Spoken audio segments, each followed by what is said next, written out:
Hello, what's happening, everybody? Hope you're having a beautiful and amazing day. Very happy to hear show number 3115. I'm kicking things off with some Bloons TD6. Gonna hopefully be getting the finale of Flooded Valley yet. I'm still enjoying trying some stuff out. We're gonna begin today with some different hero choice. We're gonna use Azili for a few attempts, and then probably roll back to Sai, which is our consistent 98 right now. Before I get started, let me get all caught up. Makitsu, thanks so much for that raid, and hope you had a nice stream today. Appreciate that very much. Wizard Punch, thanks for 59 months. Athros, what's good? Hey there, Coyote Kyle, Samurai 7, Dunna, Lars the Sailor, Tabby 893, and all the other cool early people. Hey there, Pinball Box. So, Azili is pretty cool. Azili is pretty good at killing Moabs. Really good at wave 100, especially. She also amplifies reanimated balloons, and the pierce means how many layers they hit, which is pretty awesome. Yeah, nice, Makitsu. That game looks good. Alright, let's head on in here. I haven't done any Azili attempts yet, so it's just kind of a fun warm-up, I guess.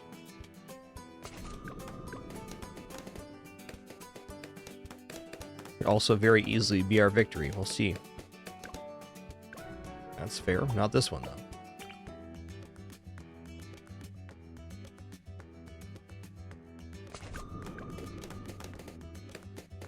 That looked pretty good on that pop. I think we're looking okay here.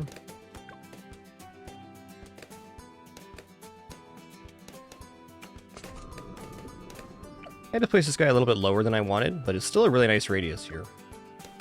Really good. Yo, Azili's only 650, huh? Wow.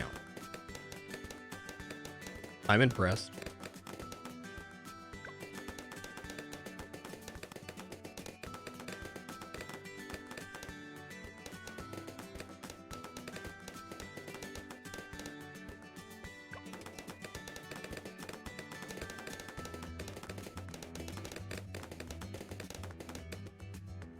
Okay, so Azili looks like she can't hit the track right now.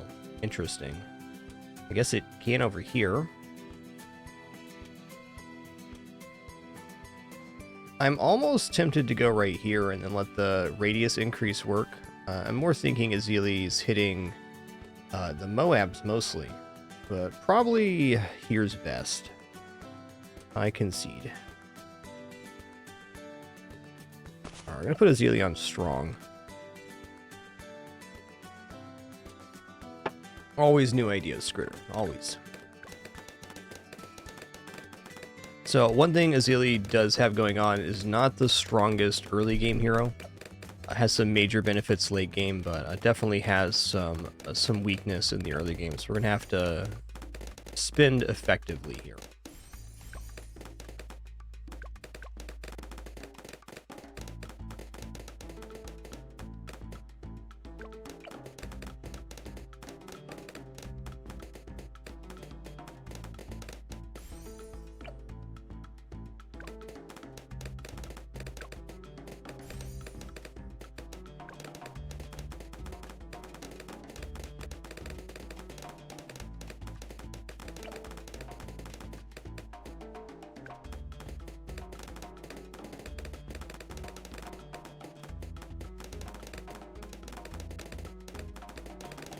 I guess the place to start here is just going with the start that worked for us previously. Bring this down a little bit.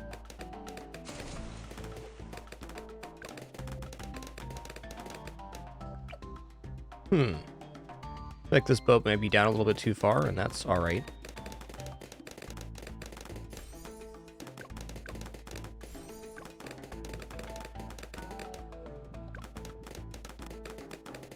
One nice thing about Azili too is she can hit leaded balloons base. We don't have enough net on this side to cover that.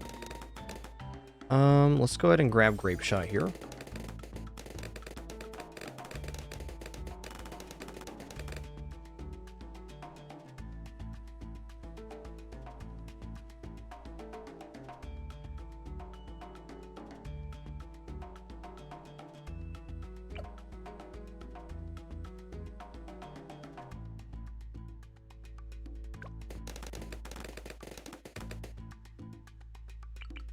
For this opening attempt, I'm going to put a boat right here because I know it works pretty good on 22. Fires straight down the line and removes a lot of the balloon value. Zealy, one of the only heroes that can hit lead and camo at level 1. Makes her a good candidate for alternate balloons rounds.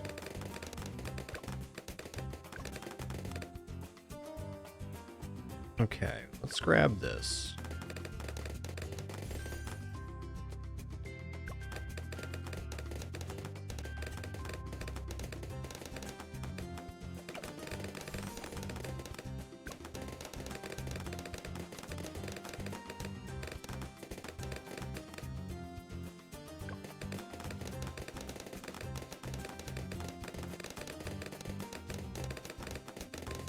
I'm going to grab Grape Shot and Hot Shot here, and I think I'm going to build Crow's Nest and a Sniper. A little unsure on how to handle this star. I'm trying to do similar to what we did on Sai, but Sai has a much higher early game power level than Azili does. Okay.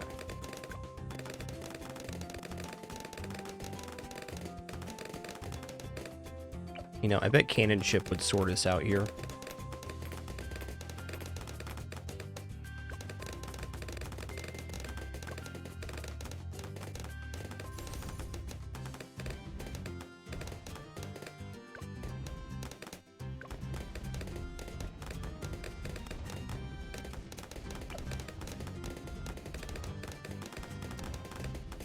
Azilia's going to be very much enjoying getting some hut benefit here. Okay, there you go. These two are enough for 33. I bet that's not enough for 37.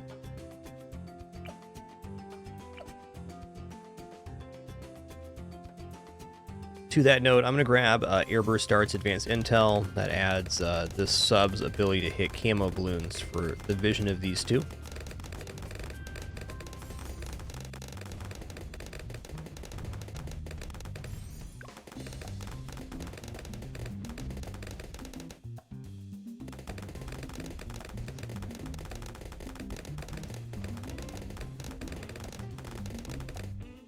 Alright.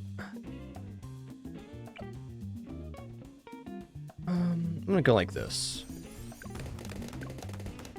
Alright, looking good. We're surviving. That's nice.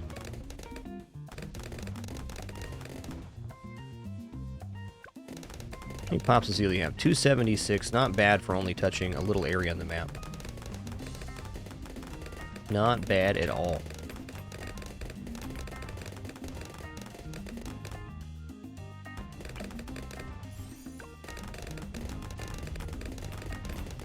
I am a little curious if we're clearing 40 with this, though.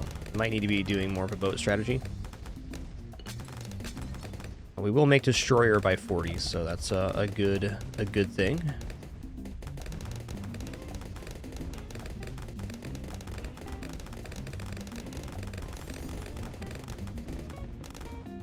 Right, good luck to me.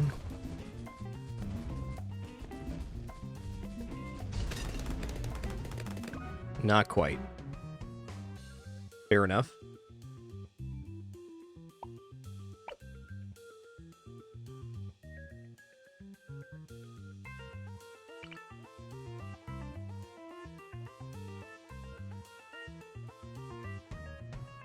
Give that one more go. I have to get one good attempt with the Zealy at least before we swap back.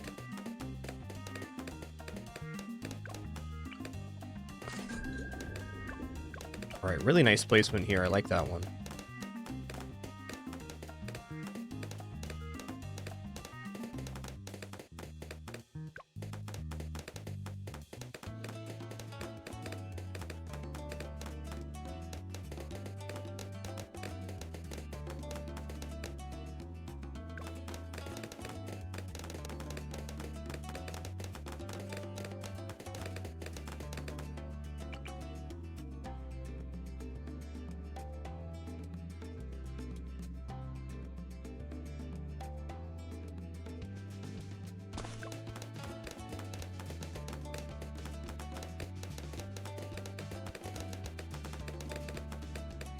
Alright, gonna keep it pretty similar here.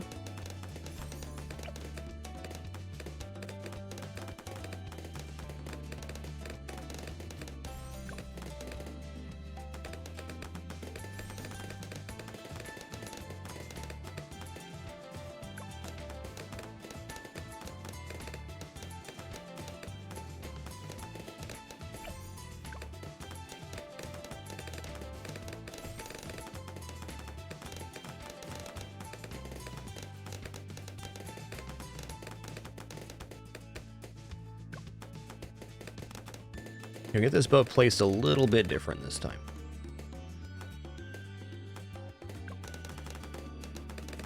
Oh, I know what I'm gonna do. Let's try something that kind of mirrors our sanctuary strat. I'm gonna put two snipers with shrapnel shot here and here.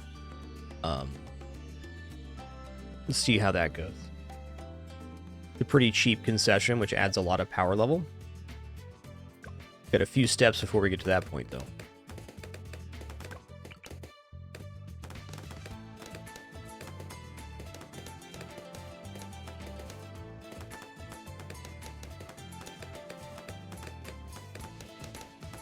Are we dead? Not dead, wow. Not dead with no ship, that's pretty cool. Yeah, it's deciding where I want to put this. So, let's bring it.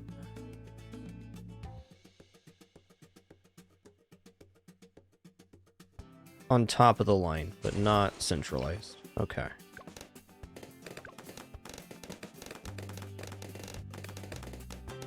Yeah, that angle looks really good. Okay, another ship up here now.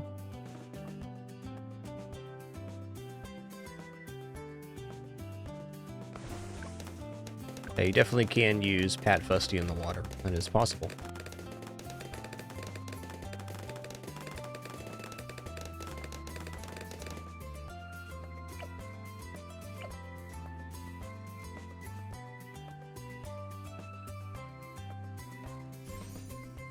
Looks good.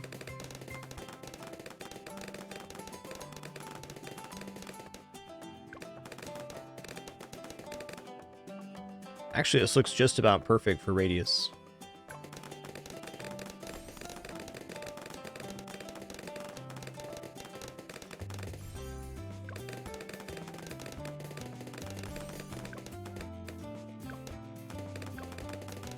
Alright, I think we can start adding in the snipers now.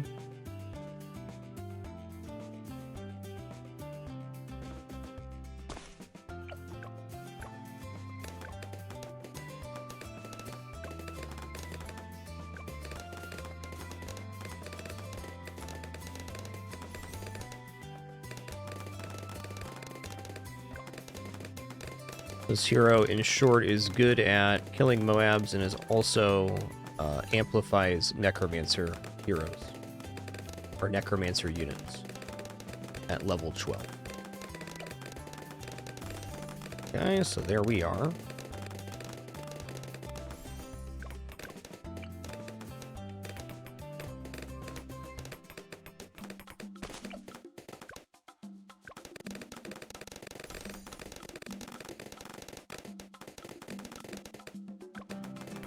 Hey, thanks, Yellow. Appreciate that. You know, I'm gonna go Full Metal Jacket here too. Let's just let's keep them the same. They're gonna be targeting different things. I haven't really tried this strat out yet, but I don't see any reason it shouldn't work really well. And look at that, it's working.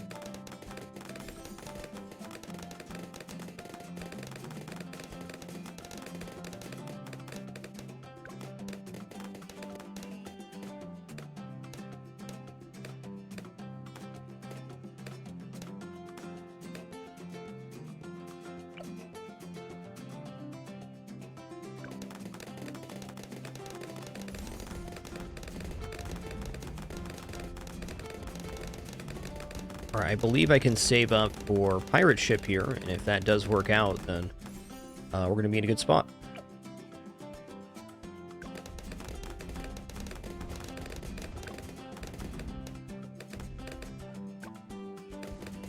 $36 might be a little bit testing here. Let's grab a grape shot. We can do that at least. Everything's A-OK number one. Just barely, but that's all I need. Just barely. Never mind. Okay, let's review here real quick. Yeah, that's appropriate.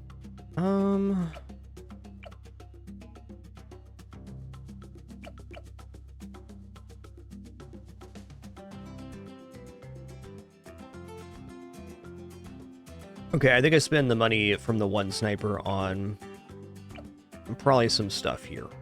That'll do it. Maybe even just airburst starts, advanced intel. Let's try for that. That'd be the easiest. One less unit.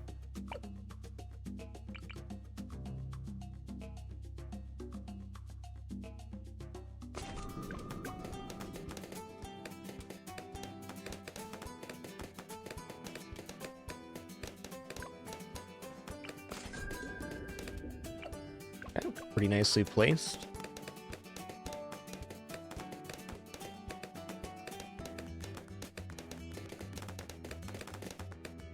Tough part about using Azalea on this map, and well, most maps, you have to overcome the early game hurdle for her to really come online.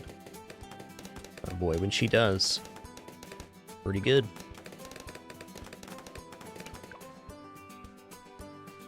So increase attack range at 2, attack range at 11, larger splash, okay, increase range at 15.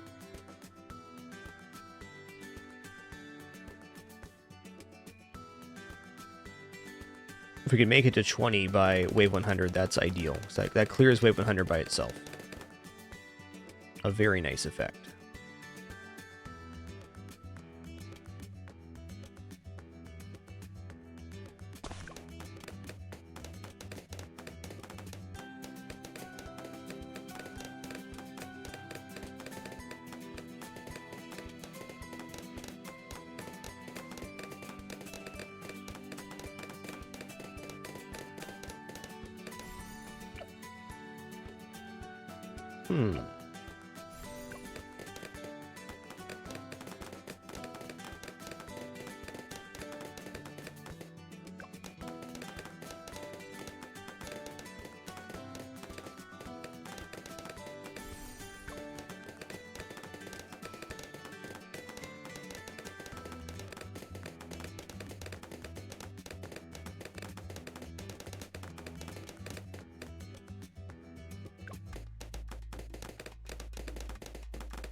Okay, fair enough.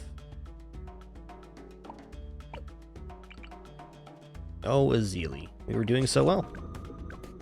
Hey, Major Tom, thanks so much for 76 months. Appreciate that continuation. Thank you.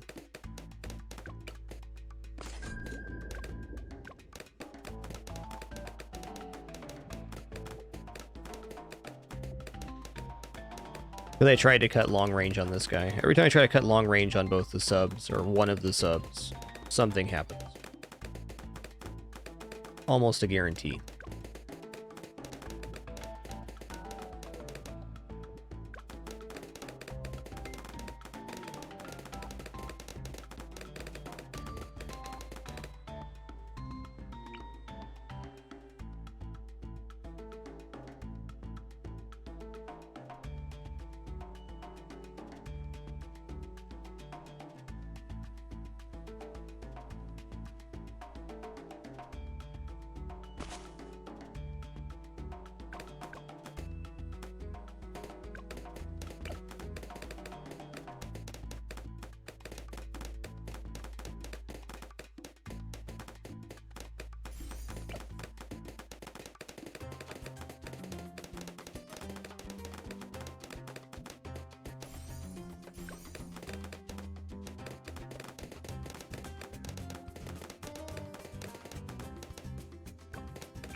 Twin guns next.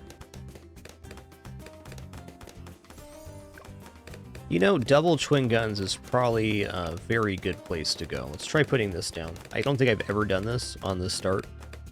I'm always trying to get that boat down. But certainly double twin guns is going to clear. Twice as many bullets.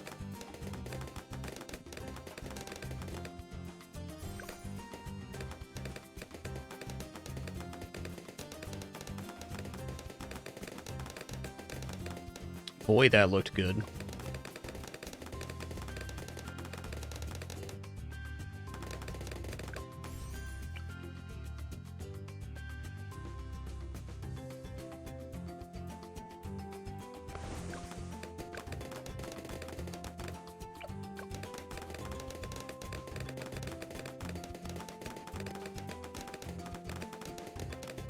Let's grab Great Shot first here.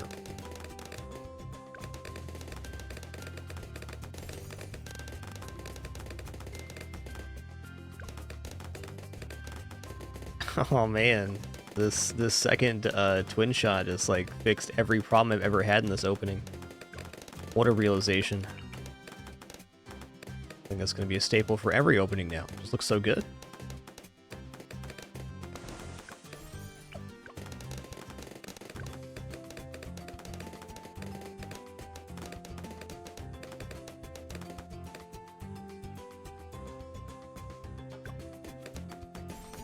Alright, let's get up to cannon ship here.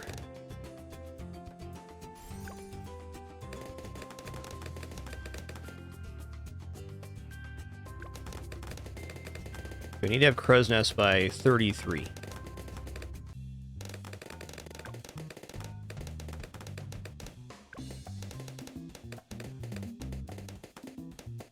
I just can't get over how good the double twin gun sub work.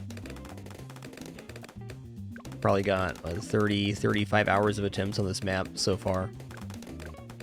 Just finding something new in the very early game. What a time to be alive.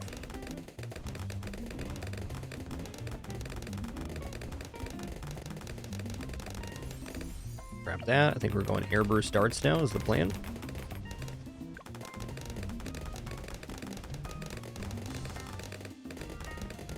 That's right, you learn something new every day if you're not careful.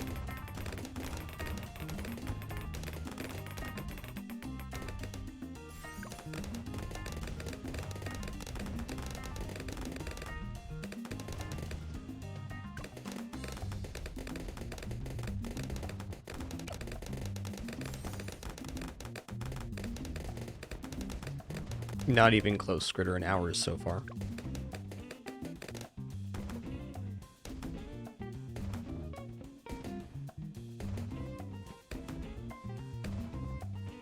Alright, so we can technically get down one more unit here before going into Monkey Pirates. I think I'm just going to make this guy airburst darts as well. I'm just going to do that because it's pretty clean. Going strong as well.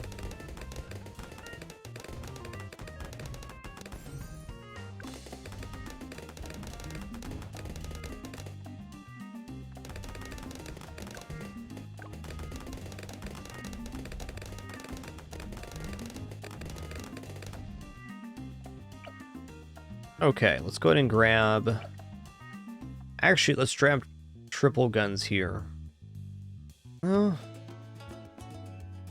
Yeah, that's going to leave me enough to buy the pirate ship. I don't know if it's enough to buy the pirate ship before the complication happens, though. I'm going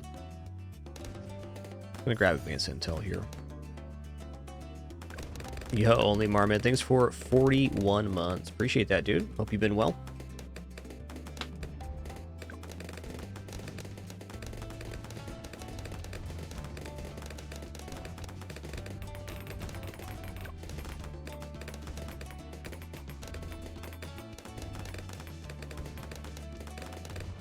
Okay, looks sketchy, but it was fine. 38's gonna have a similar vibe, I think.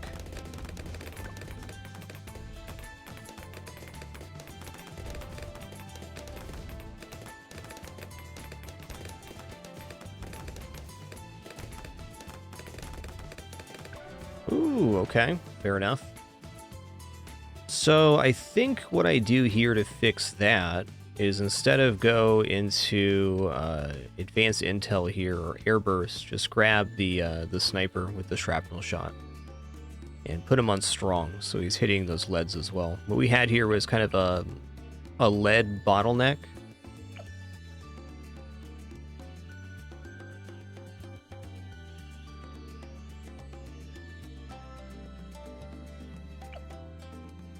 Can also simply go hot shots on this guy. That'd be arguably better than the airburst darts on the one side.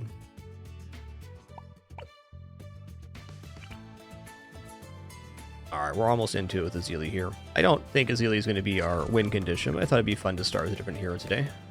Can always rotate back to our tried and true.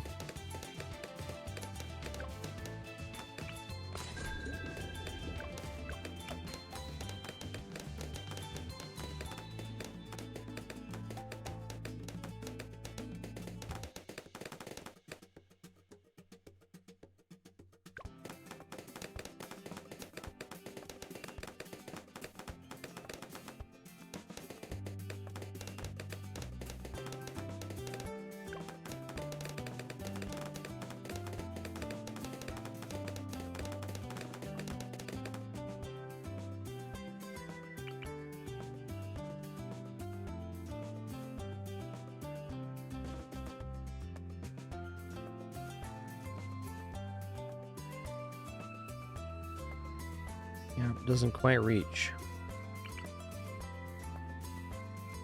Go for this corner placement. This is the mage placement down here too. Interesting idea. I'm gonna stick with the corner for now.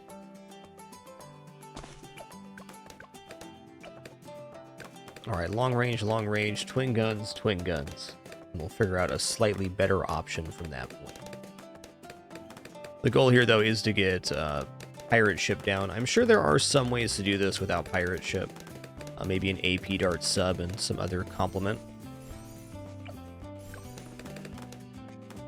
I'm planning on going pirate lord anyways, so pirate ship's a pretty easy thing to shoot for.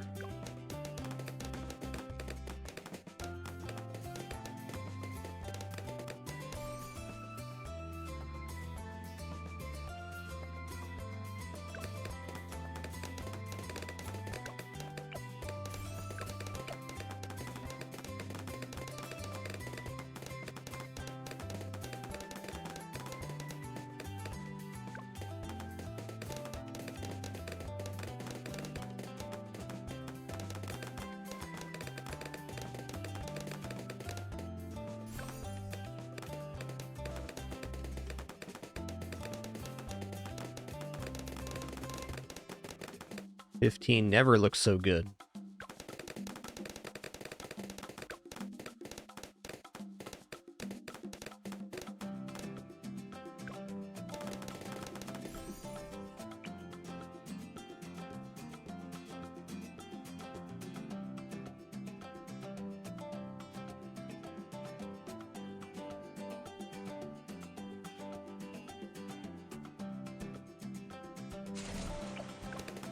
Hey, thanks for being here, Mike. Glad you're enjoying.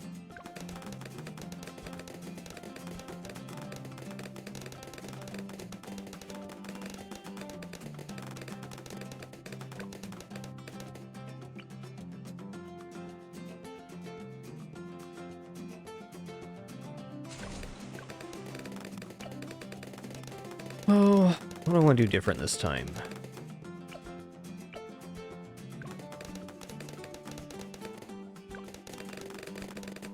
For stars, let's go Grape Shy here.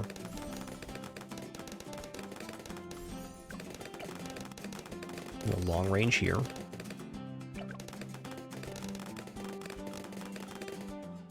Alright, hot shot.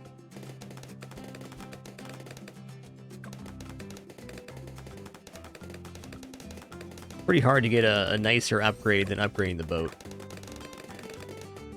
It's pretty good.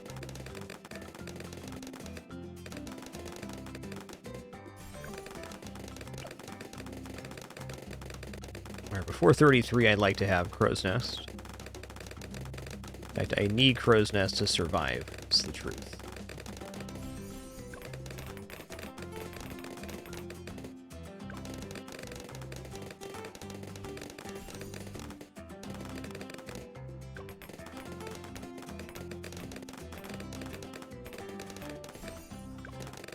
Okay, I like this start because it's really simple. Let's put down the 2 subs and 2 boats and upgrade them appropriately.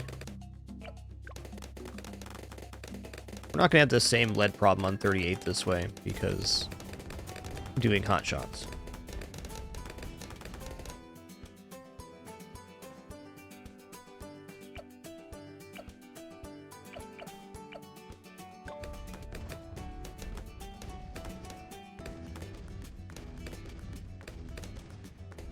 Still gonna go airburst darts here. Advanced intel seems good.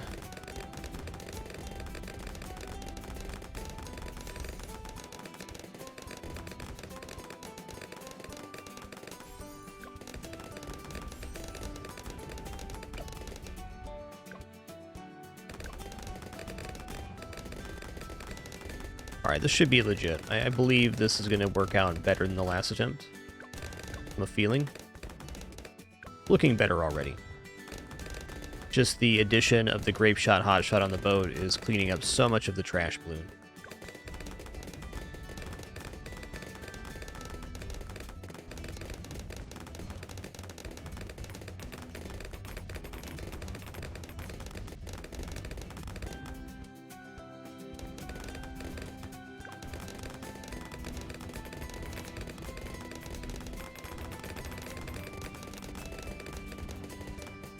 Alright. It's scary, but we lived. Put you on strong.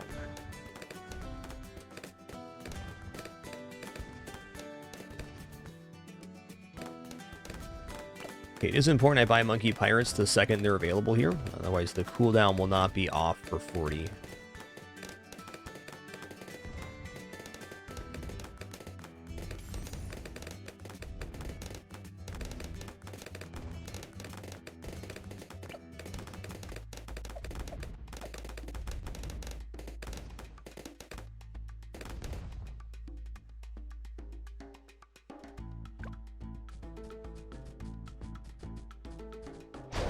Alright, cool. We made it past the first hurdle.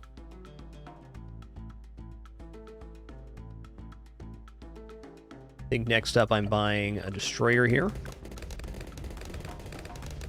And probably some AP darts, and then we'll work on the bottom platform.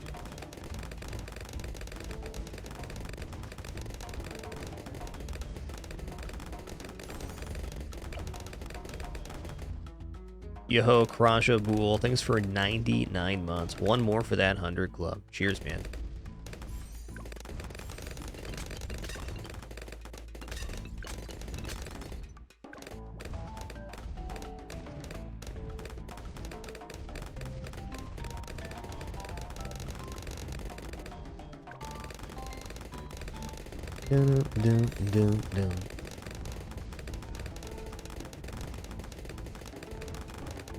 I believe we can work on the bottom platform now. I could also upgrade this guy, but I don't think it's necessary yet. Yeah, so now these aren't honestly the most serious attempts at the Zealy here. I'm just trying a few things out for fun.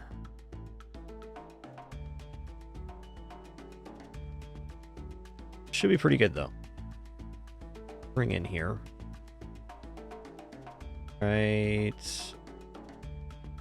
Right there.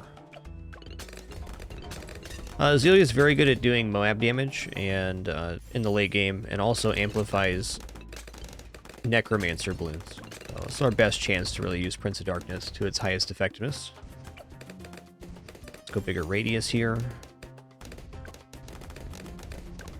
Spike Factory's next. I'm going to stick with the Spike Mine Spike Factory. This has just been awesome.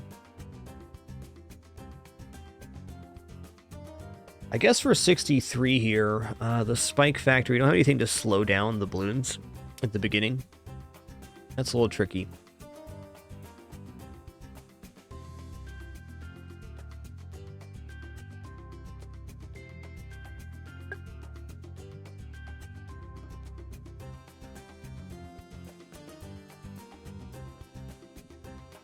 Okay, well, this isn't going to hurt.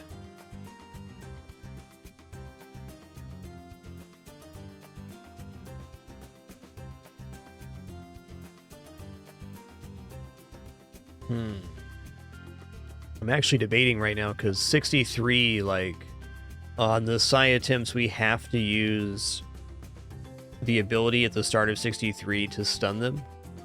So we're going to need more firepower than we do on that attempt.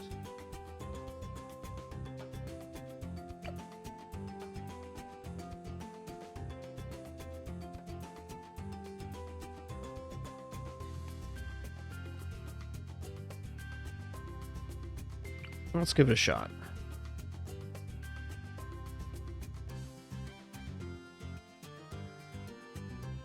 right there.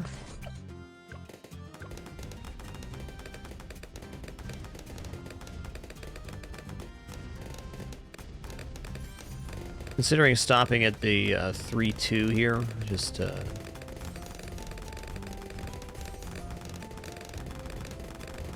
stop after the spiked orbs.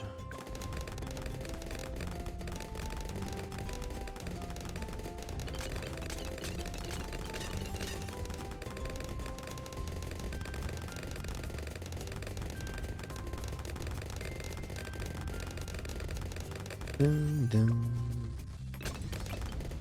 Azalea's radius looking now. Not bad.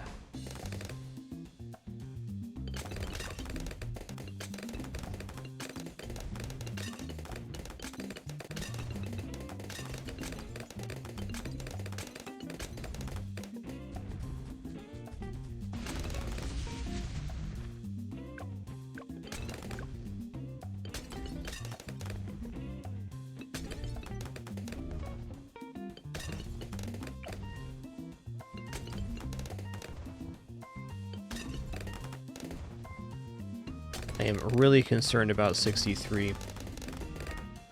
Well, got a couple ideas. Putting down more firepower is certainly an option. Also thinking maybe a Sabotage Ninja, because that'd be good in the late game too.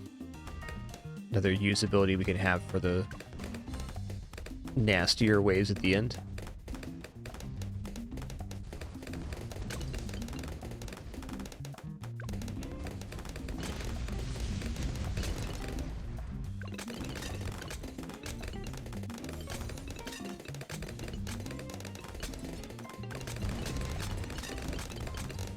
Does the spike factory up here reach? Of course not.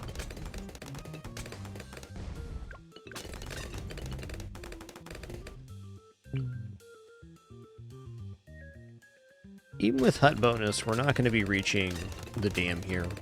No chance.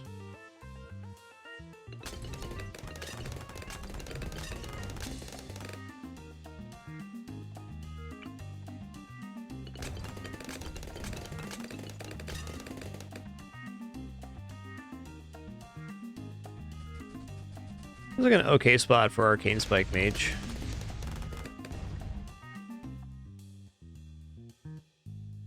With the radius increase, this does cover about half the track.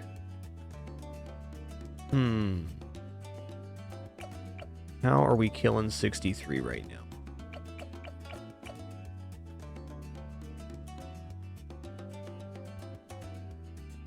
You know, I tell you, is a pretty fair shot here. It's probably Bloontoniums. Already went Crow's Nest here, though, so I don't really want to do that. Life's tough.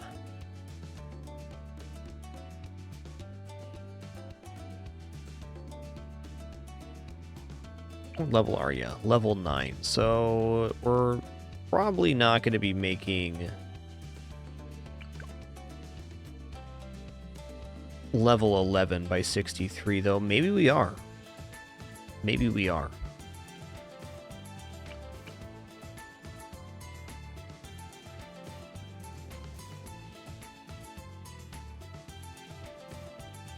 Look at this guy wedged into this rock here. There's this little placement somewhere down here where it's like they just have a little wedge of vision. There it is. Right in the corner there.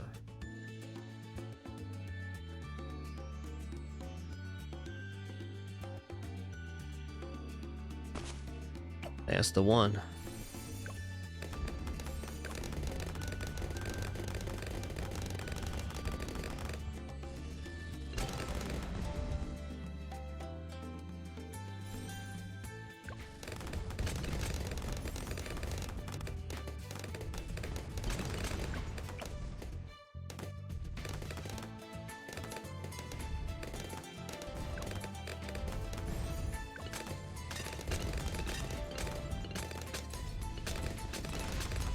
See how much cash we have before 63.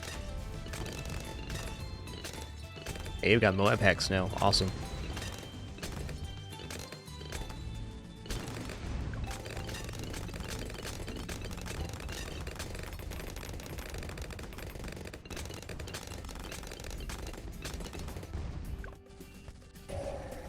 When you use this ability on a Moab, it does not spawn any children balloons, which is really great for the later waves.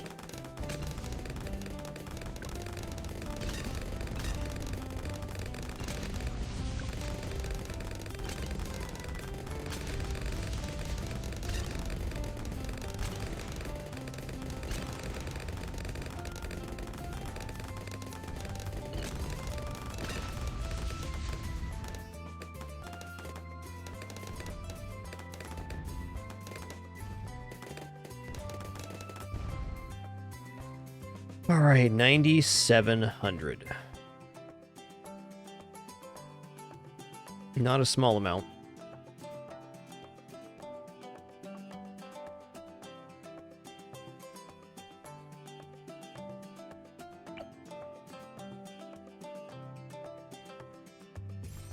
The hex is duration based. It can be passed from target to target. It's a set amount of time.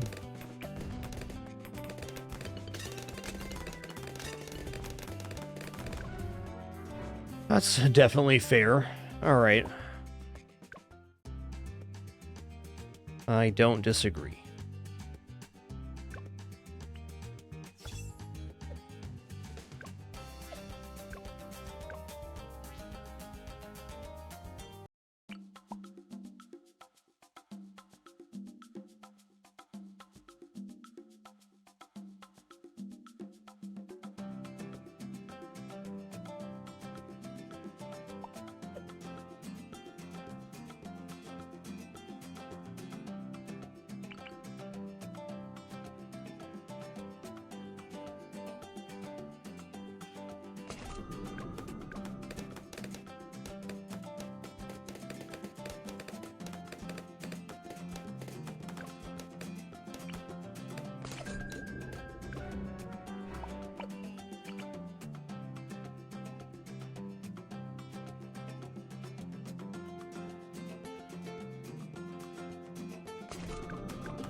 Doodle-a-doo, doodle-a-doo.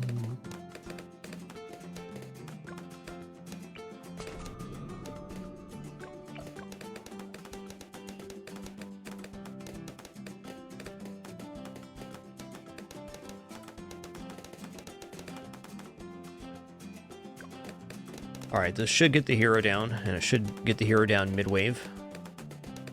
I'm going to put the hero basically middle of the dam. It'd be ideal here if I could get a stun from here to here. That's going to be really questionable. Nice race car driver. Nice work.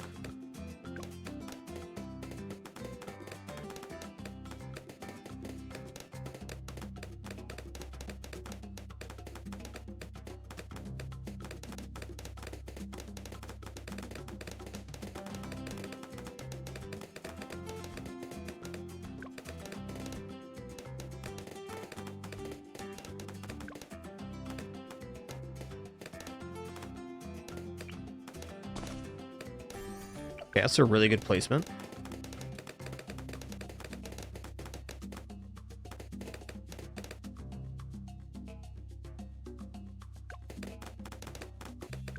Okay, long range, long range.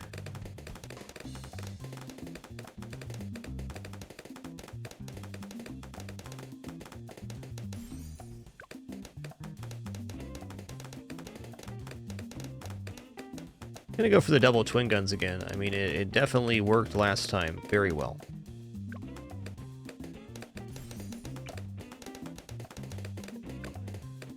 We had it before 15 last time, though, because of the price difference here. Yikes. Okay, we're safe.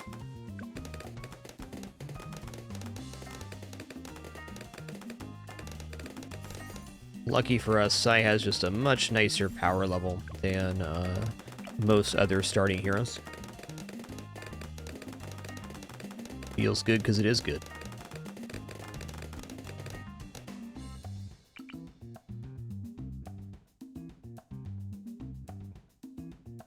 I'm going to move this up just a little bit, so I'm putting the cannon on top of the line, so it's like the bottom of the cannon is lined up with this piece of art here.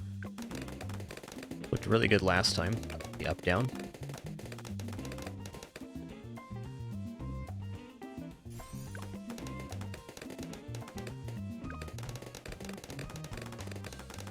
think I should be on last here. Maybe not. I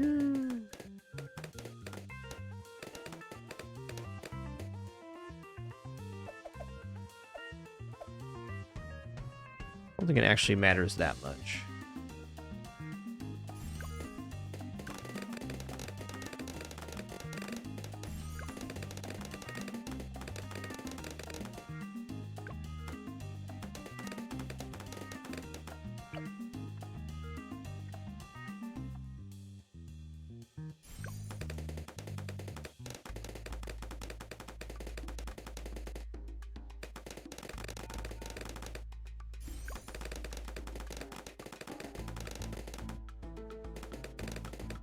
That all looks good and well. Let's put a sniper down now.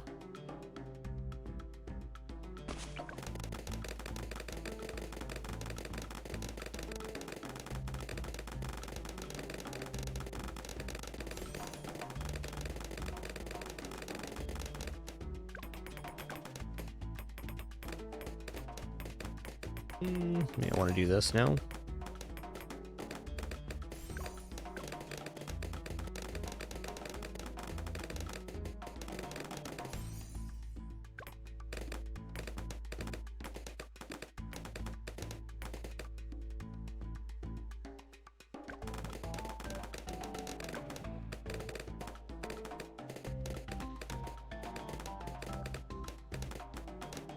Looking pretty good there.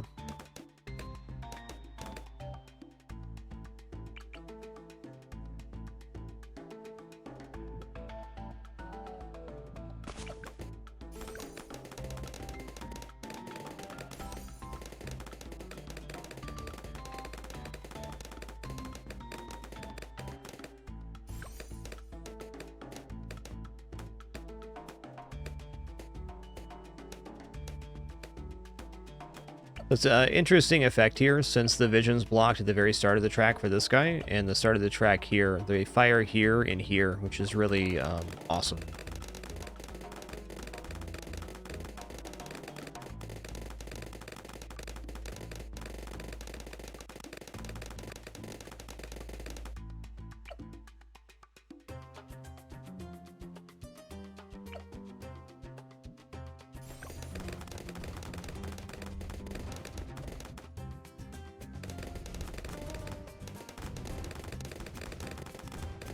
A good feeling about 36.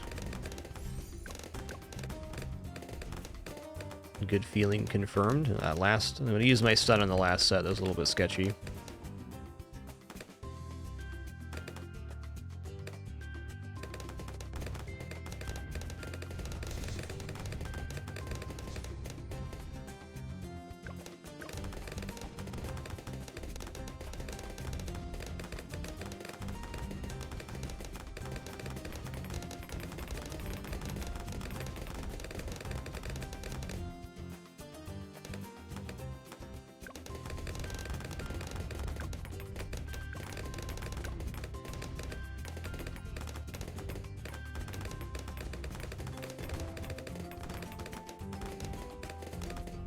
Oof, almost had a slip there on the bottom. Spoopy.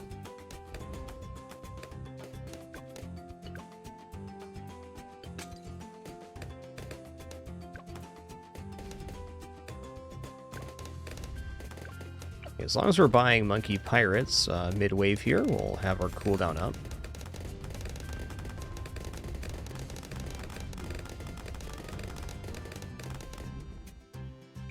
This guy's well placed. I'll be taking that.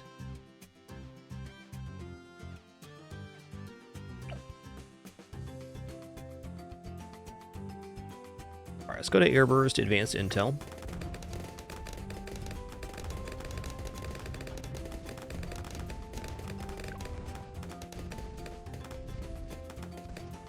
I gotta assume these two can cover. I want to get the Spike Factory down as soon as possible.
Alright, so far so good. Ooh, these arrived just in time to block that camo. Just in time.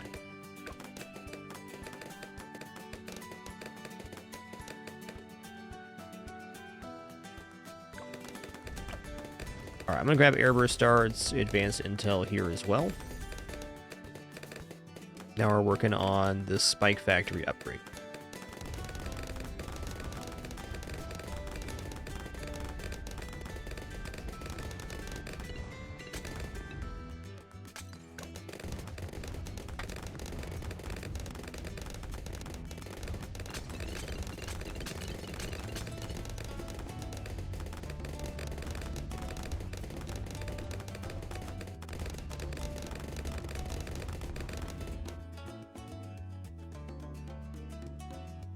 What are you doing, Daisy? Huh? Doing a day, my cat is. Doing a day.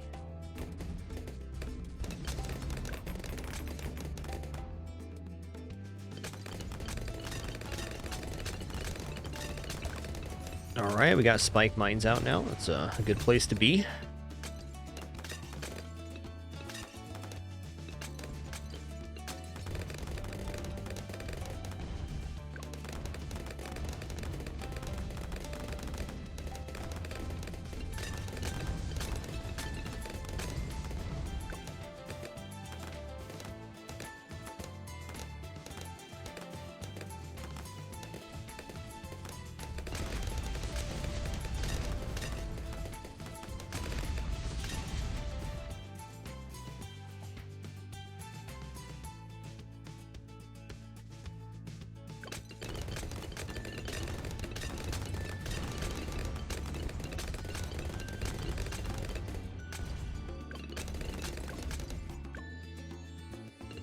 Yeah, I'm not totally sure where I'm going from here.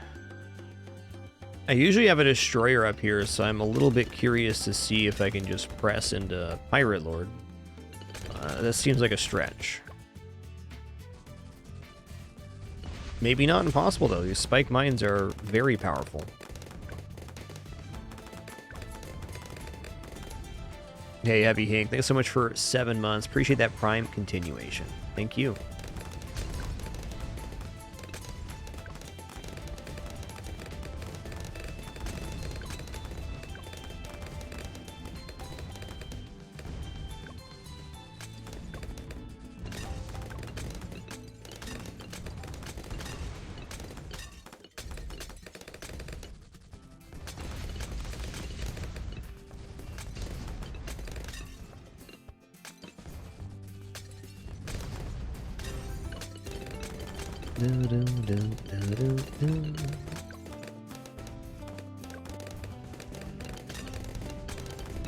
Man, 59 barely even encroaching there.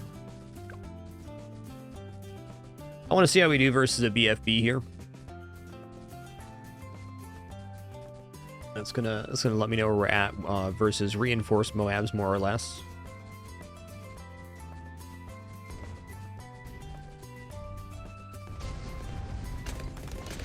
Yeah, didn't even get through the spikes. All right. Dude. Okay, something got through the spikes there. That's fair. I need to use a stun here at the end of 61, or maybe even a hook.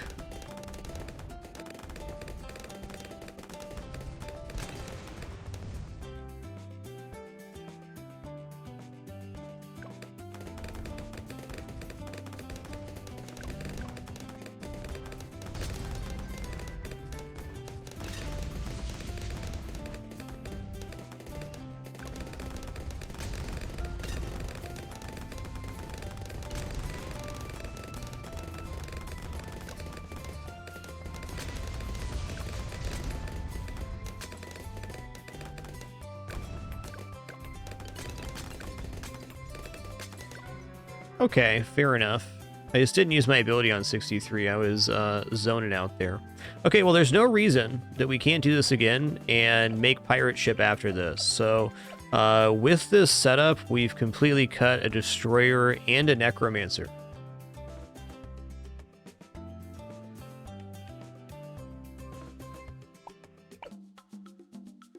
Very nice.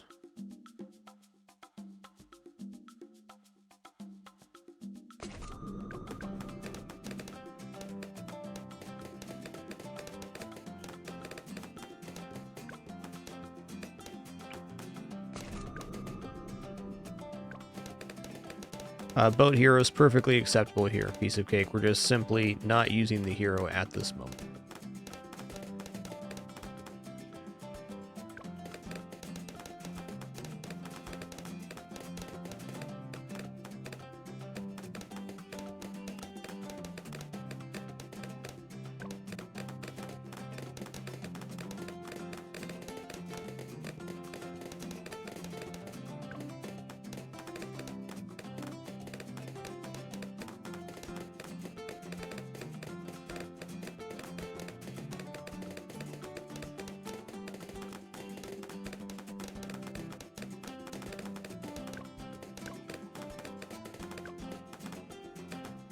Pretty close there.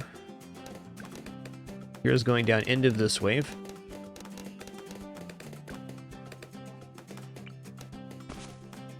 I got the hero down before the end of the wave. Awesome. That extra level makes a pretty big difference. Okay, long range, twin guns, twin guns.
Doo-doo-doo-doo.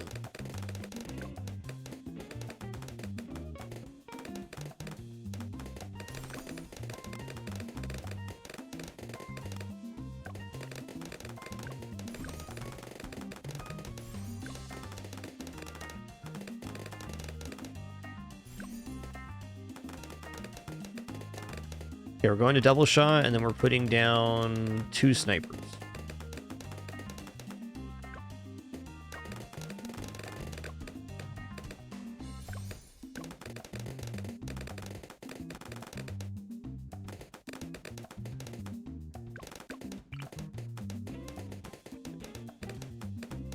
Or did I go airburst here? No, it went sniper. And we'll just go strong full metal jacket for this wave 28.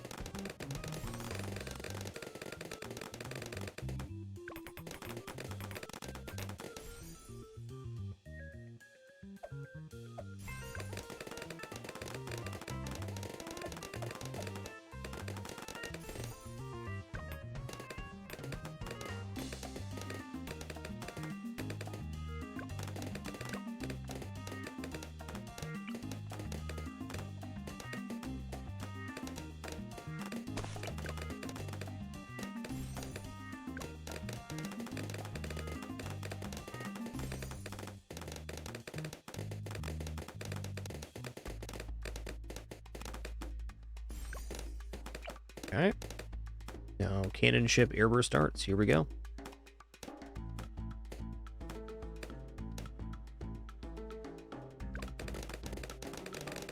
Actually, really excited about this attempt. We're cutting almost 11,000 out of the start of the composition. That's not a small amount if you're talking about getting a chimps win.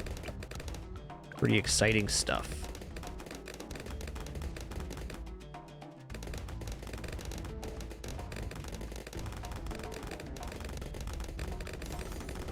Yeah, this is definitely the way. Wow, that was way cleaner than even 36 last time. Way cleaner.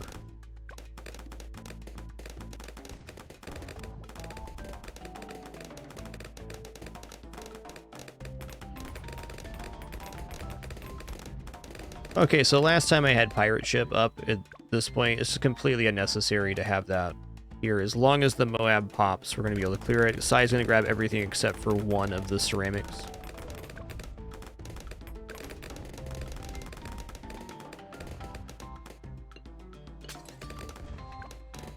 Even like an AP dart here could work.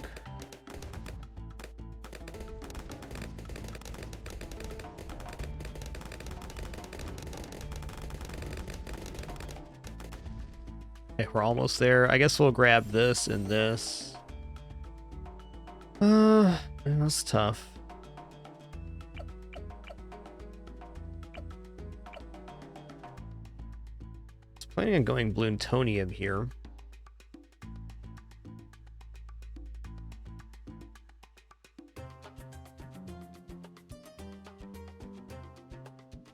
Oh, we got quite a bit of time here for the airburst darts to work with the stun. Let's just see if this works. I don't see why it won't.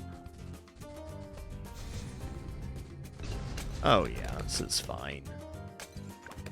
Not even close.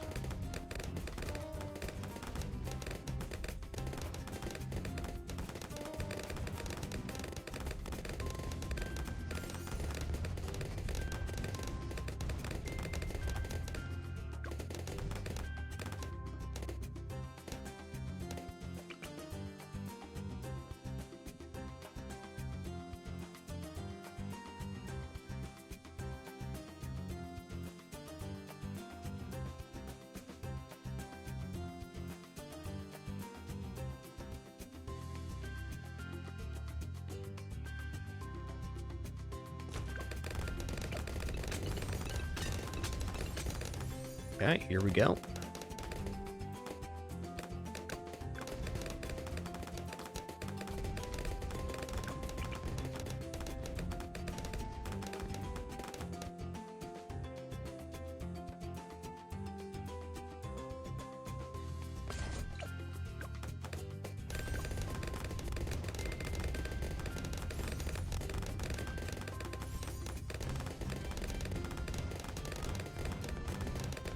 Alright, so this should be on the exact same path as we were last time. I just need to remember to use size 3 ability at the start of 63, which is slightly counterintuitive. You're usually using the ability at the end of the wave to kind of clear things out, and in this case it's all about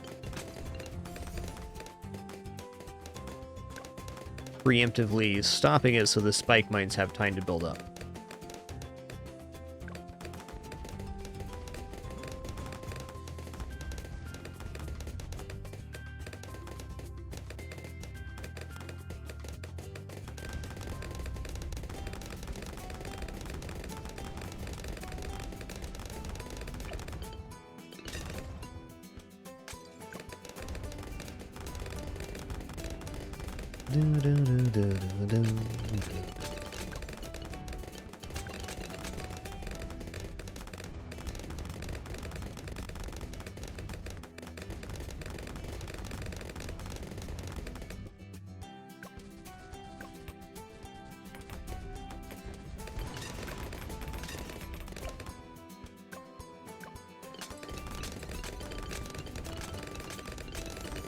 Alright, looking good.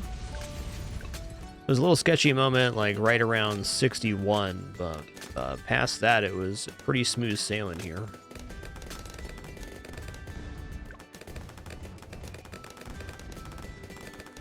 What a cool improvement to our build from yesterday.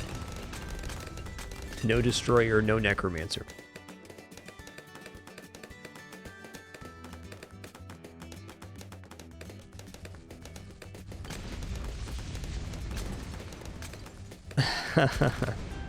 He just did that thing that rather than stand up, she rolls off the stair. My favorite. What a good kidders. Congrats on saving 1/18 of a calorie, Pimpin.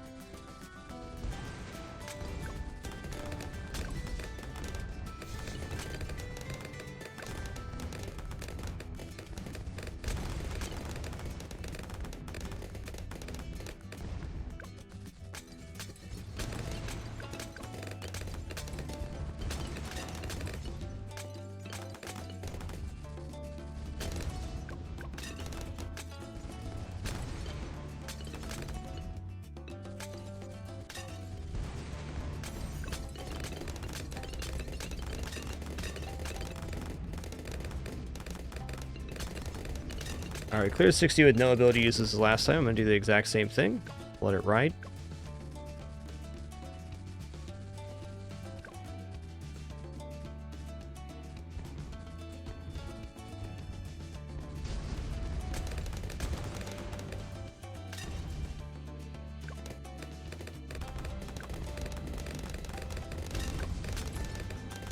Okay, a little bit got past there, but not much.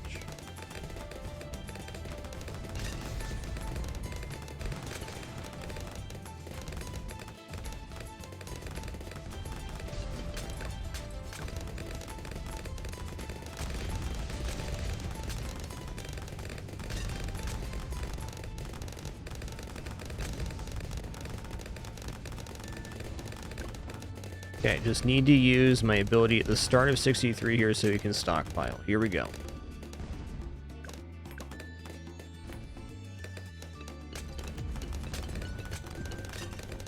Well, yeah, they got through some, but not all.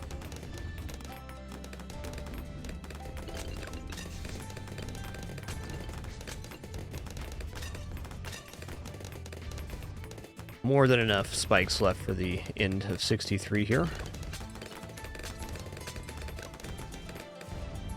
Alright, nice.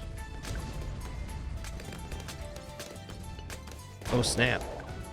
Alright. That's fair.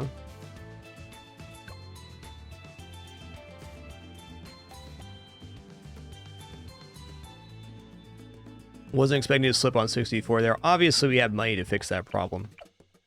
I'm a little bit interested in trying the aircraft carrier going directly to the tier 5 here. It's interesting.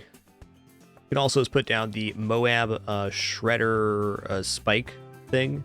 I think that's what I'll probably do. That'll still get us to Pirate Lord around the same timing as before.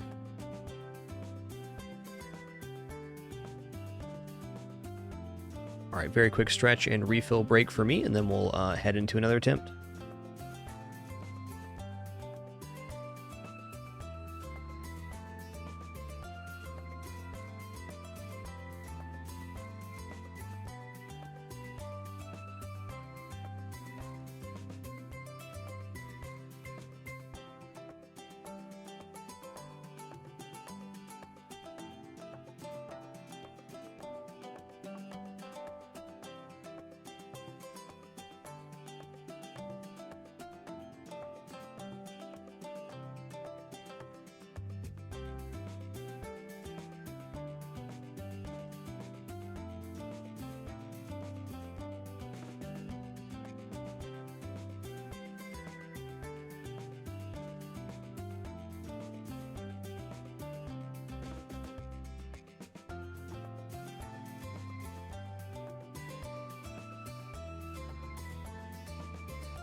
Alrighty, have return. Let's do it again.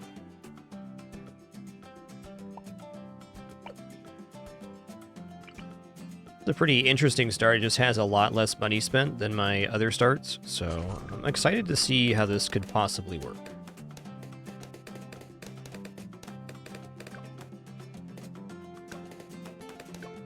Oh, I was just a little late to putting that down. Fair enough. Doodle-doo, doodle-doo.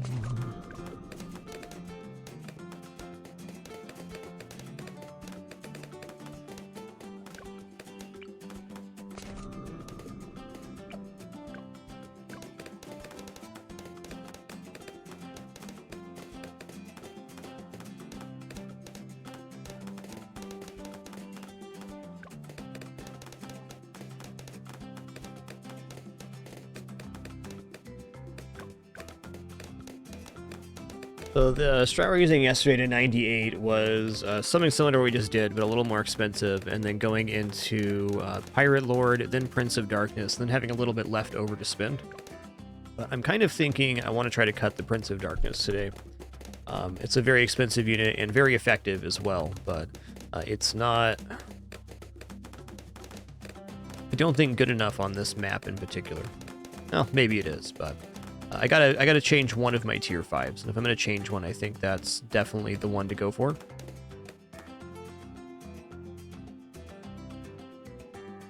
Alright, I'm gonna put Psy down up here.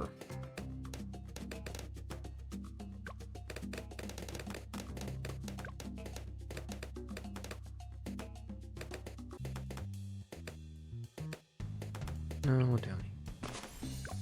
We can go up here next attempt. Let's get this one working first.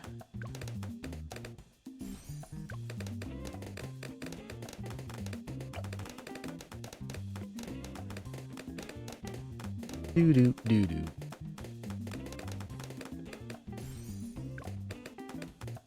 Matters very much for the stun, Shrubo.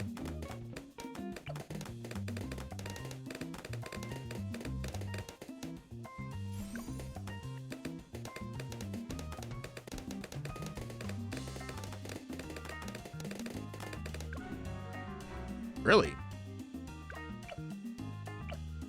I didn't slip last time.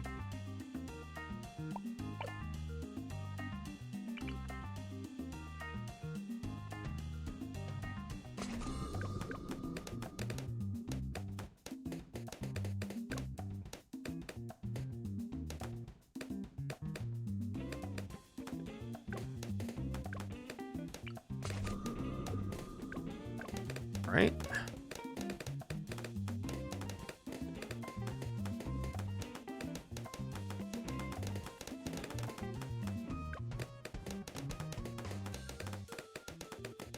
Doodaloo, doodaloo, doodaloo, doodaloo.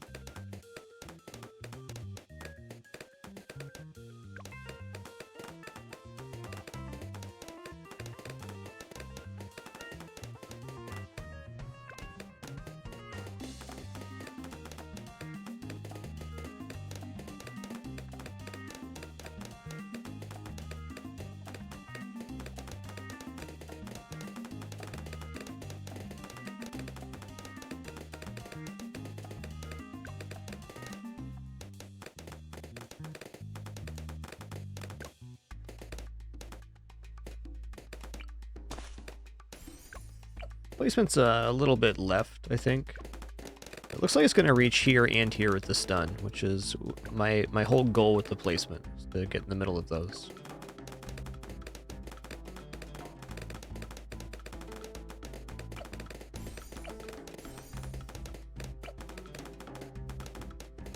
Maybe I'll try twin guns up here first.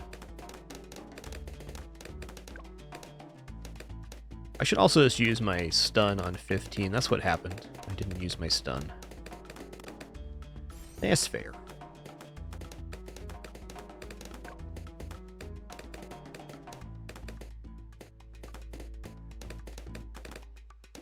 Sometimes you need a stun here, sometimes you don't. You usually don't, but using it, I think, almost guarantees that you win the wave.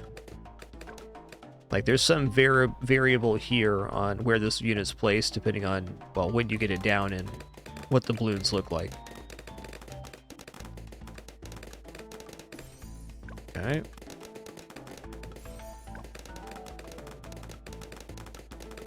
Do do do do do do do do do.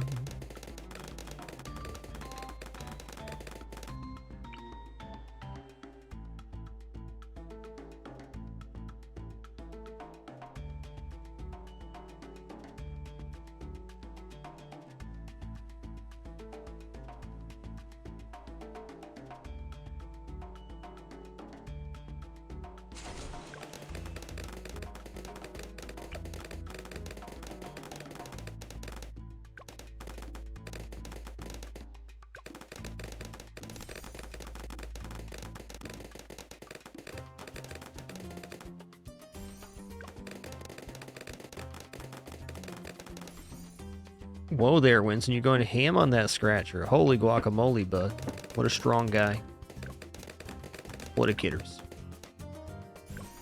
I don't know if you guys could hear that. That was him scratching it so hard, slamming down in the box it's in. What a guy. Just showing us all who's boss. Winston the cat.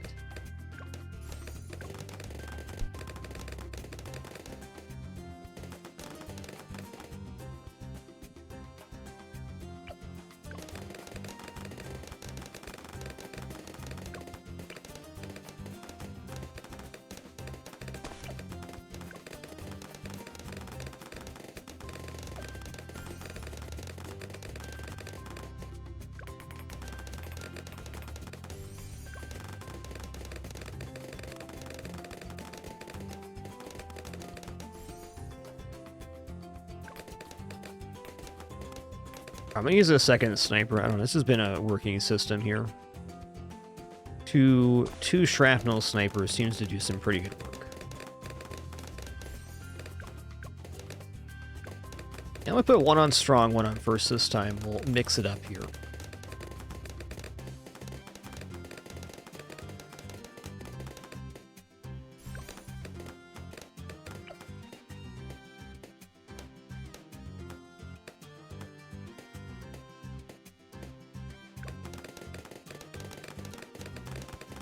Going for airburst here before 36. And this time I'm going to make this a destroyer instead.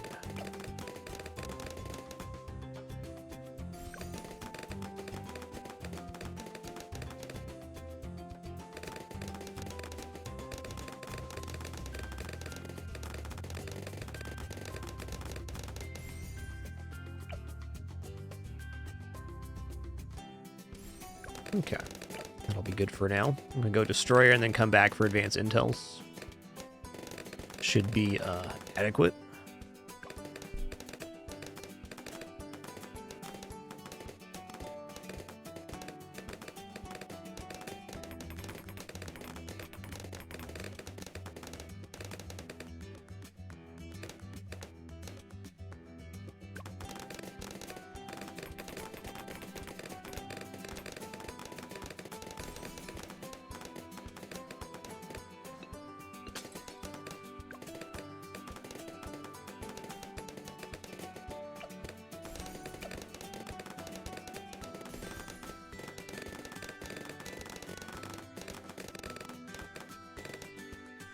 Alright, here we go. This should be very straightforward. A little stun right here when it's in range of the destroyer. Not even halfway.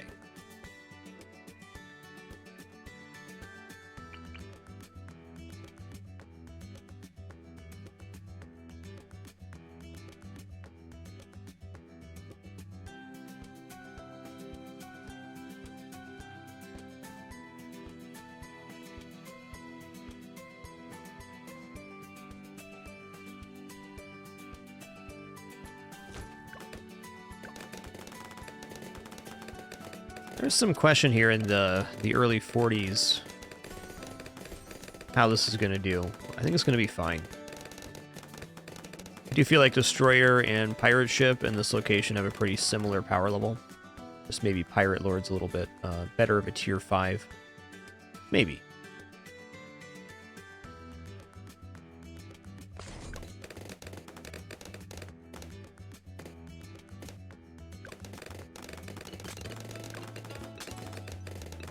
Okay, it's working.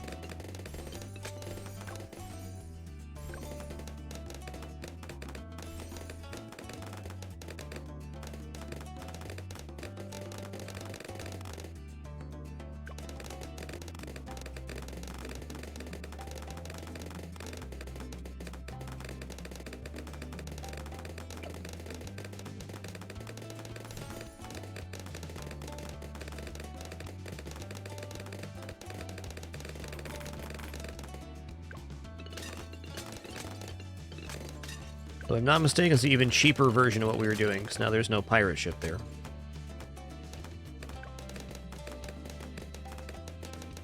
Cost will be offset when we get aircraft carrier, though. You know, it should be right on that same Same kind of idea.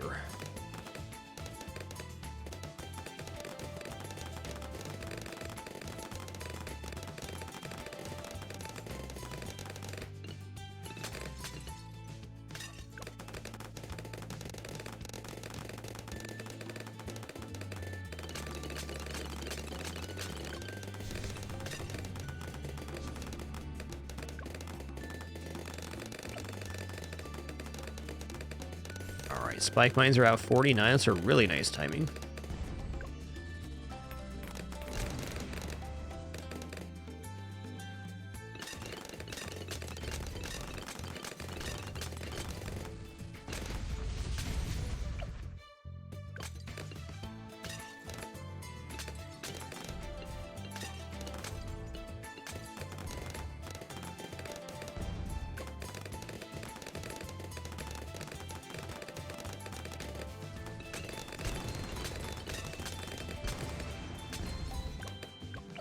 I'm wondering if another hut right here can actually touch the unit on top of the carrier. Seems not unlikely. Let's grab aircraft carrier next.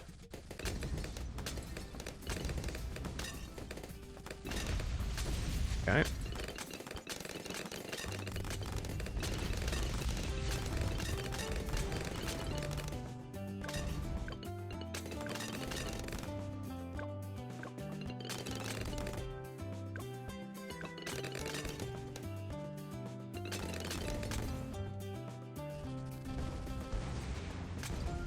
Yeah, those little missiles going a long way, huh?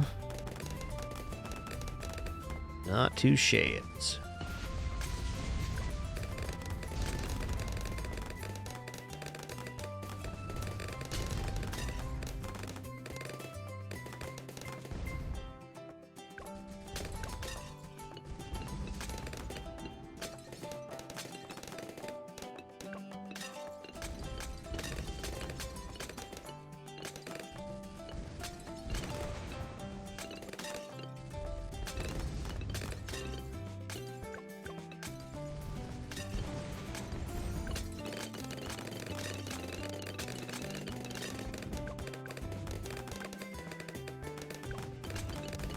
Spike mines more than cover 59 here. Okay, so we cleared 60, no issue with the pirate ship. It's going to be no different here. Those little planes really did a great job on that BFB.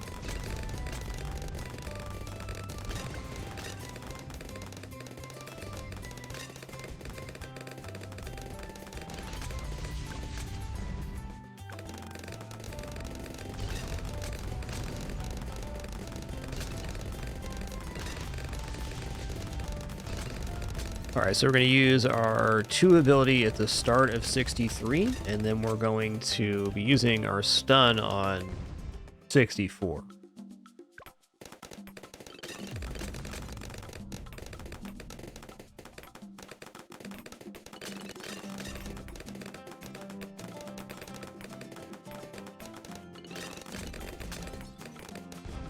If this doesn't work, I'm going to put down Spike Factory next time. It should work, that is.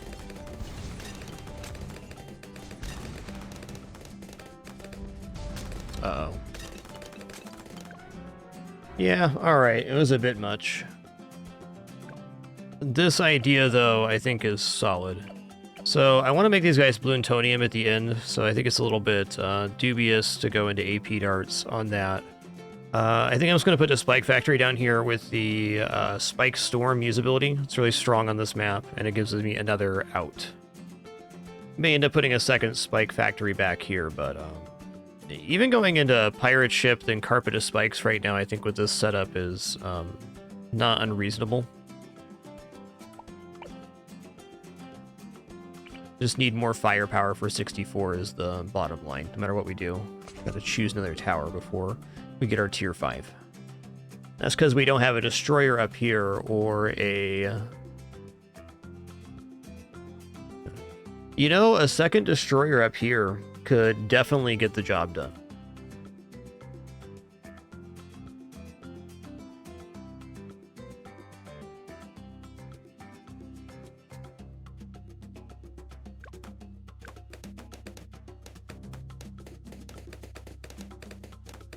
Oh, spell backwards. Thanks for 43 months. Much appreciation.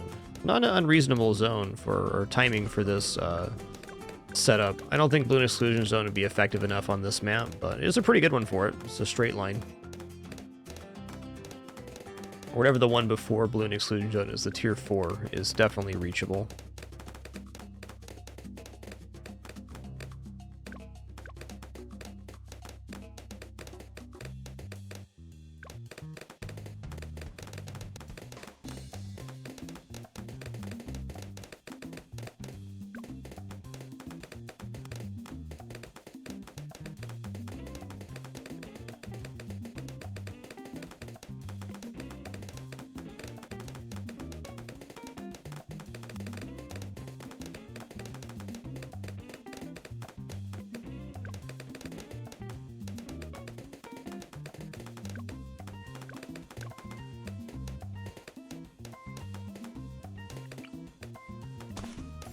I got it down in time.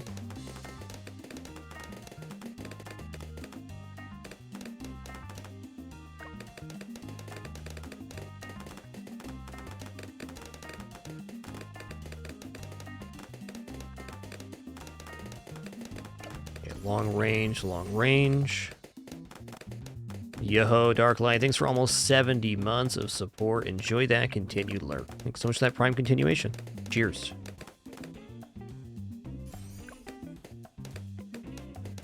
Doodaloo,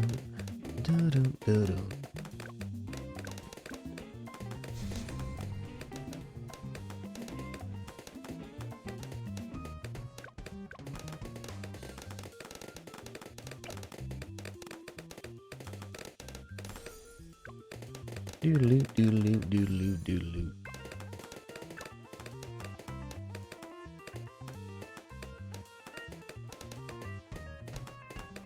Pinball box, you have to wait until the exact minute that it expires. Sometimes it actually expires before that moment. But I bet if you wait like an hour or something, it'll be back. Pretty normal for Prime subs. There's always a weird window at the end of it. Okay, here we go.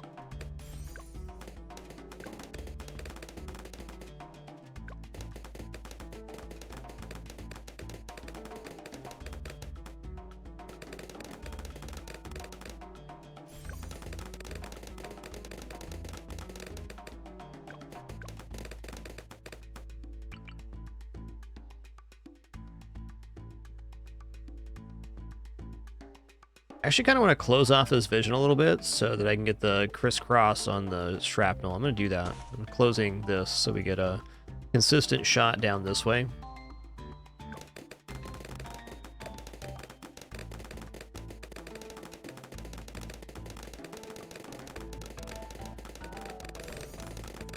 Yo, J-Mac, thanks so much for that gift, dude. Appreciate that. Thank you, thank you.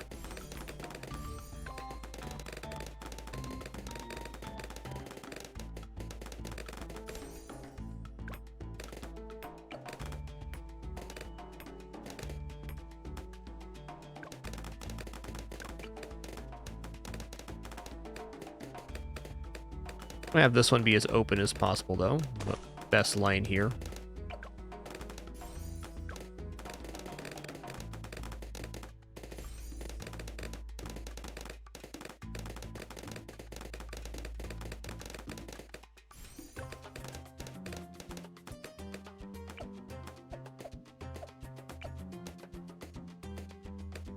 You see we're getting crisscross here because he's not actually able to target this. Actually a pretty ideal spot to have little snipers down. Pretty good. Okay, we're gonna go to Airburst now.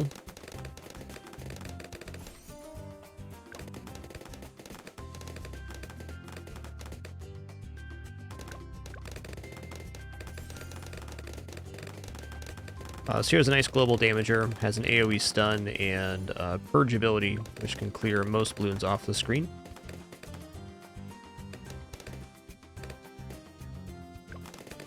Psy is super effective.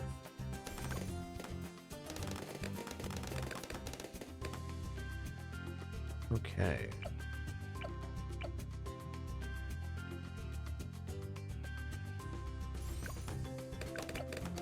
Alright, now we're going to go for Destroyer, and that's going to be our 40.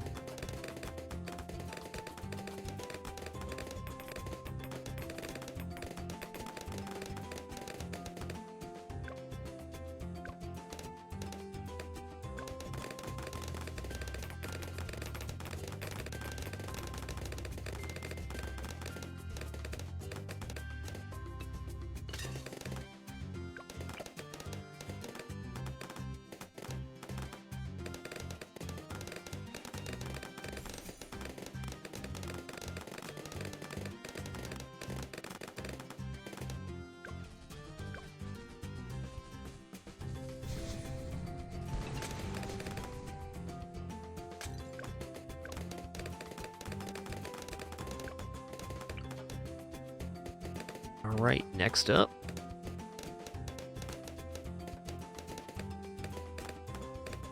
Looking at the northernmost region here.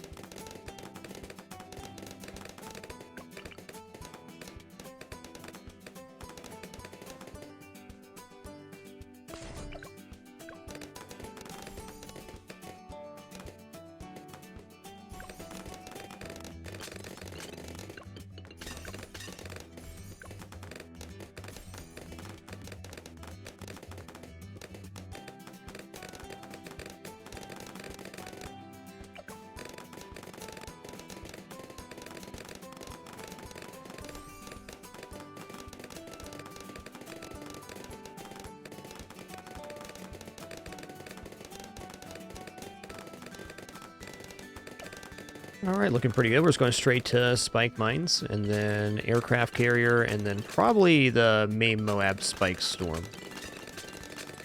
Probably do Spike Storm before we do Carrier, in fact. It's a pretty expensive unit, but it's a really, really nice usability. It puts 200 tacks on the track, and those are spread evenly here. Since we're a shorter track, we get a huge condensing of the damage, which is very nice.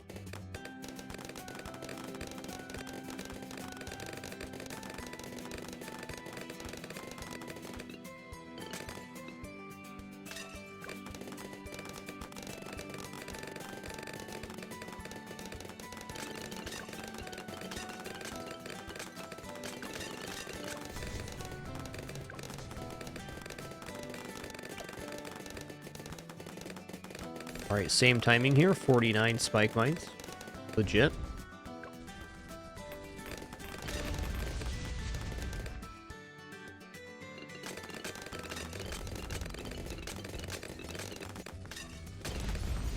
Alright, now I'm going to go Aircraft Carrier, and then I'm going to go for the Spike Storm Spike Factory.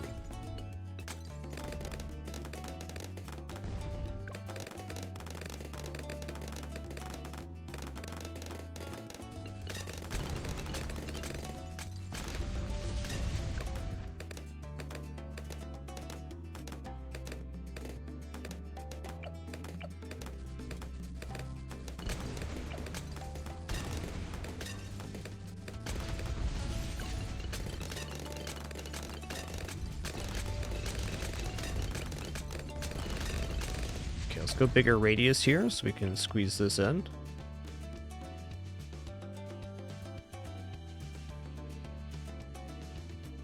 That's the one.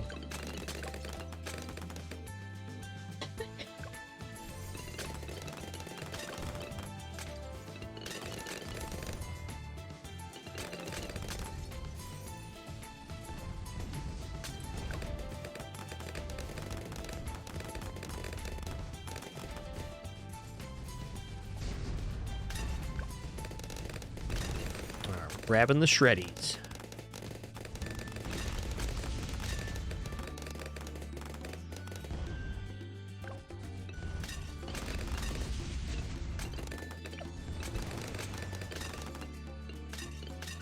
Alright, Spike Storm next here. We're going to save Spike Storm for 64. That's going to be our Alice. Something I wanted to have in the build anyways. I think one of these is generally a good idea. It's a lot of damage out and help clear a nasty wave.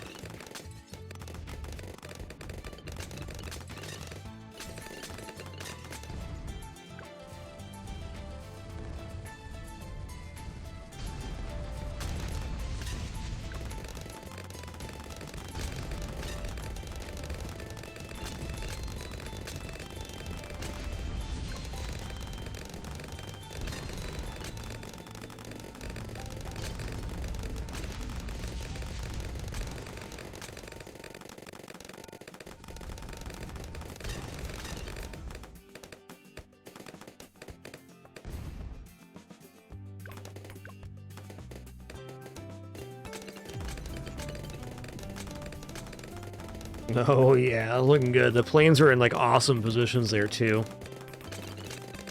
This is for sure fine.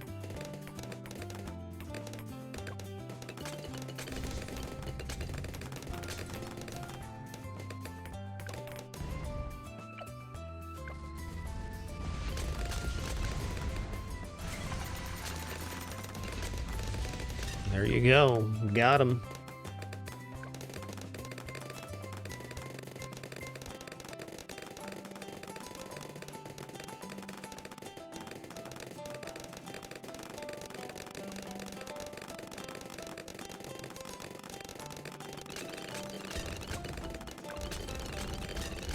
Yeah, once we have this stockpile built up, I mean, good luck to the Bloons. They're not getting through. Good luck, Bloons. Good luck.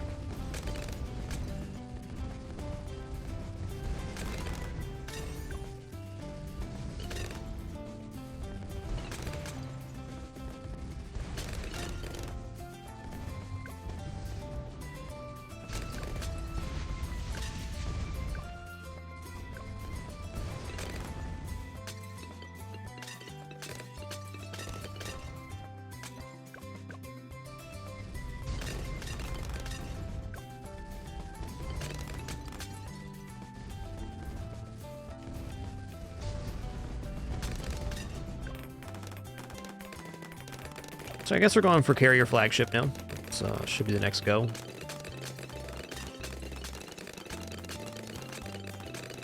We still have some camo concerns, but I think we're gonna be fine.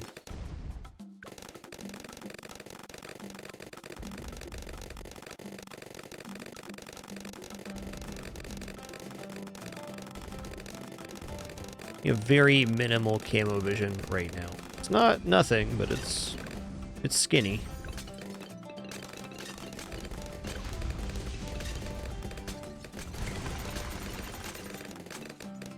Seems like a great time to use our ability.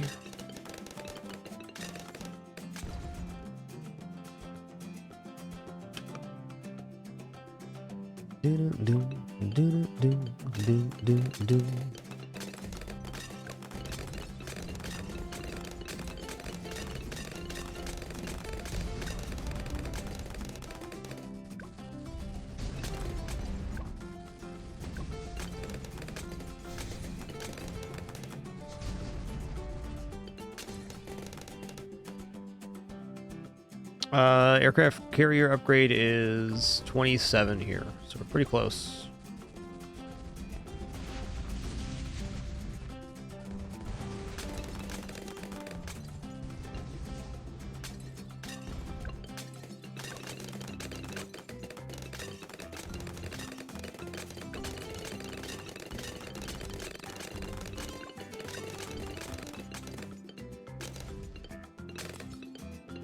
Kind of feel like pirate ship at this point is arguably much better, but I want to try some just carrier flagship strats.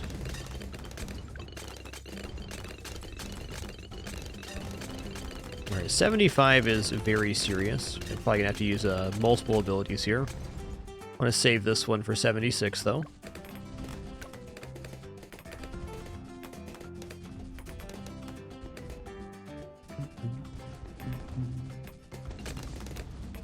Hey there, Barry White. Thanks so much for that Prime continuation. Appreciate that 2 months. Thanks, dude.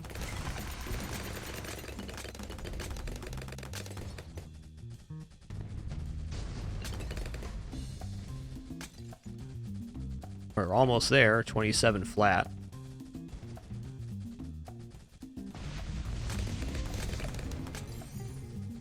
Okay, so we got carrier flagship down on round 75. I'd say that's a pretty good timing.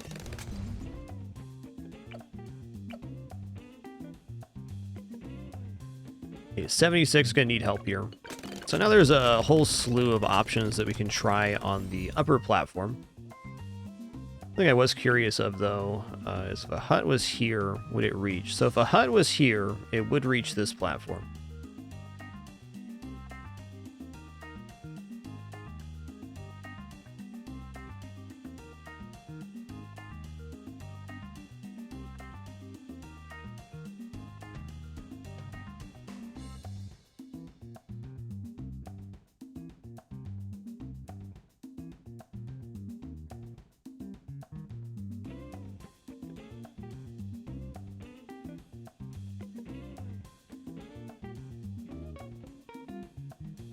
I kind of feel as if I'm gonna get a primary monkey up here, I'd like to have the hut here.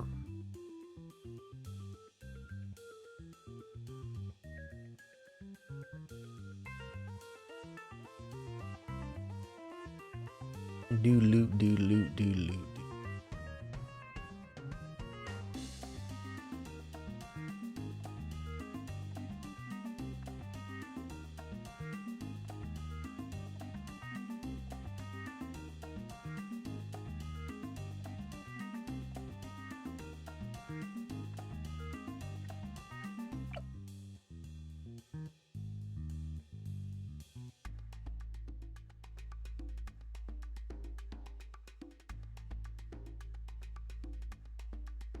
Coffee's yum.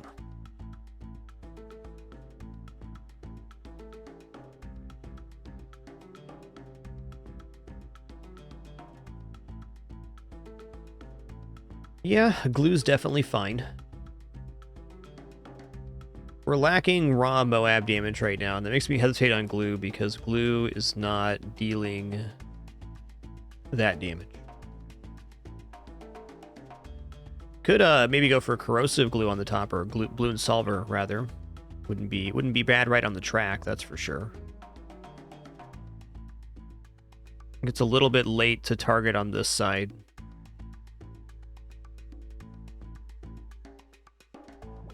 A little bit late.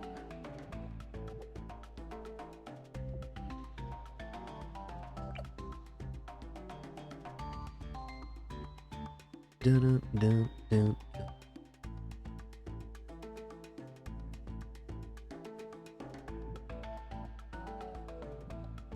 Almost wondering if I can get away with flip-flopping these and making this a hut to reach this. Like, hut reaching this spot would make it a lot nicer. That's a question for Sandbox, I think. Say Sticky Bomb Ninja, way too slow for this track. It'd be nice for some waves, like the ZOMG waves, but coming to DDTs, very little help from the Sticky Bomb. We can also just build into another naval tower here. That's definitely possible. We are getting attack speed increase from this guy.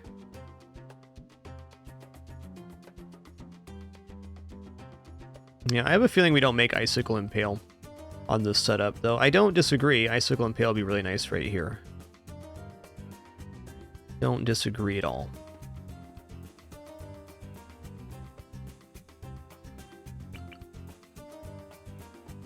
Okay, let's start right here. I'm going to try this out. Get this right on the top side of the track here. Actually, right on top of the track down here. I'm going to go for which path here? Embrittlement.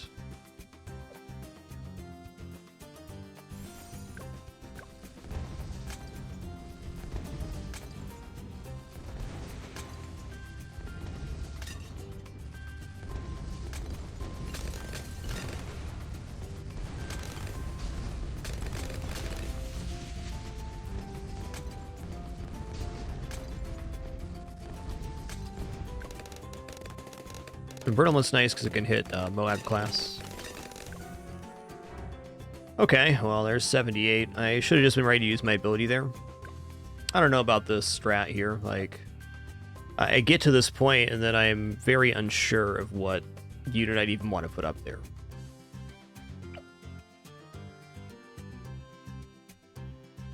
I feel like if I'm going to go carrier flagship, I want to flood the valley and also go pirate lord up here. That's my initial gut feeling.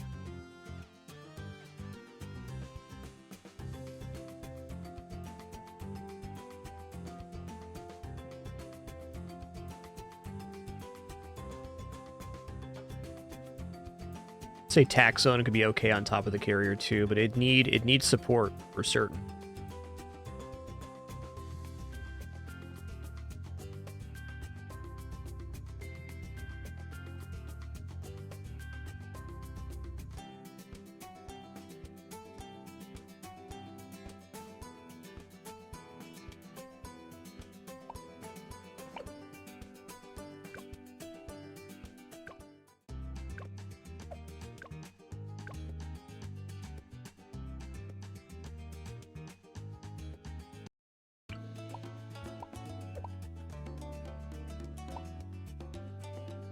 Okay, let me see here. Put Psy up in the corner this time. In the mid. Okay, Psy in the mid. And then if we went here. Okay, Psy's too high right now.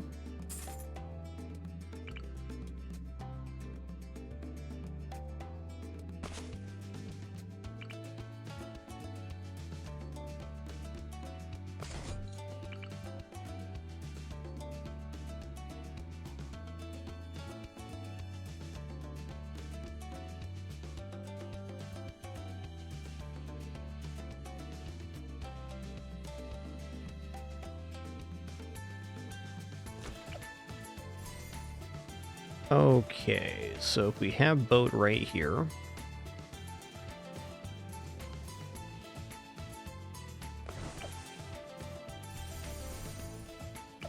Yeah, it does very cleanly get that in there. If there's a second hut, do I get on both? Not even close. There is a different hut placement that is better. Maybe right here.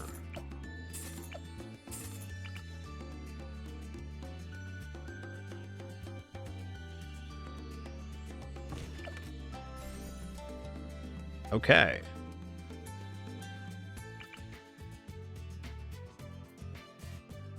All right, so with hut right here, both of the carrier flagship locations are inside the radius.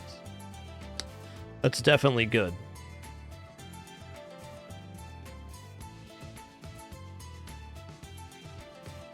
So then it becomes a question of what do we put on top of the carrier. I think pretty simple could be like Icicle and Pale here. It'd have to be Cold Snap, but then we could give it directly a Alchemist buffer.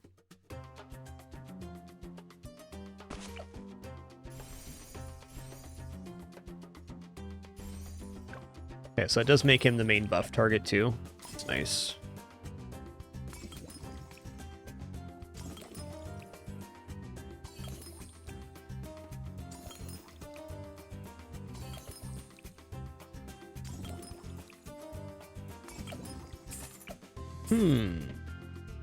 Still not convinced.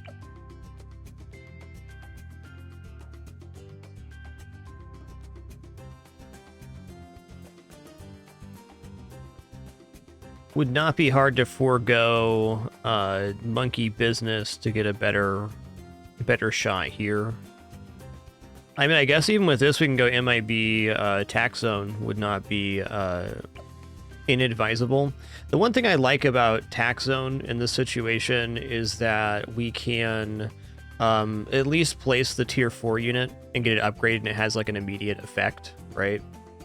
So like once we get to here and then go this one.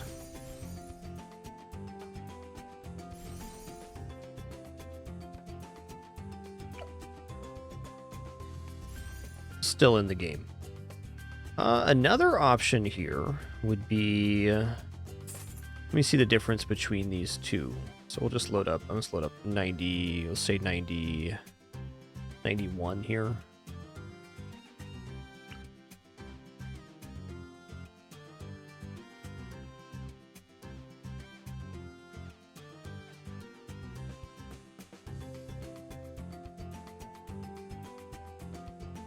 I think this one's better for tax zone if that's going to be it.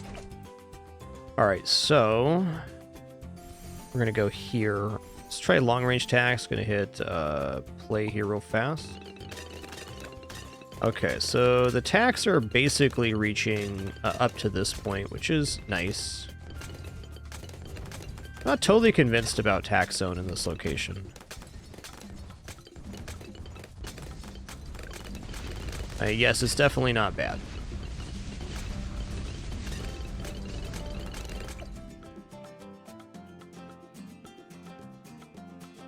Oh, I don't have super range tax? Okay, let's try it again. Okay, so now they are reaching all the way up. I think it's going to be much better here, though, to have the other option. Go like this. Yeah, that's going to be better.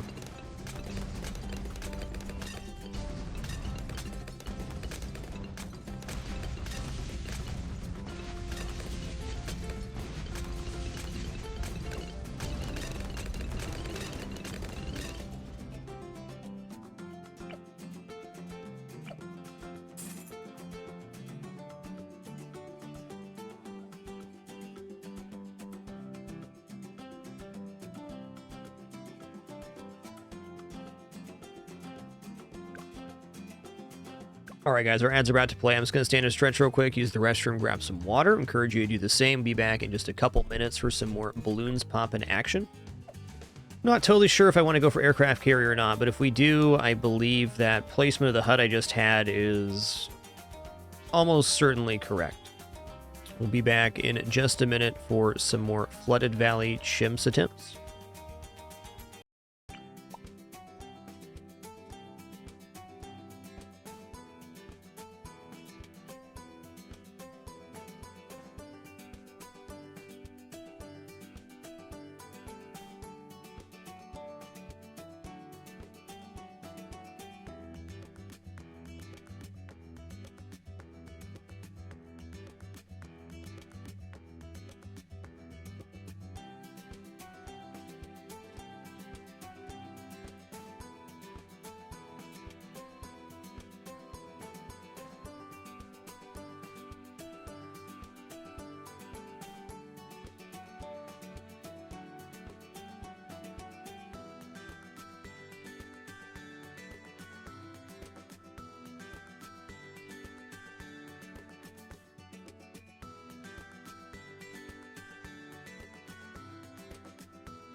All right, thank you very much for your patience during that brief intermission.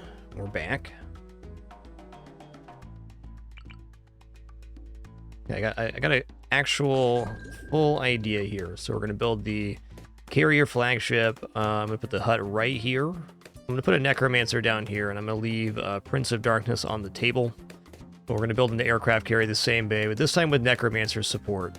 I think necromancer plus a couple other small upgrades, and we have enough to clear 64. And once we're through 64, our life becomes a lot simpler.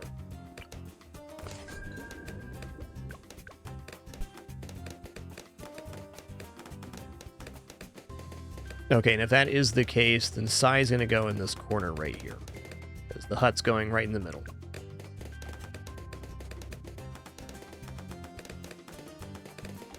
Definitely don't mind Psy higher up in this corner. One nice part about this location is it's very easy to get a stun on everything in this half of the map. So on some of the later waves, I think it makes this stun a little more effective, but it has its downsides too because it's offset.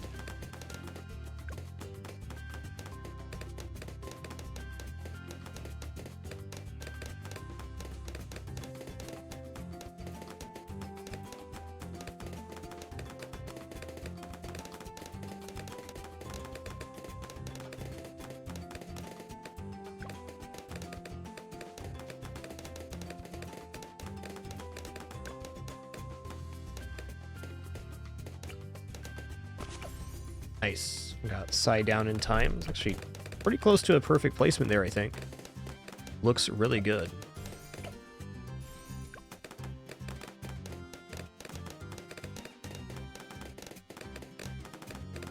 This placement is going to complicate our stun on 15, but I'm ready.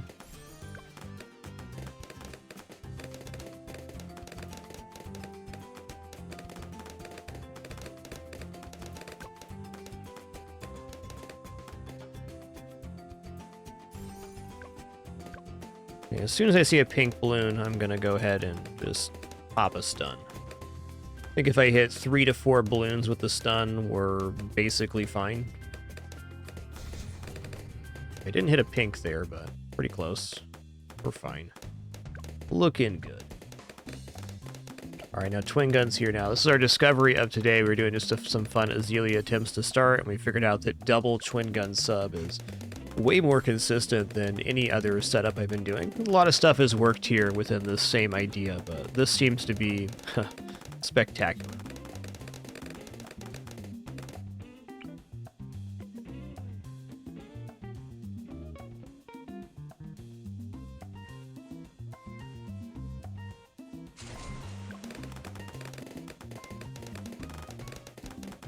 No Pillbox, thanks for 15 once again, and Miss 6 008, thanks for 29 months. Appreciate that resubscription. Thank you.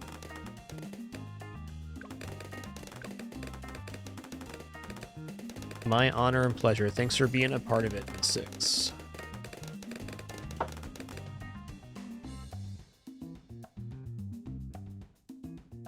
All right, here we go.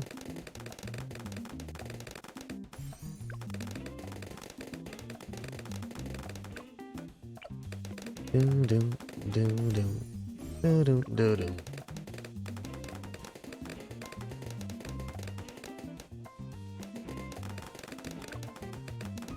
Adding a destroyer in here too is also a very valid option. Maybe I'll forego the necromancer to try that for now.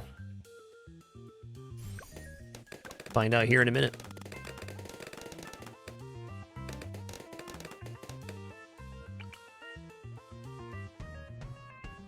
Start up here. All right, so we're doing pretty good last time. I'm going to close the window a little bit on the vision here on this side, and I'm doing this so that this sniper ambushes the bottom side where the shrapnel is best, and this sniper is going to ambush here.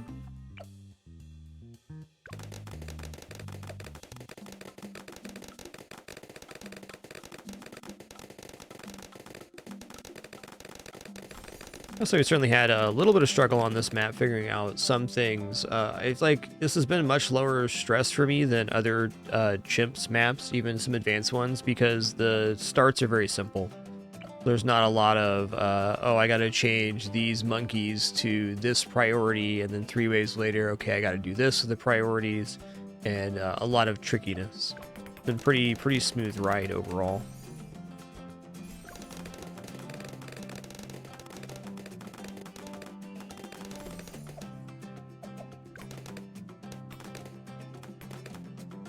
.98's definitely the current hurdle. We need to find a build that has enough Moab damage overall to take care of all those things.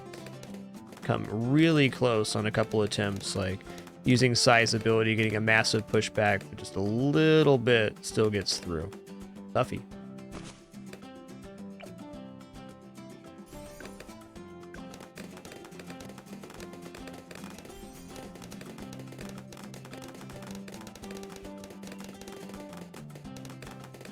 Definitely still open to flooding the map too if we need to, but I really don't believe you have to, or maybe even should, flood the map for optimal strat.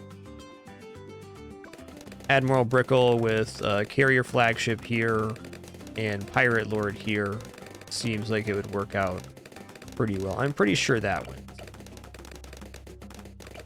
Alright, anyways, back to the task at hand. We're grabbing airburst darts. Advanced intel before 36.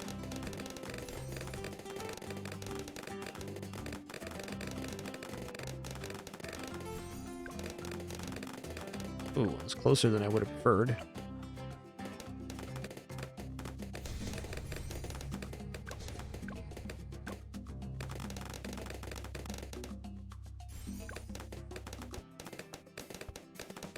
Alright, from this point here, I'm going into Destroyer.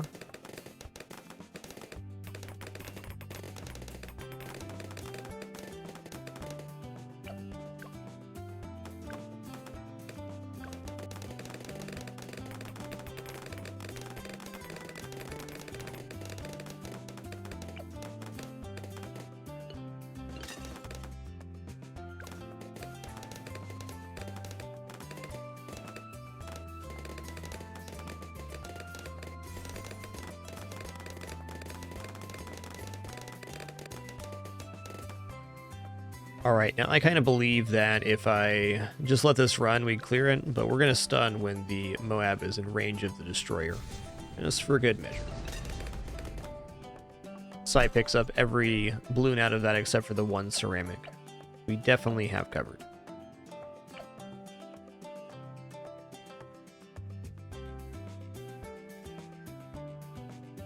Sip of coffee. Yum.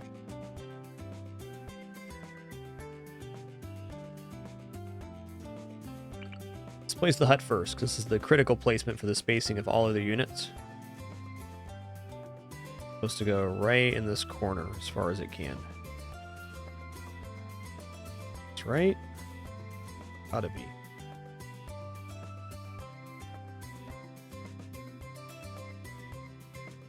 Oh no, here we go.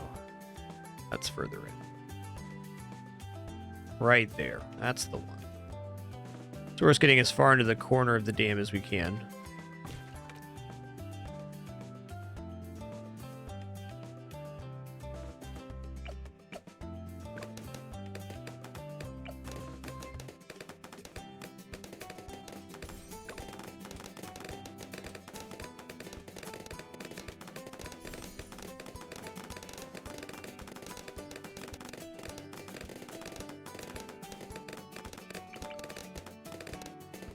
Okay, good. This definitely still reaches the track.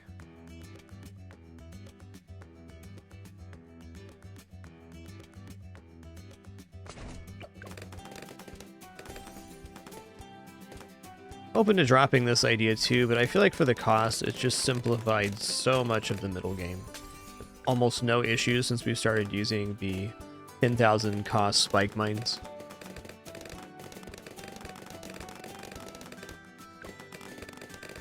Based on how many pops it gets, and I don't feel like it's an inefficient purchase either.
Alright, should be good for now.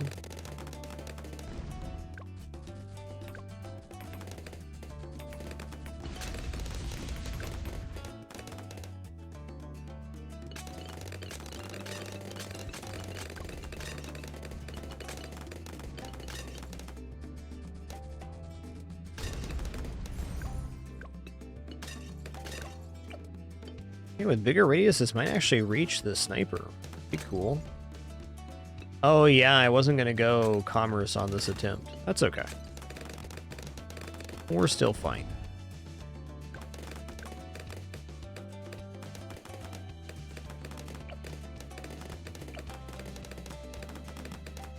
Let's go here. I want to see it. Yeah, it doesn't look like it's gonna reach, but it's going to.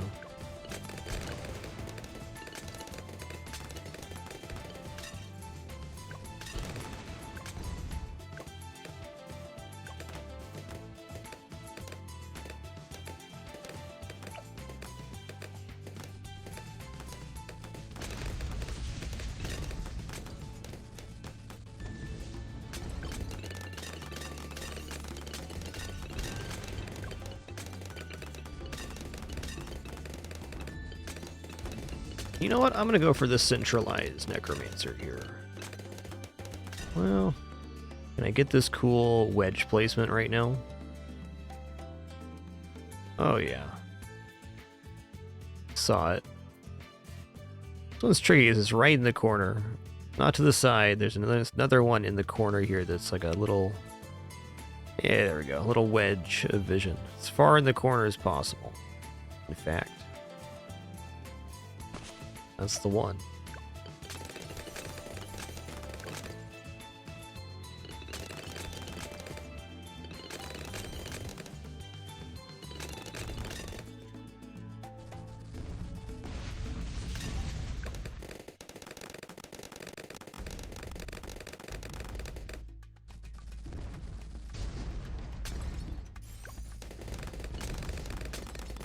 Okay.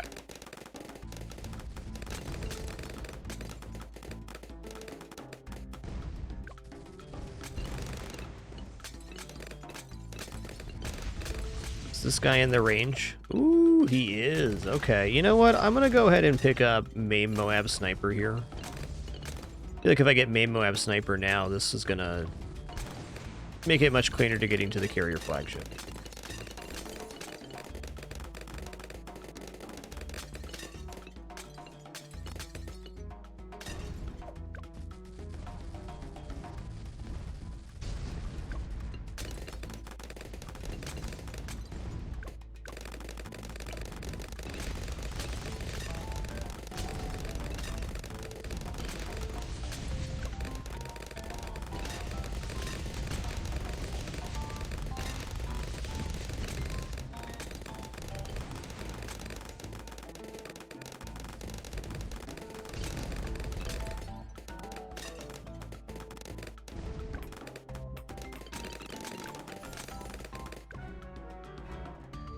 Oh, yeah. That's fair. I forgot to press the button.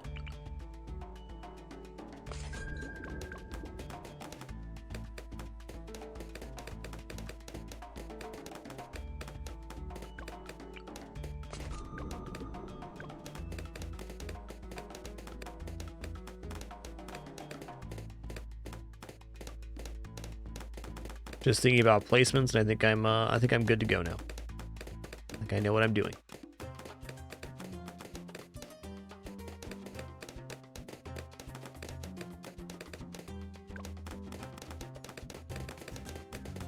The hut being here actually lines up pretty nice with the other placements.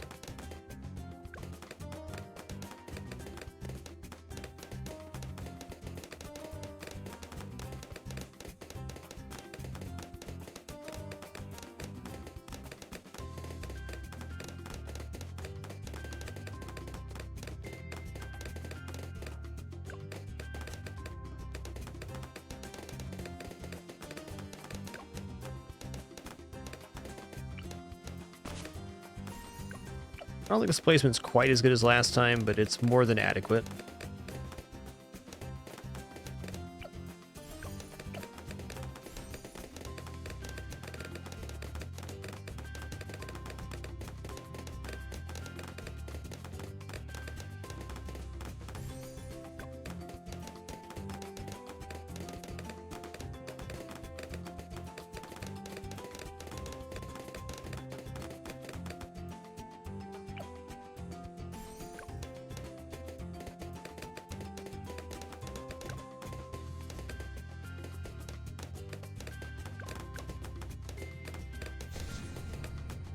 Stun only hit one balloon. Like we're still okay here. Oh yeah. Oh yeah.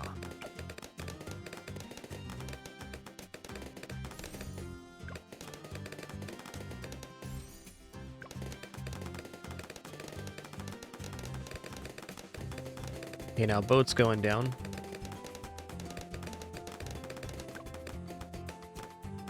Alright, so on this boat, I'm going to line the bottom of the cannon up with this line on the dam here. That.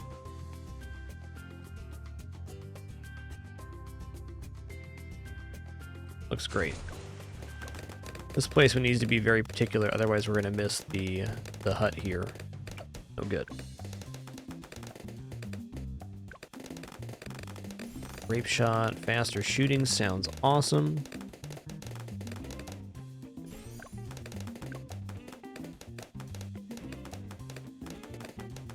Oh yeah, with grape shot working, no need for any stuns or anything. That is definitely the way to do it.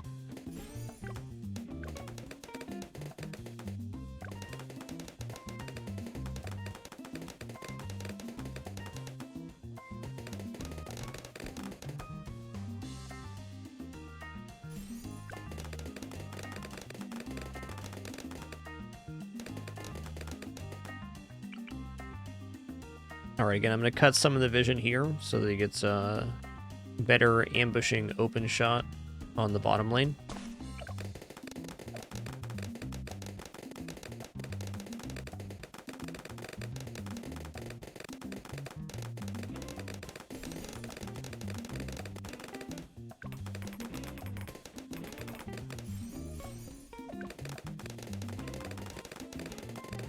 Side level 6 here, indeed.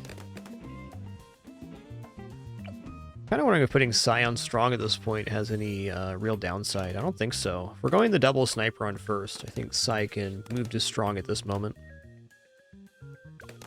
The airburst dart subs are also on first, so we have a lot of first coverage happening in the build.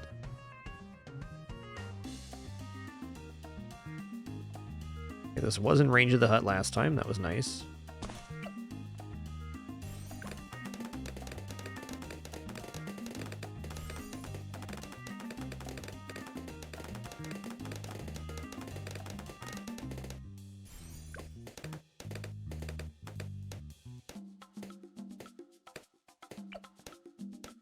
I'm going to go airburst and airburst here, and then we'll go into advanced intel after.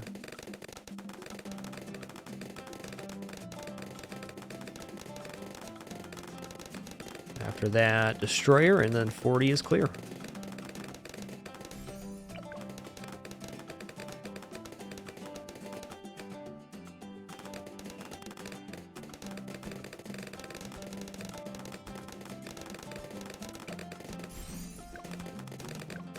Oh yeah, that's how to do it. No sketchiness there at all.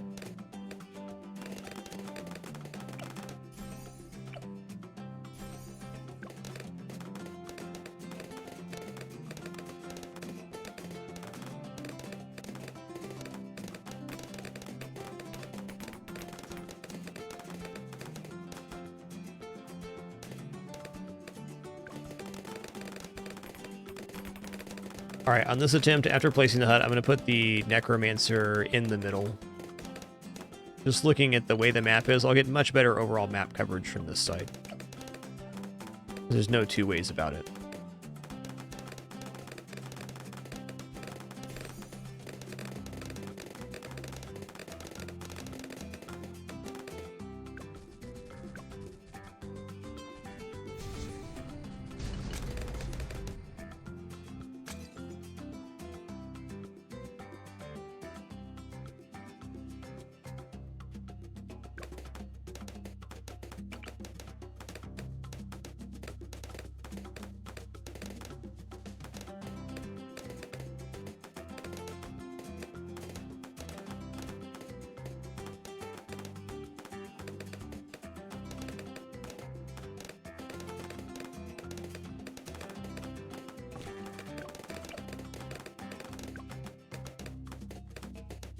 Okay, I'm not going to go discount hut this time.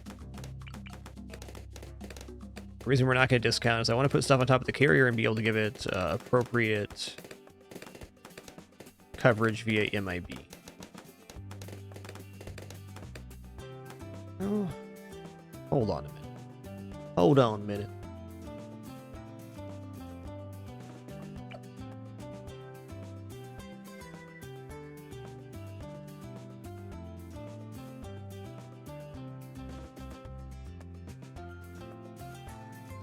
I can always come back for this later. Let's leave our options open here. I think that's going to be the best policy. Not saving us all that much right now, or overall, in fact.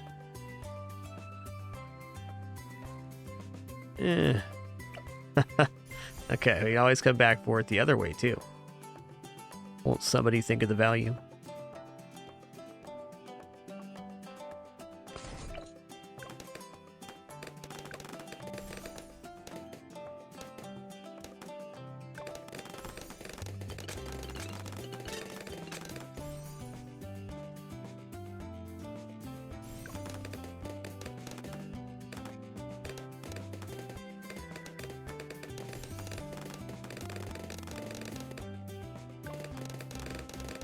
Like grabbing the discount this time. It may fail in the very late game, and if it does, we can make the adjustment then. But right now, this allows me to try more things, because I technically have more monkey bucks to spend.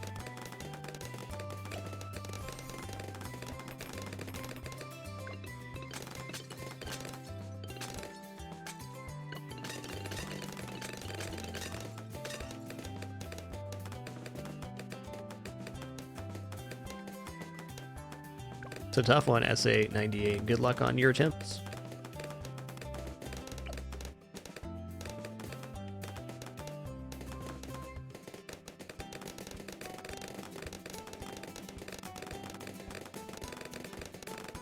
There's so much money in these late 40 waves.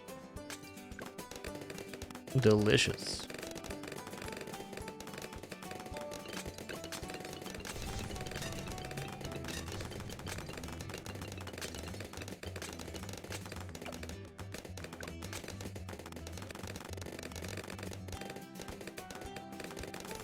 Alright, we're on the same timing. Life is good. I'm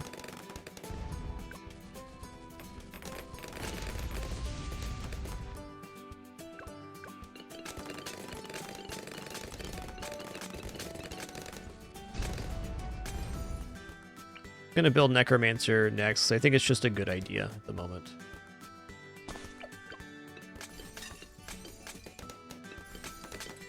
I don't actually think I'll be going all the way to Prince of Darkness.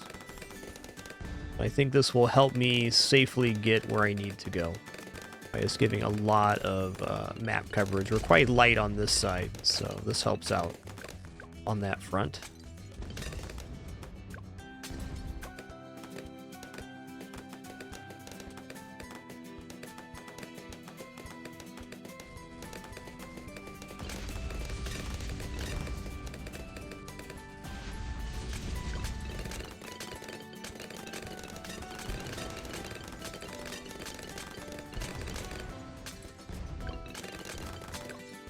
Okay, 63, we need to use the ability. That's going to be the ticket. Aircraft carrier next.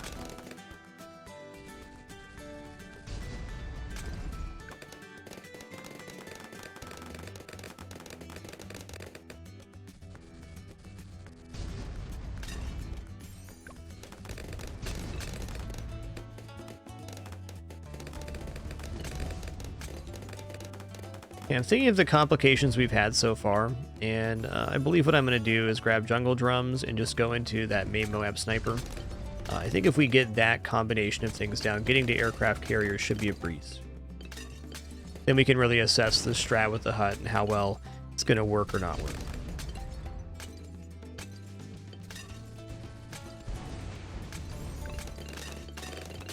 I am sure, though, that main Moab Sniper will not hurt our chances, and we're getting a nice discount on it currently. Seems good.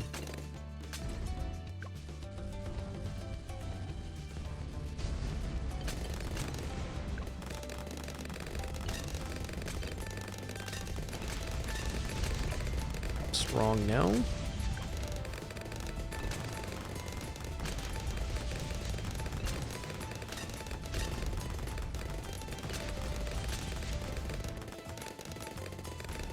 Yo, Crunchy Pedro, thanks so much for 14 months. Much appreciation. Thanks a lot.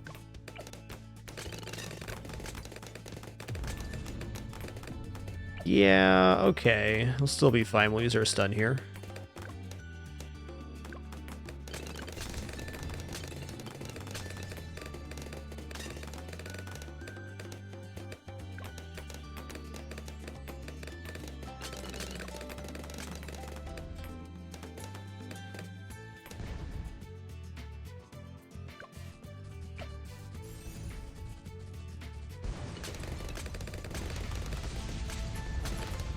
Definite improvement here.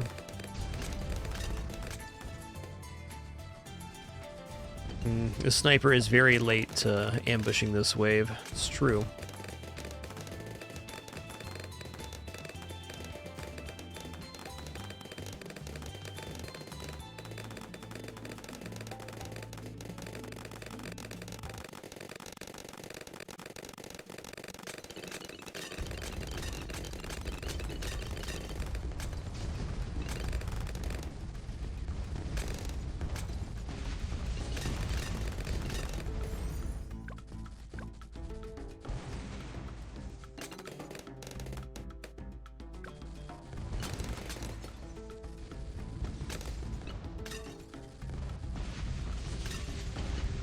I do believe I can make it to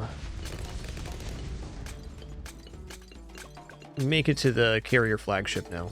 Should be able to. Gonna have to use my abilities on 76 and 78 twice.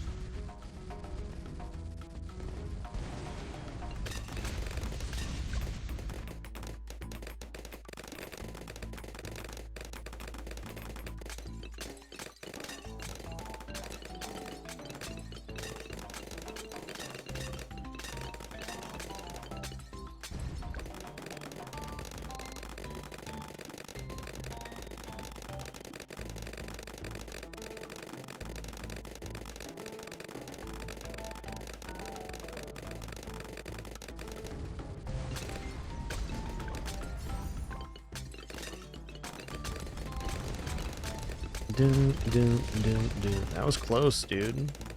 Okay, 71 is serious. I should have been prepared there with my stun. Fair.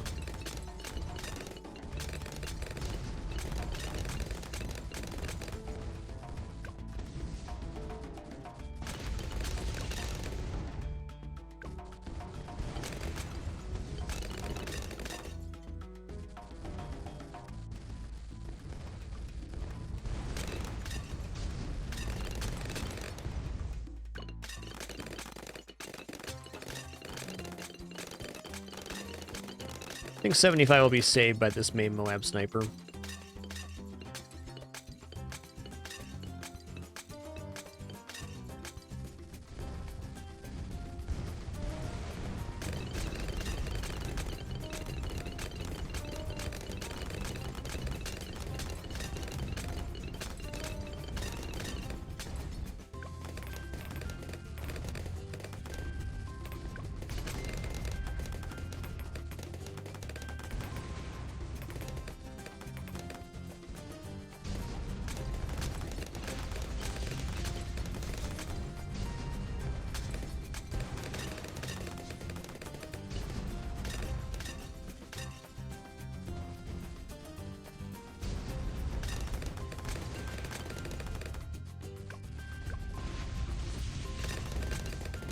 Oh yeah.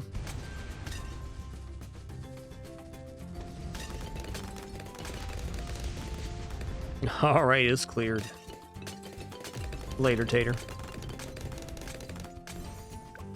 Okay, 78, we're definitely going to need usabilities again as well. Be careful here.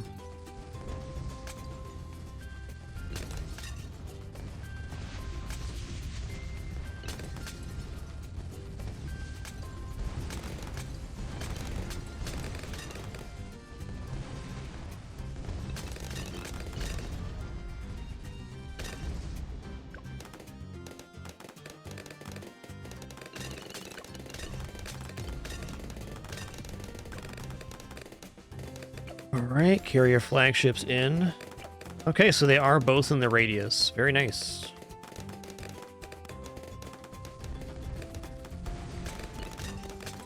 Alright, let's start with a unit I love, which is usually not very good in expert chimps, but I think we could maybe make an exception here for Crossbow Master, because he is, like, on a huge straightaway, so the angles here should be just excellent.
Okay, we can target Moabs now. That's nice. Might need to. Yeah, I agree. Tax Shooter on the lower deck could definitely work. It'd need MIB support, but it is pretty optimally located.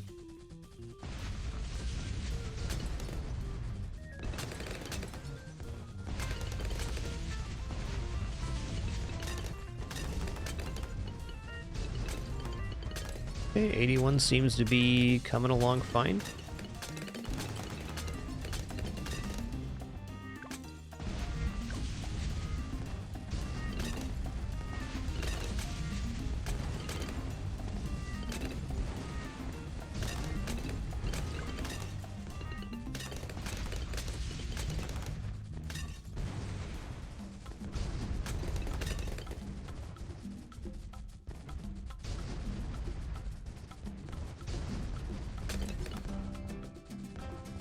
Yeah, Glaive Lord would be quite good there, I agree. I haven't seen Glaive Lord work on Expert and Advanced Chimps, but if there's going to be a spot it could, it'd probably be that.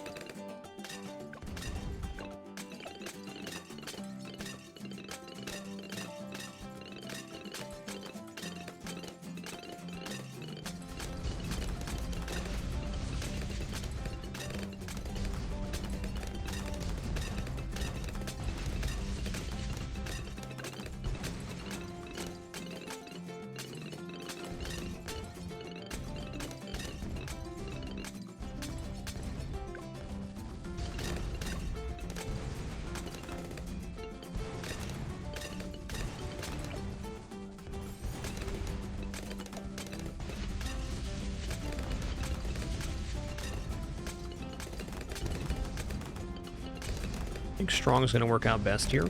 Oh man, look at those rows of crits. Holy guacamole. Let's check out first here and see what happens. Hey, look at the radius here. Straight away on 85% of the track or so.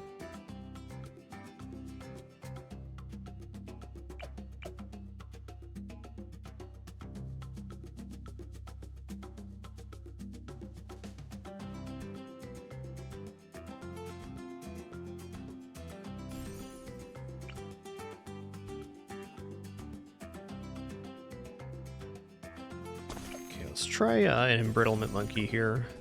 I really want to see how the Crossbow Master performs from this point more than anything else.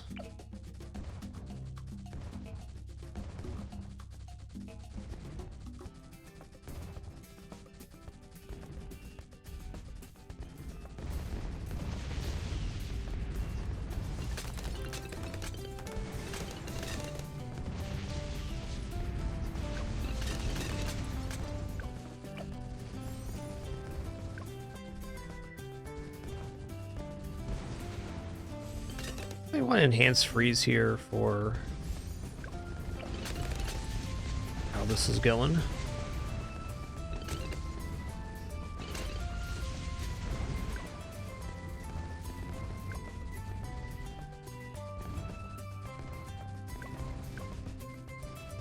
Very unconvinced here on 87, but could happen. I was cleaning that up.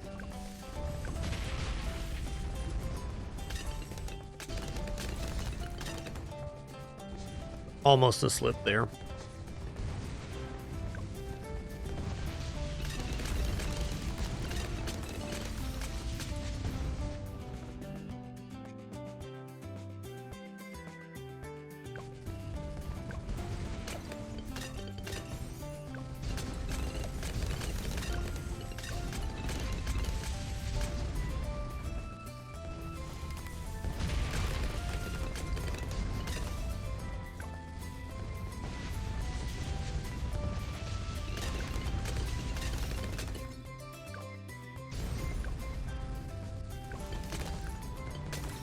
Alright, I think before 90 here, I do need to embolden my camo vision a little bit. Probably on this side. Let's go here.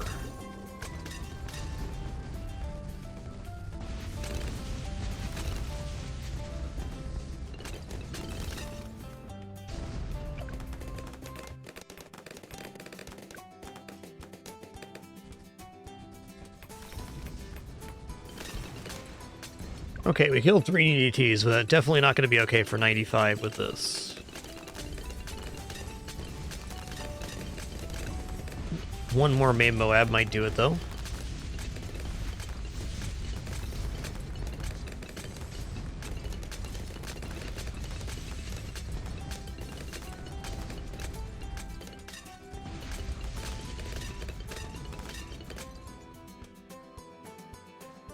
I don't know, I kind of feel like strong targeting here, a little bit dangerous, is better damage overall.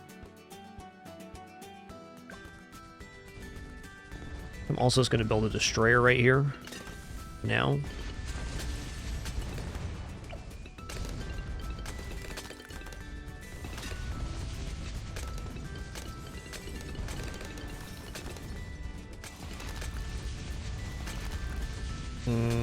Strong's whiffing a little bit here.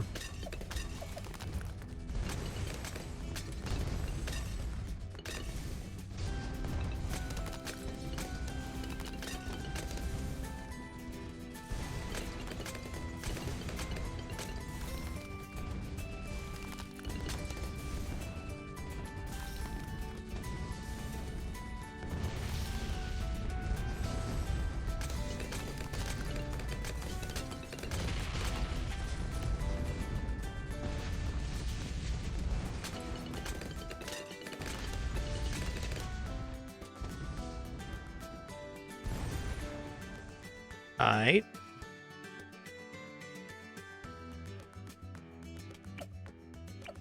$162,000 so far. Not shabby, man.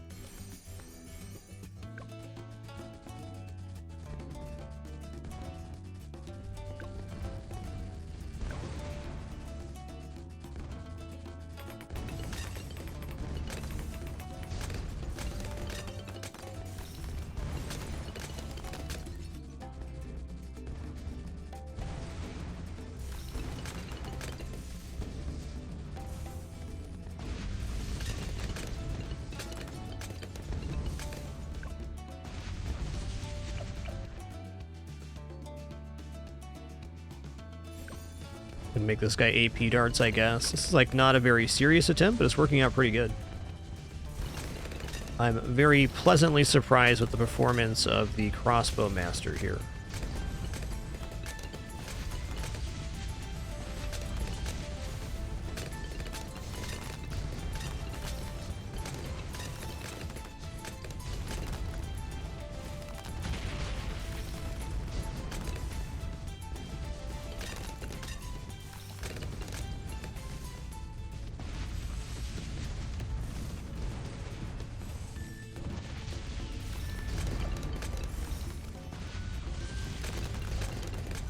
Nope.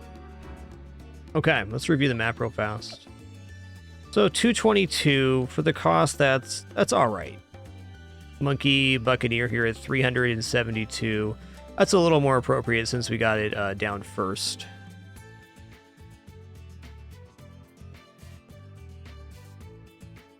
All right, I kind of feel like if I go aircraft carrier and then I get MIB here and put down, I don't know, maybe not even tax zone yet, but grab Prince of Darkness and then build this platform. Like, I think if we can get these two tier 5s, we can put maybe Crossbow Master and something else on top of the platform. Maybe just Crossbow Master and Alchemist.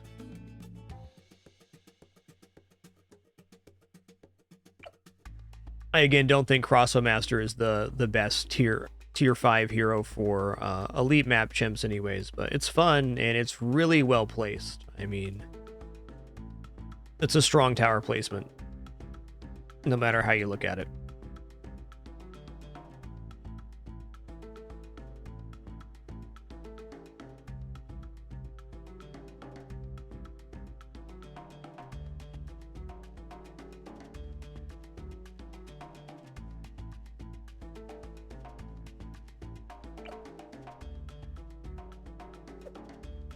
Okay.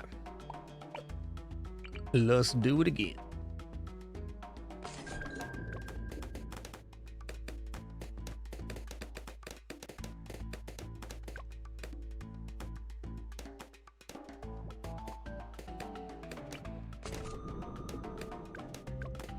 I do think pod is going to be the ticket, though.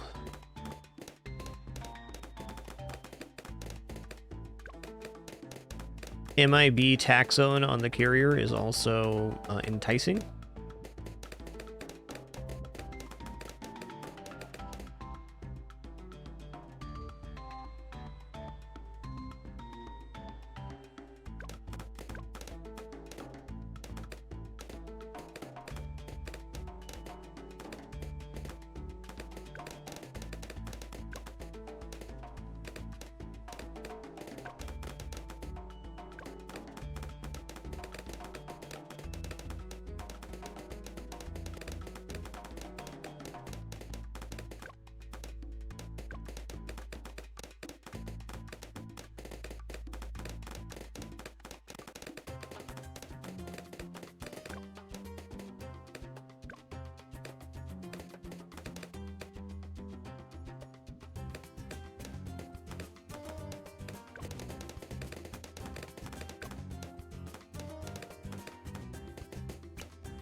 A really good placement there.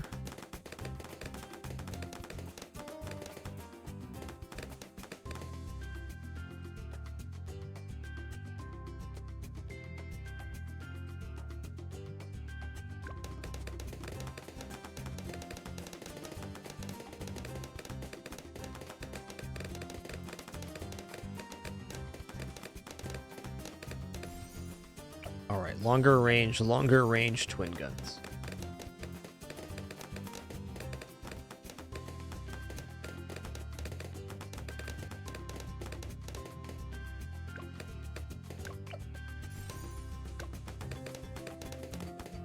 Can use a stun if I see a pink balloon here. Well,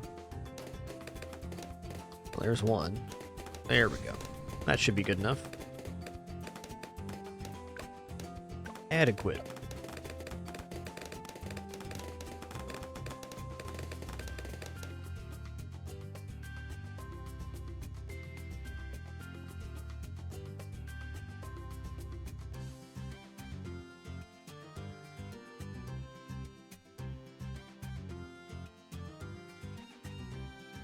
I was just thinking about building the Necromancer on top of the aircraft carrier. That'd be a pretty sweet placement. And get well over 50% track coverage.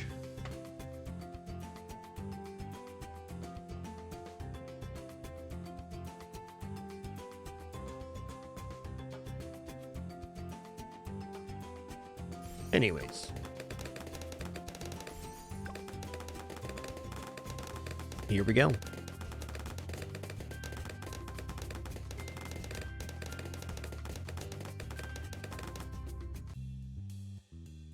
Boat. Or line the top of the cannon up with this line again.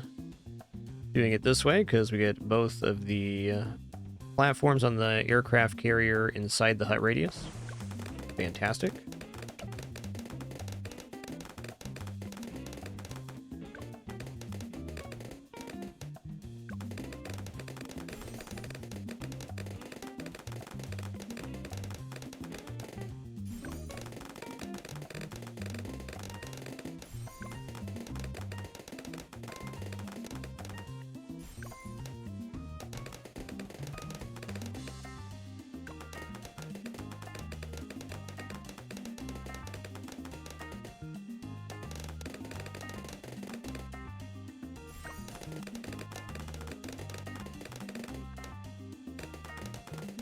Alright, after this is Sniperoni. I'm gonna stick with this double shrapnel shot sniper deal. It's getting us past the first hurdle, so pretty cheap concession. If we need this 1,000 later, we could try to find it again, but it's already a much cheaper version of what we were doing before.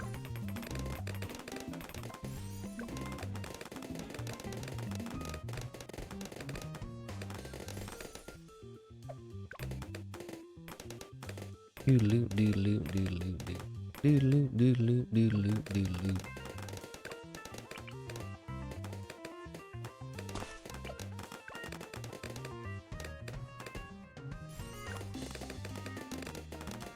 Going first? You are.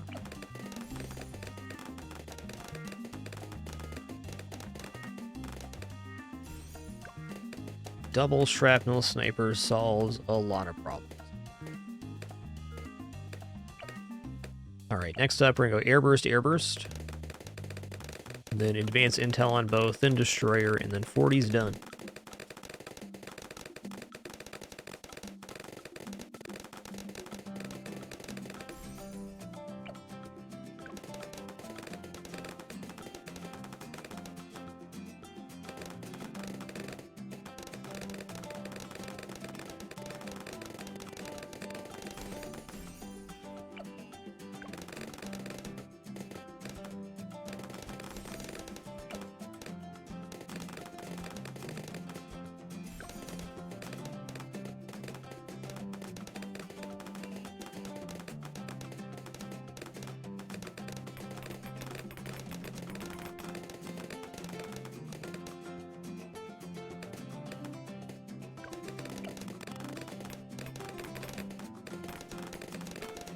Oh yeah, let's put Scion Strong here. I was liking this. At first definitely has validity as well.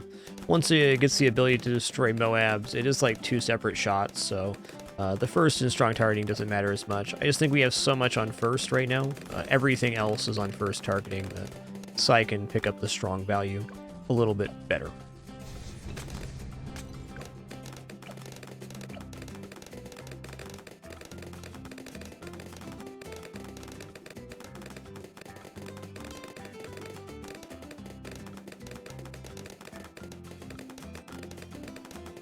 Alright, next up, we're going to place this hut down. I'm going to go in the corner of the dam here. Go.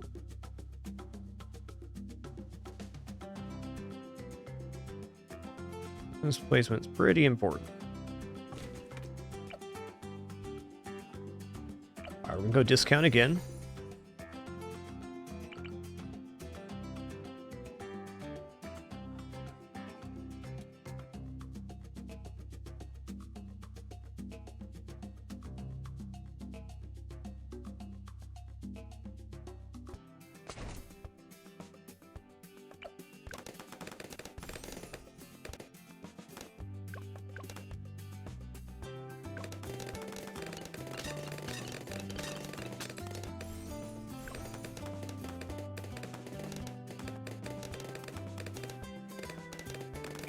And debating how I'm gonna get this down. Yeah, Ball Lightning Druid could be fun on the aircraft carrier deck. Definitely a choice could be made. I think I'd be more likely to try that in impossible difficulty than I would chimps, but it's a fun idea and would definitely have a good straight line.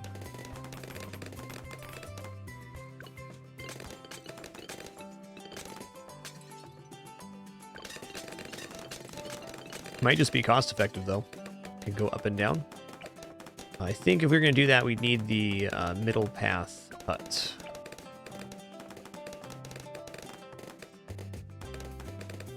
I guess it is possible that an unupgraded hut here does reach the aircraft carrier. I could see that.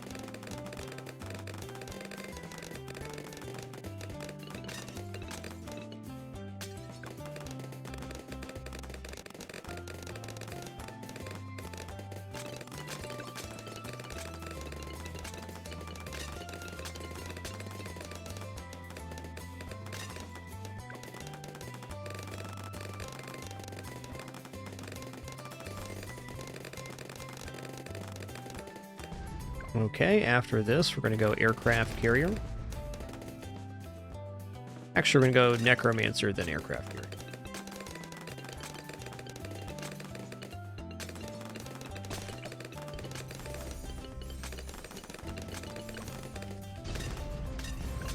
You've been bamboozled.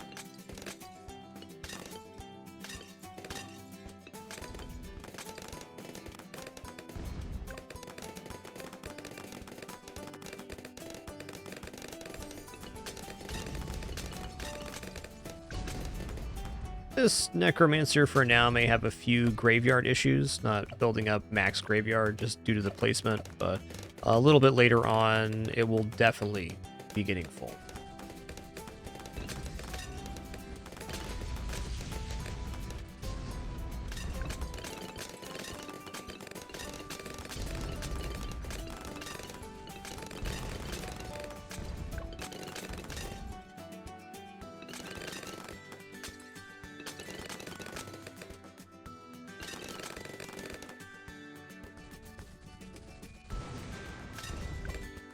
Cruising at 77.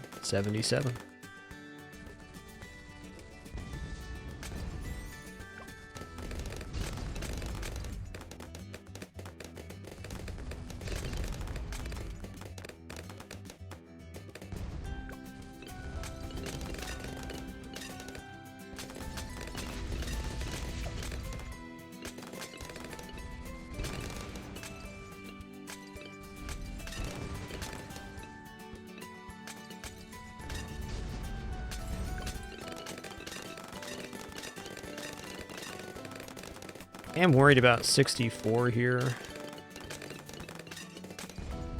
Okay, I'm gonna go into AP darts right here. In fact, I'm gonna go into double AP darts. These will only be buffed by the flagship setup anyways. Well, I don't help with DDTs. If I'm getting Prince of Darkness down, that's enough DDT coverage to fix that. Also, AP dart subs, pretty good. Nice Moab damage.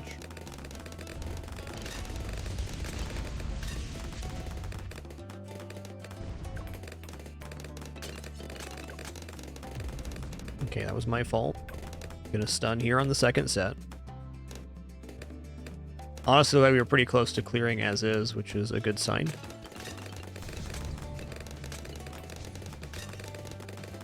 Oh yeah, there is a lot of spiked mine value left on the playfield. Get them out.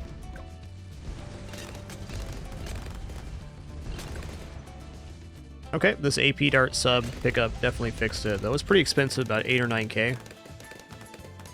I just feel like these units hold value for the entire playthrough.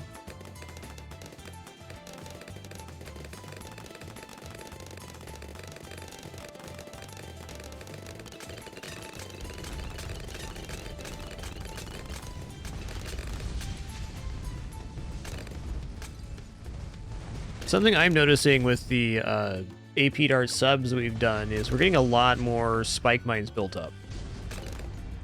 It's kind of cleaning up these trash Moabs pretty easily and allowing this value to build. Feels nice.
Oh, we're definitely getting somewhere.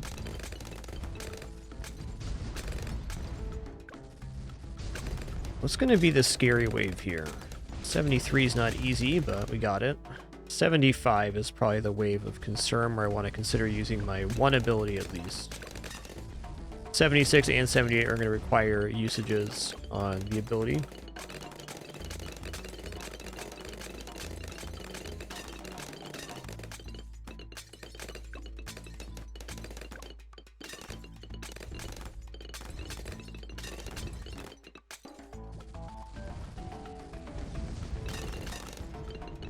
Not a chance, 74. Not a chance.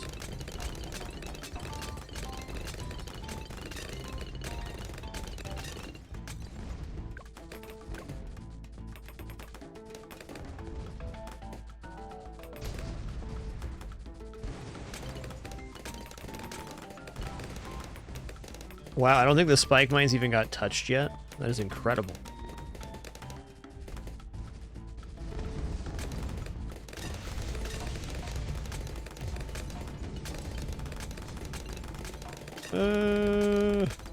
Woo. That's close, dude. Maybe too close.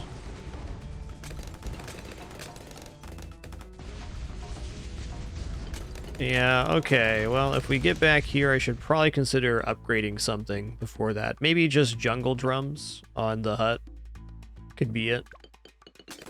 Oh, I used my ability there too. We're done. Okay. Dang. Alright, AP Dart subs weren't quite a big enough bridge to the carrier ship. It was close, though.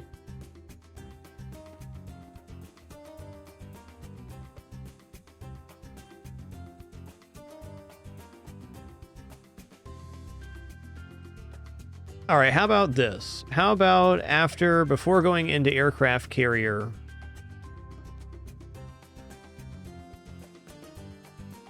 we grab AP Dart subs, and then we go into Prince of Darkness.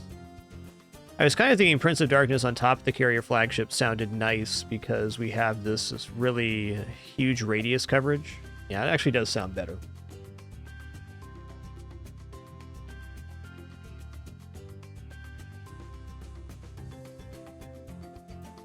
What unit do I need to add to make this more survivable? You know what the unit I should add in here is one that's worked really good on every playthrough so far. It's Pirate Ship. It's a little bit expensive, but if we go one AP Dart sub and a Pirate Ship, we're in a very similar cost evaluation, and I am sure that if Pirate Ship existed here doing AoE to the Moabs, that we would have definitely cleared that. Maybe we go Destroyer, Pirate Ship into Carrier Flagship, and then we can work on Prince of Darkness. Yeah, okay. I think we're good. 75, 76 is not where I was expecting to have an issue, but I understand what it is now. We don't have enough AoE damage. And Pirate Ship definitely fixes that, and it gets amplified by the Carrier Flagship's buff when the time comes along.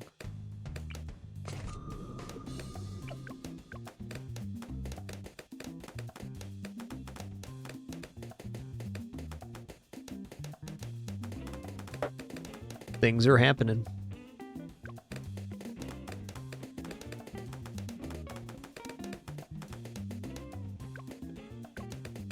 Even after all these tries, I'm still unconvinced this strat is better than our pirate ship start, but it's been fun.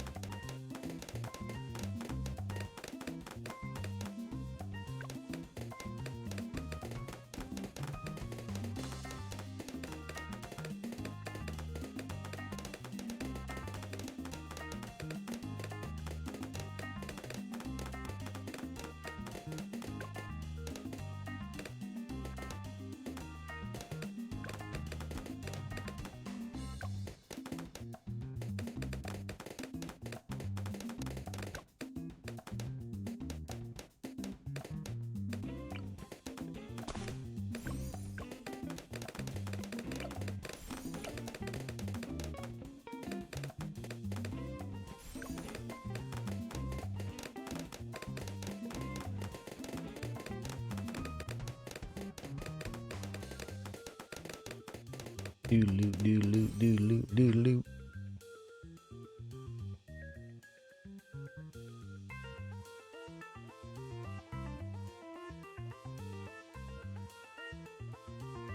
What good kitters I got.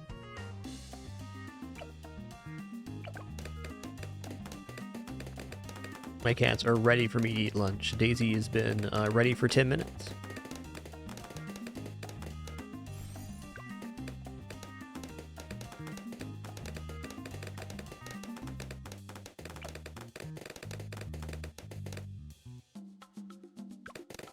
Do, do, do.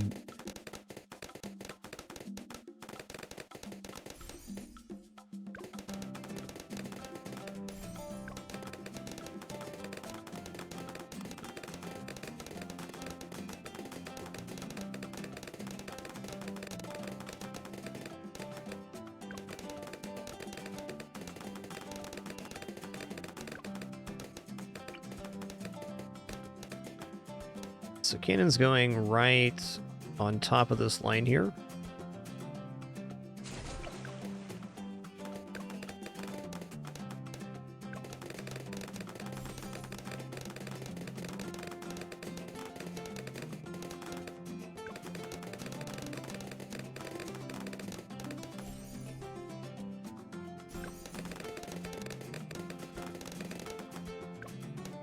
We've used a lot of heroes besides Sai and Admiral David. Just to list off a couple, we did Quincy to start. I did Azili today. We've done Adora, Etienne, Sai, Admiral, and I think, yeah, Pat Fusty as well.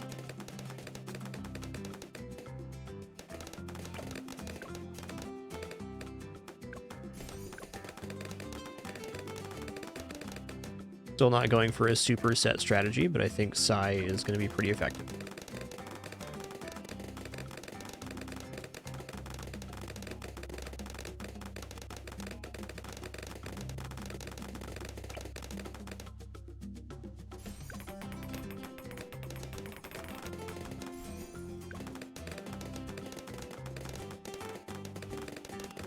Yeah, we're going to need one sniper here, no matter what.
Okay, let's go advance intel here.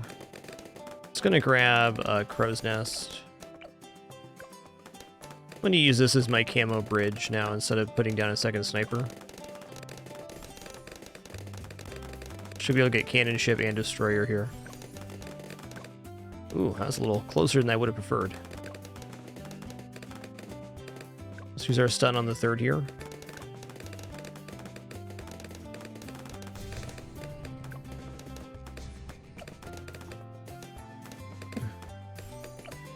I think we still make destroyer, and even if not, this should hold.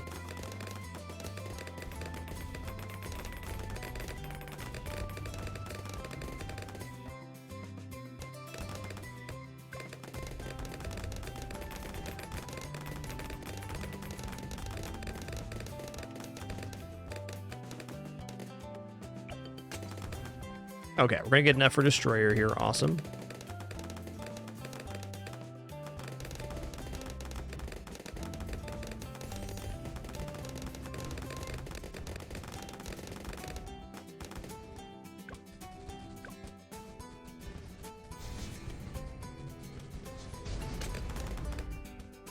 get roasted.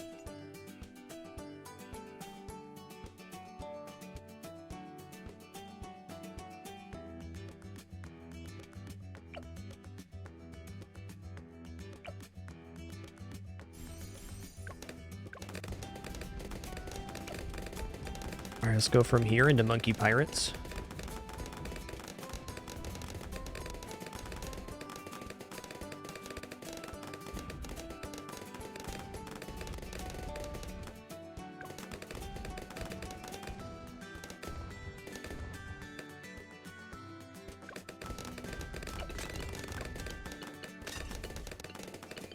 You know, I'll put this guy on strong here. That's the one.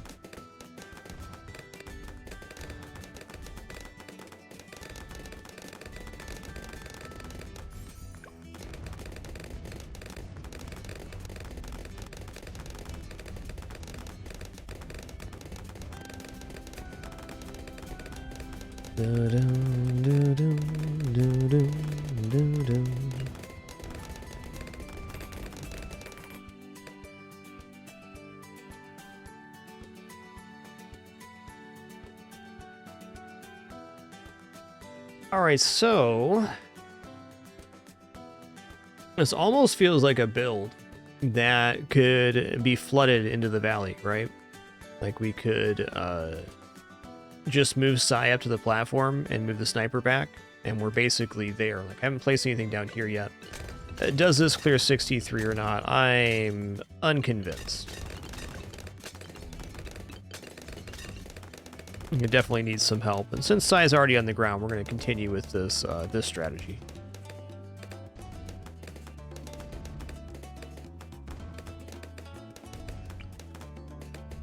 A corner strat here.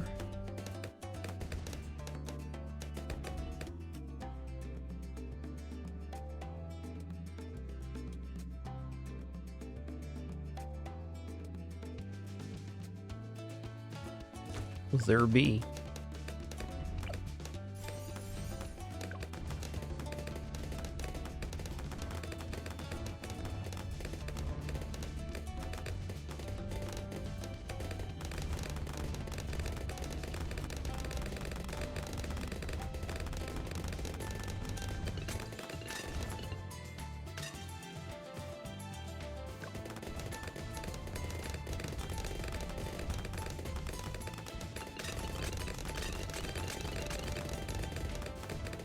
You know, even just a Vine Druid here could be an interesting add.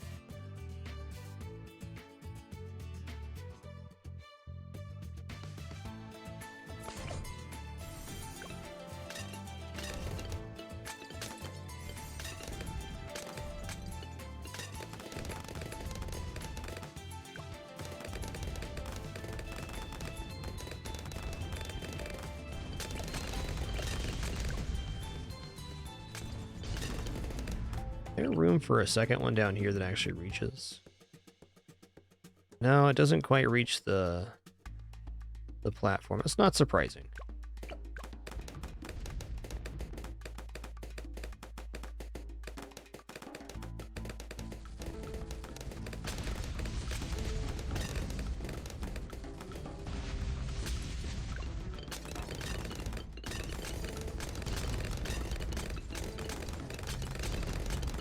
All right, from here I'm going to add one more tower. And that tower is going to be a destroyer here. Pick up a little slack on this side.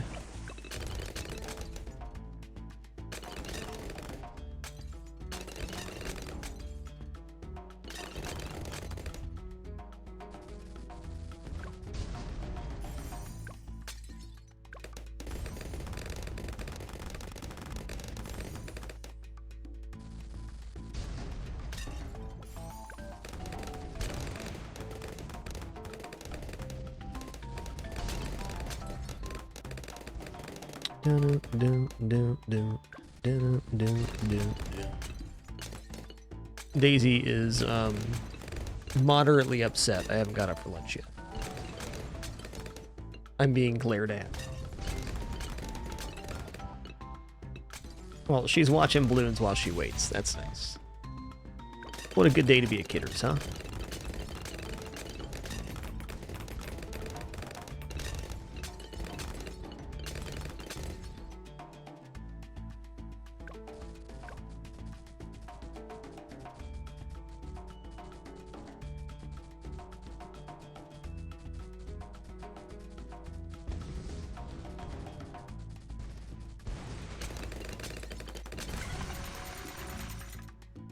Yeah, okay.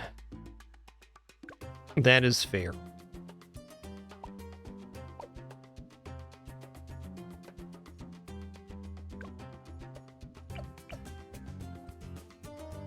I would have just made these guys triple guns. That would have been fine.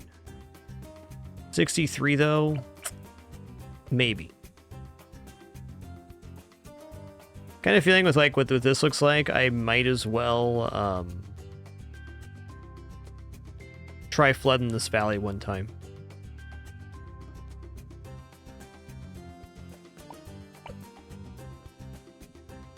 Okay, before we go into another attempts here, just gonna stand up, stretch real quick, use the restroom, grab some water, grab a quick snack as well. We'll be back in just a few minutes for some more fun.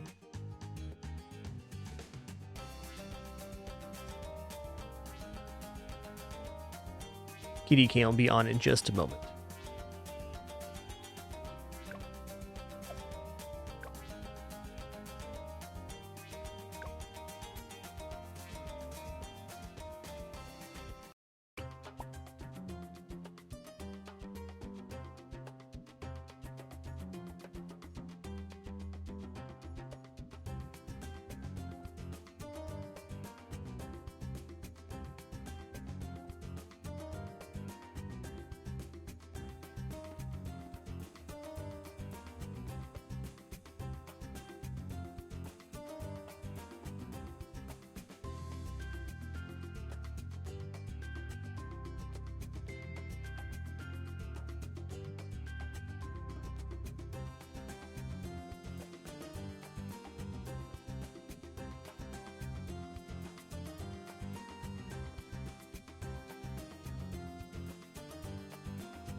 What good kitters we got.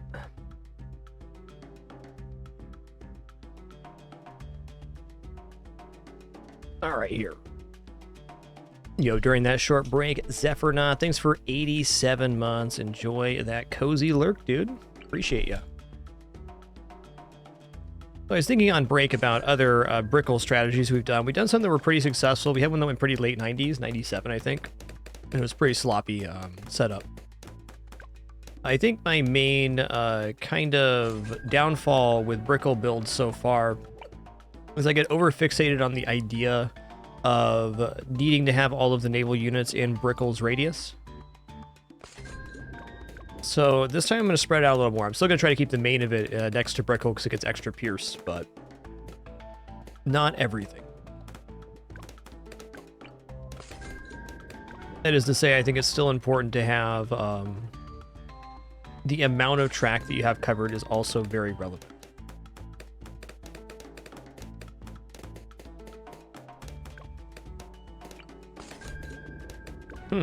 Okay. This opening placement's off again. Fix it up. There it is. That one felt good.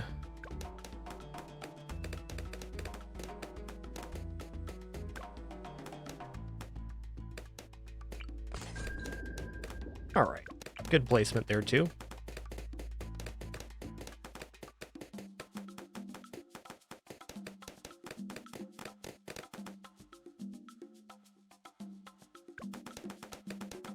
Okay, Brickle's going to go right here, and there's going to be space for 2 ships in between. That's the hope.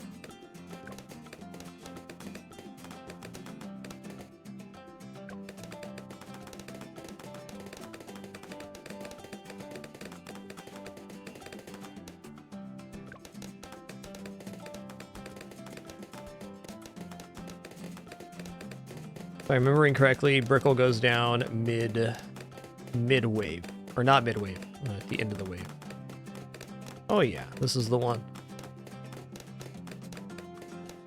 Perfect. Always kind of nicer when your hero goes down after the fact. Let's go right here.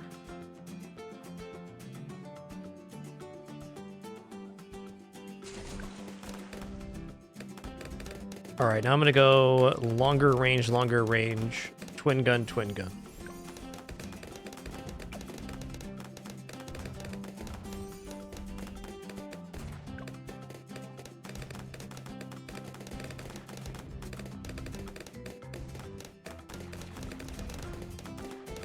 Double twin gun's been mega consistent today.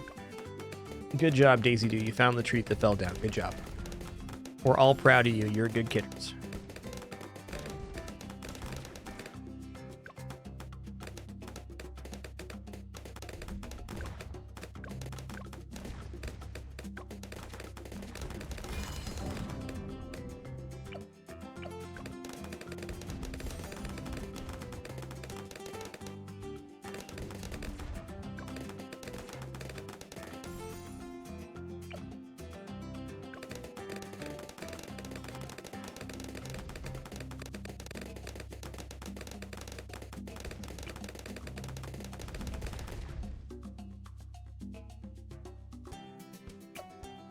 Guess as long as we're in range of Brickle, it's fine. Let's not mess with fate here. Let's put the boat in the same spot. I'm gonna go faster shooting grape shot.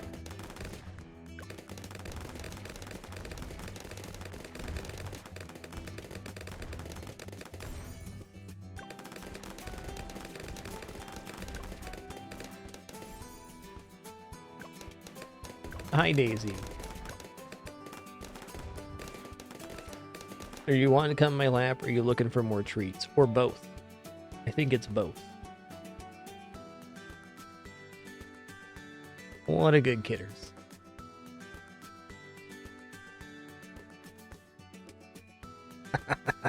Oh my god, these cats today, dude. Too much.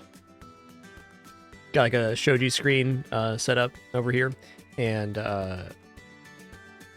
S'more is meowing at my wife through the crack. A little tiny crack you can see. What a good boy. Just letting you know that he can see you. Cool. Alright, well my cat got me killed. That's okay.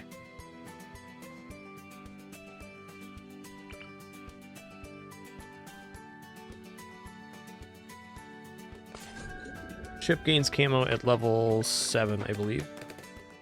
6, maybe?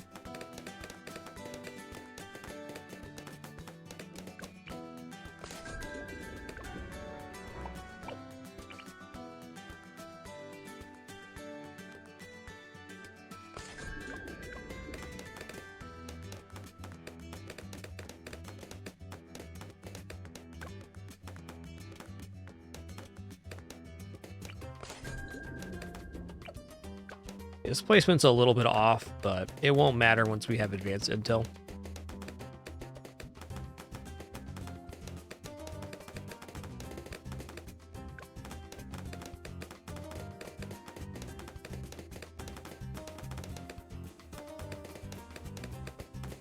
I go twin guns on this one first because of that placement, though.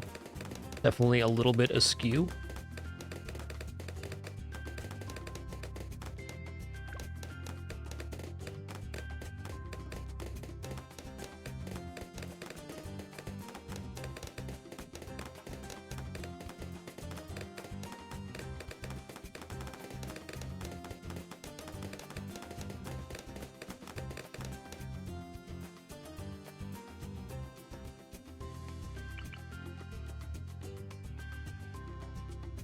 What I'm hoping with this placement is to reach this corner and this corner once the hero's radius expands. Should be close enough. This isn't the best placement for track coverage for the hero, but the benefit of giving plus pierce to nearby water towers is like amazingly powerful when those water units are placed well. The three great placements here are here, here, and here, and also right here is quite good. We're gonna use all 4 of these placements hopefully on our way to where we're going.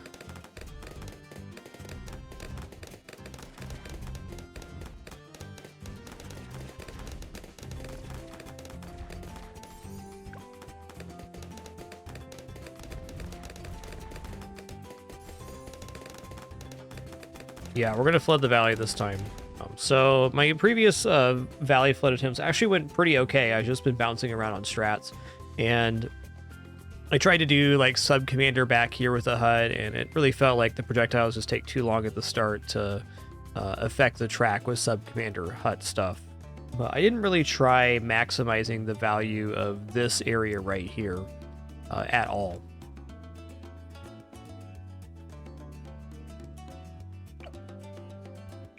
Take a look at Brickle here.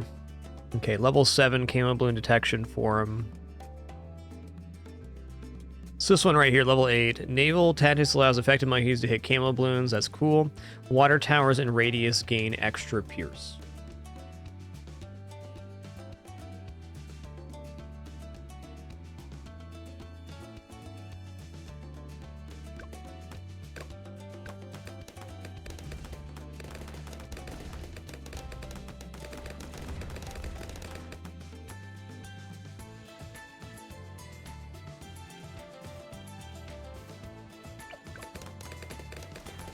A little concerned about this placement being weakened until we get advanced intel.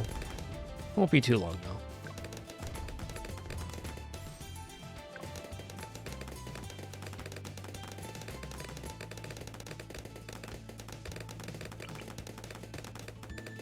Okay, right above the line here, we'll bring the bottom of the left-hand cannon up to the line on the art here. Oop. Drag this in slower.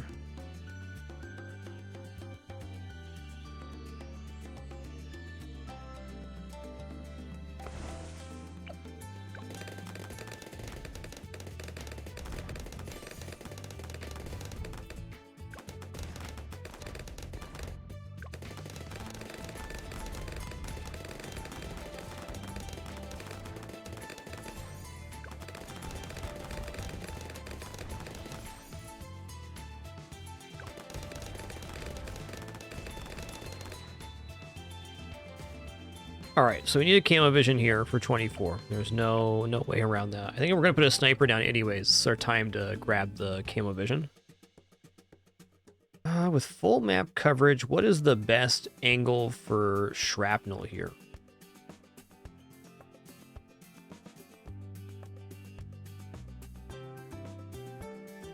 I think the best angle for shrapnel is up here, because then we're getting a straight line on this, and then we're also hitting this line sometimes. Whereas if we put the sniper down here, we sometimes get this very short opener. But with the sniper here, it's kind of like this gets bent straight, and we're getting a shrapnel the entire time here. Pretty weak shrapnel in this area, but it picks up again on this side. Sounds good.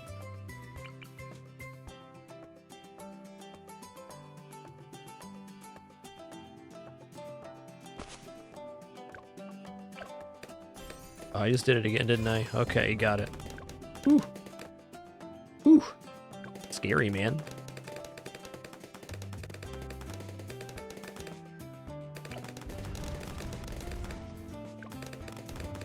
Hot shot, double shot.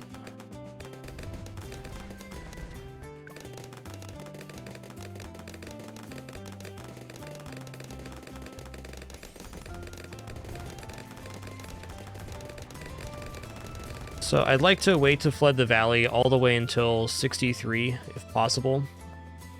I think that's my time to escalate the build. Not before.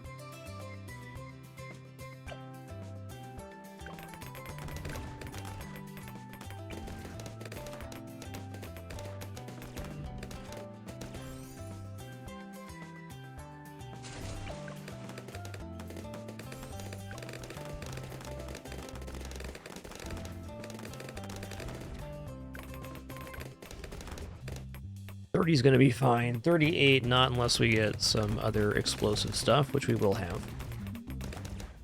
Grab this crow's nest next.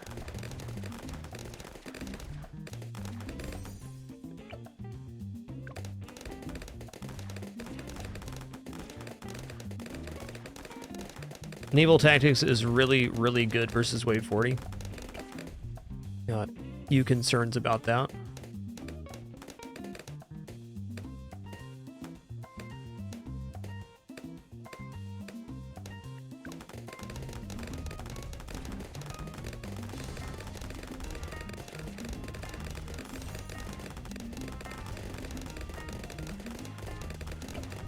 He's not going to be in Brickle's radius. I hesitate going to airburst darts here. I probably should. Let's go on one of them to airburst darts and then advance intel. Just want 36 to clear.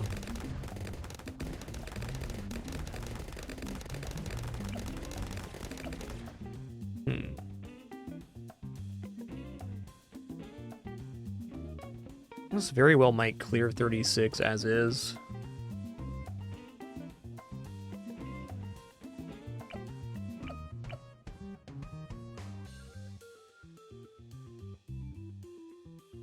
One of these isn't gonna hurt. Probably just want to have that for camo coverage anyways. I'm not gonna be going into another camo ship or camo style unit for a while.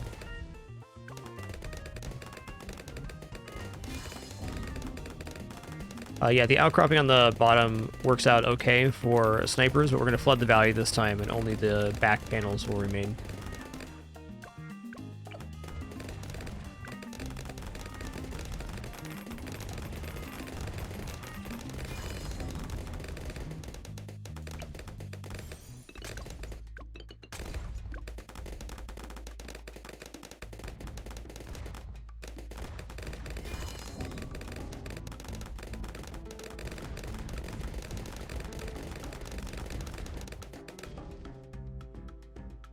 All right, 40's getting roasted here. Count on it.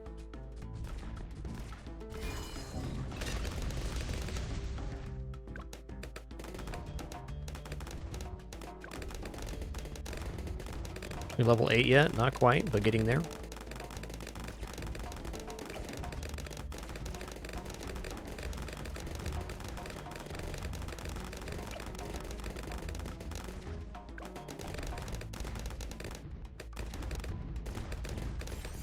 Okay.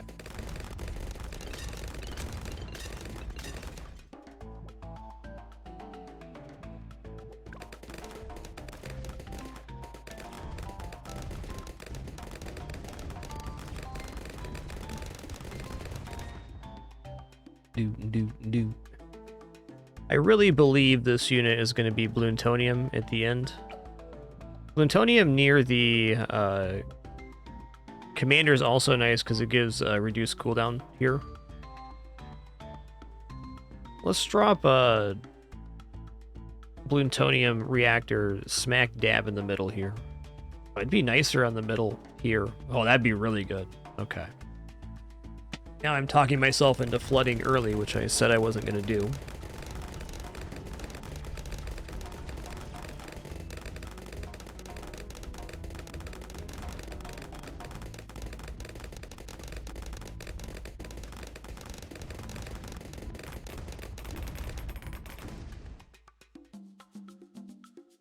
Well, no matter where you go, there you are.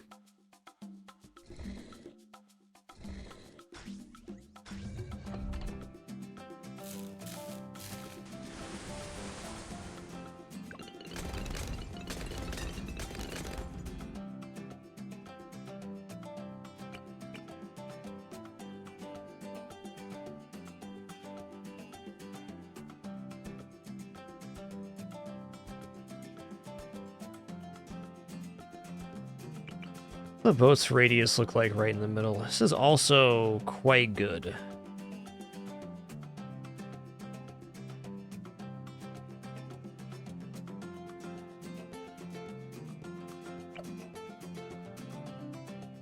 Maybe I'll put the Bloontonium reactor up a little bit higher. That's a tough one, man. Tough one. Could go down here as well. Might be adequate.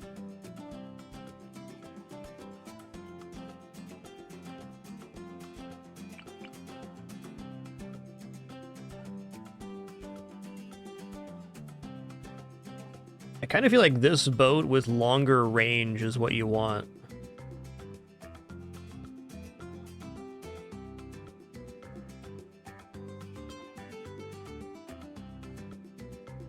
Do.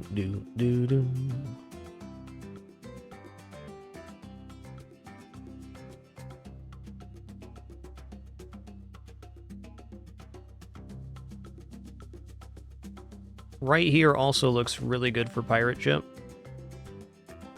I guess I'm just a little bit torn on these placements right now, because I got pirate ship, Bloontonium reactor we want to put down. Probably maybe even 2 pirates back here.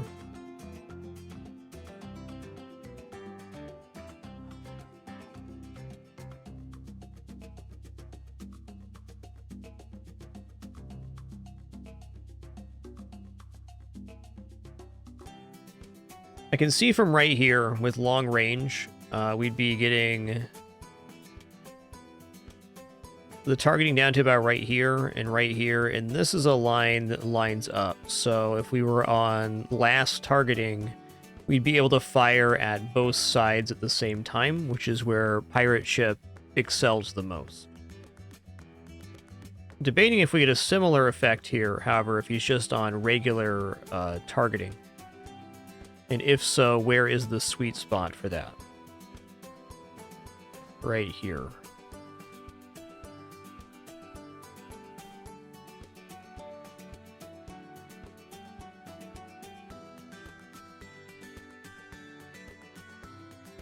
I'm feeling like on this occasion, long range makes more sense because he's getting complete track coverage. And while it is possible for him to fire at both sides right now, if this is moved out, he'll fire at both sides a lot more often, because if a balloon slips around even the slight corner, the boat turns and doesn't get that double firing again.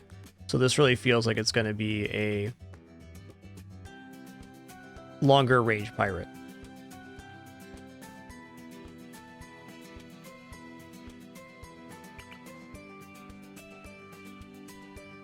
That is true, we can move this placement left a little bit. We're not losing much on the up and down.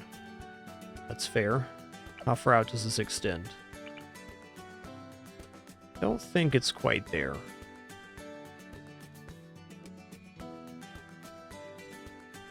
think for the same reason I want the longer targeting. You're not incorrect, though. This is actually an improvement to bring this more centralized. A good suggestion. I think right about here is good. I'm looking at the lines on the dam here and right here.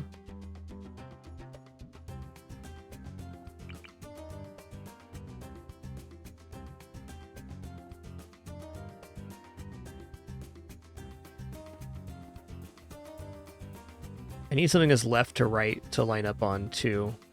That's tough.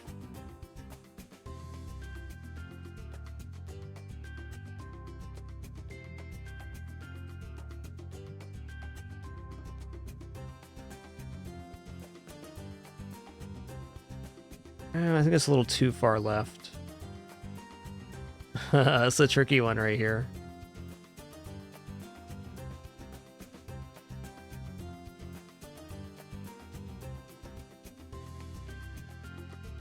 I think I'm gonna try to use this art right here, this lighter blue water. I think this is obviously the critical placement. That's not really gonna work, is it?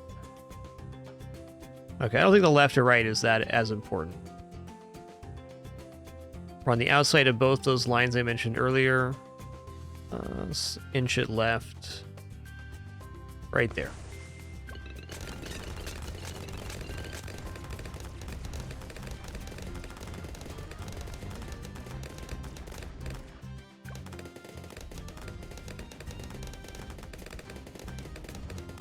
I don't know, we're not getting a good angle here.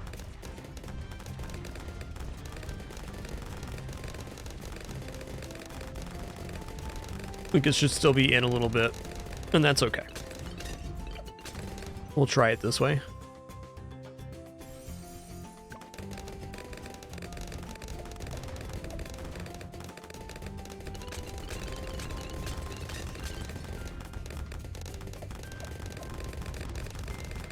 I think first is actually okay here. We're getting a really, really nice side salvo.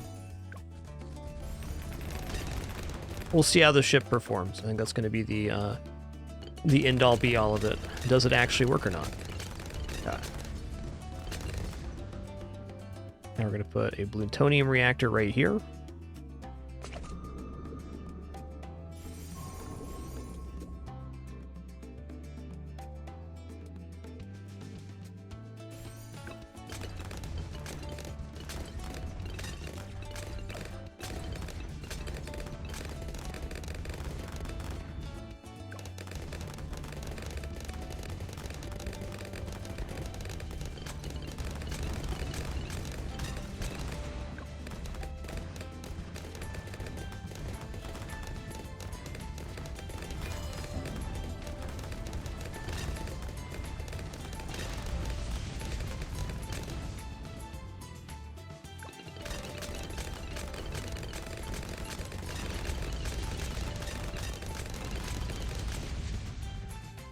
Reinforced Moabs are going to get us right now. That's the truth. I don't think wave clear is much of an issue, though. We'll see when 63 comes around. Let's do one more water unit here. We have a lot of good placements because Brickle's now giving that bonus.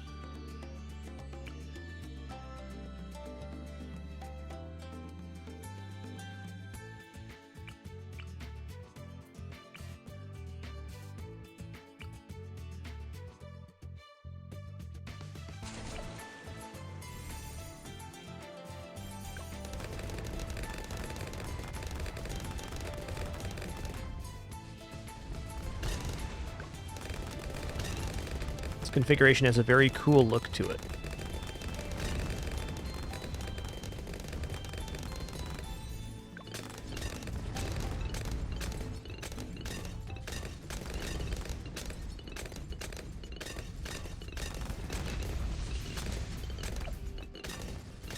How does ship feel up here? Much better up here, but no Admiral bonus. Oh snap, there's room for another ship here. Holy guacamole.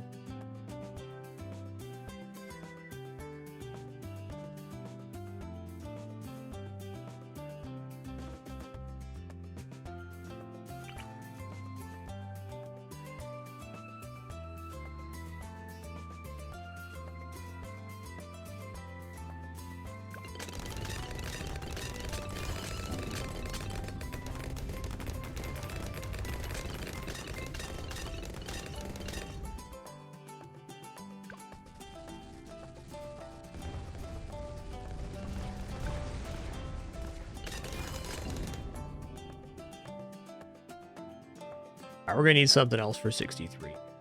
I'm convinced now, having seen it. Let's go here, and then we'll build into a tier 5 after this. Actually, we have this spot too. Where's the radius here? So we still have a little pocket here that could be okay.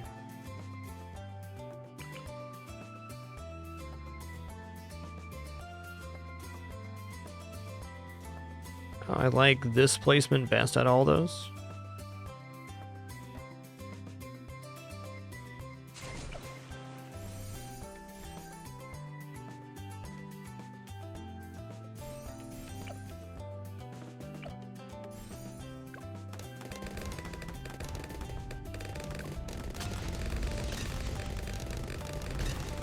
Actually, this might clear 63.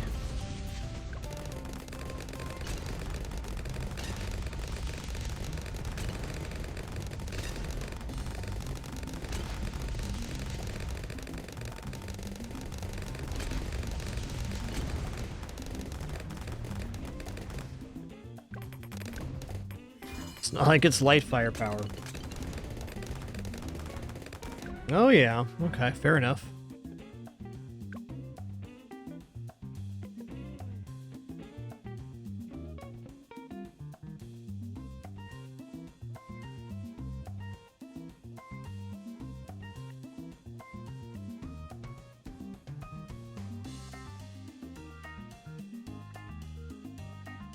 Still think I'm overloaded on boats. Let's look at the pops here. 9k, 11k.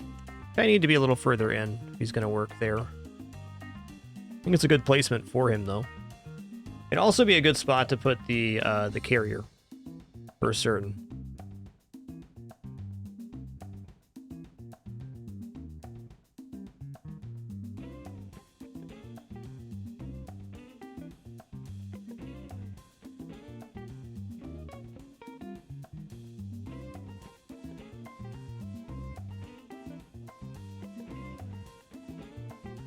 Yeah, I'm going to combine a couple strats here.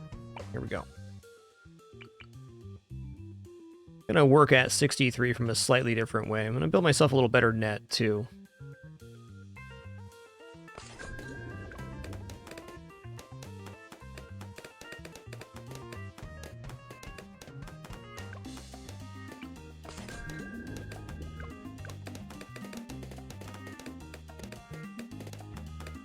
Helicopter works pretty good in the center, also works pretty good just on pursuit here, Zephyr not.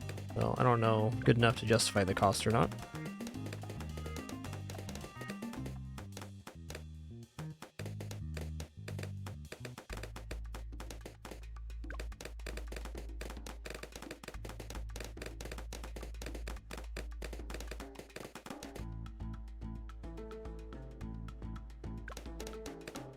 I put the hero in a better position this time.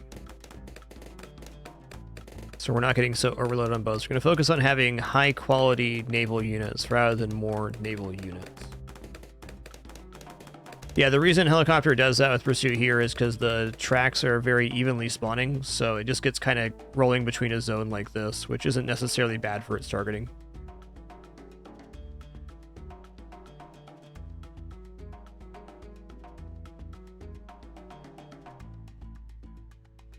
Honestly, not much worse to go here. Alright, let's put the one boat on the bottom, and then put the Bloontonium sub in between that boat and the Admiral.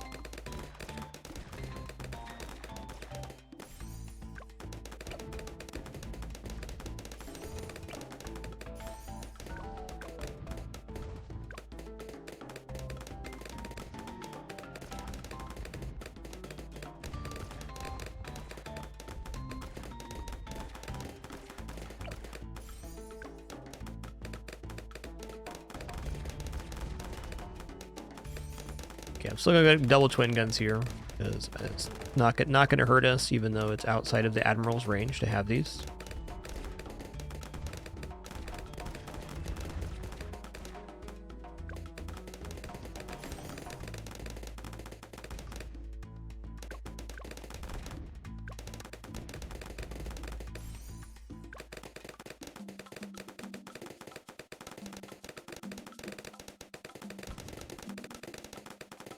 Alright, so this time I'm going to try to spend my money pre-63 on solving 63 with some other quality stuff on one of these left-hand stands that'll remain after we flood the valley.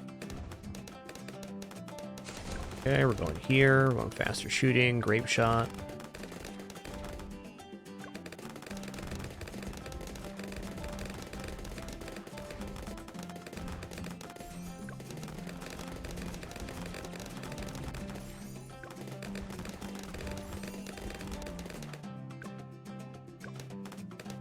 I did it again. No camo on this one. Okay, gotta get that sniper down sooner. I understand. Do we have any other non-sniper options for camo? Not really here. It's gonna be it. Camo will be online on the hero after that. I think before 33 that happens. That was a really nice placement there. Butte.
Looks good to me.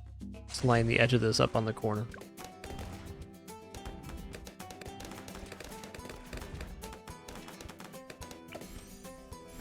Alright, now we're gonna go long range, twin gun, boat, then sniper.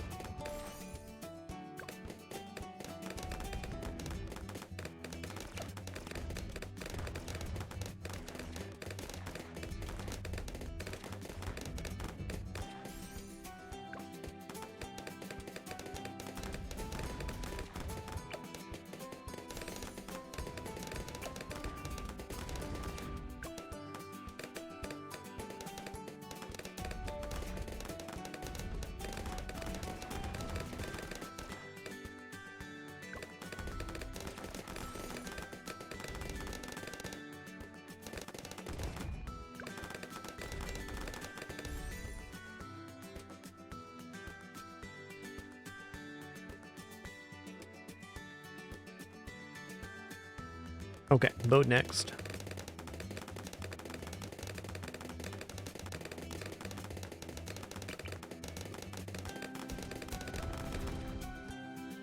Right there.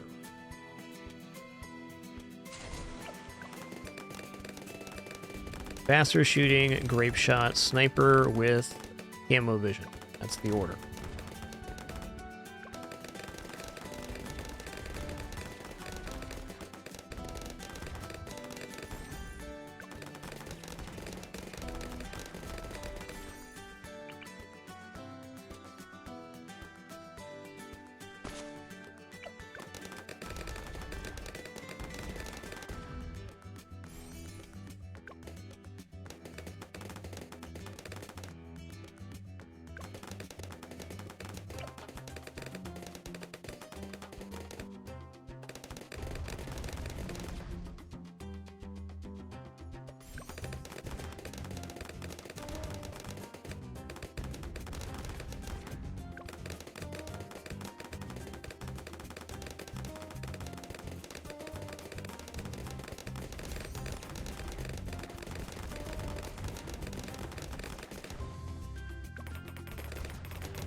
Get blamoed. Alright, 128. I'm gonna need a little more camo before 33. Well, I think I'm gonna put Bloontonium on the inside platform. This is a pretty good placement for it too, though.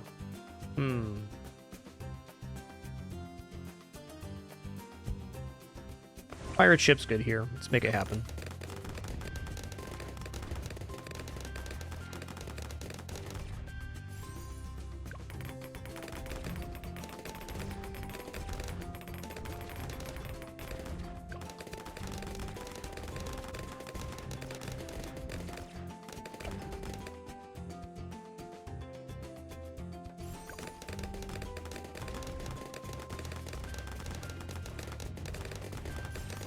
I wonder if I can make cannon ship and airburst darts. Feels like it.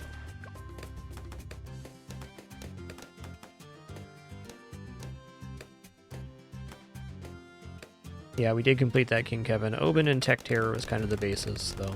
If you want the exact build, you'll have to watch the VOD.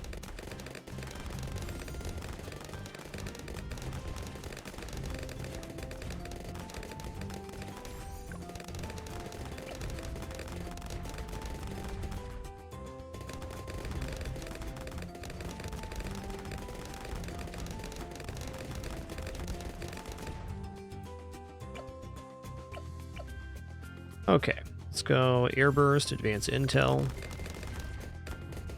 Let's do that on this side too. Yo, 8-year-old, thanks so much for 110 months of support. Cruising. 10 more for a decade. Thank you, man.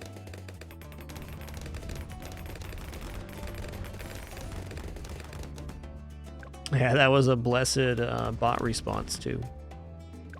Dancing Winston's a good one.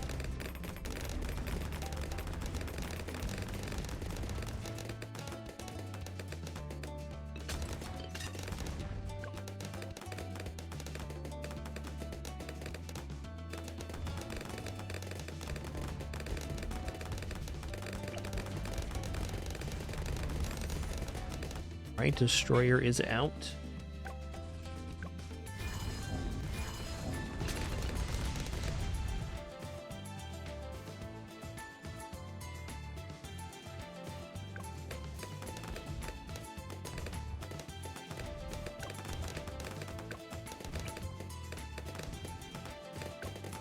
Let's get pirate ship next.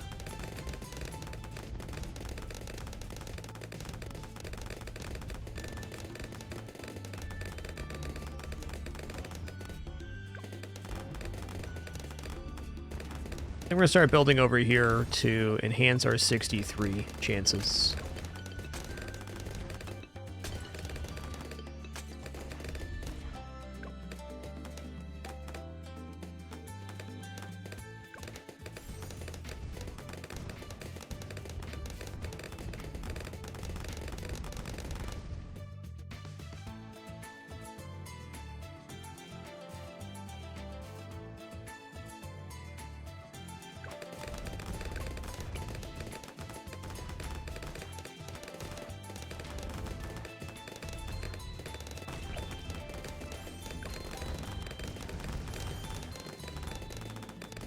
I'm putting stuff down here anyways. I'll save more than 1,000.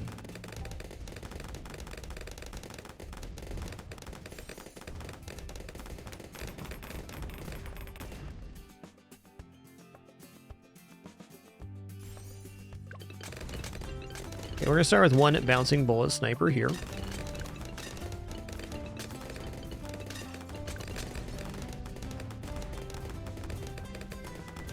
Yeah, 110's more than a couple. That's for certain.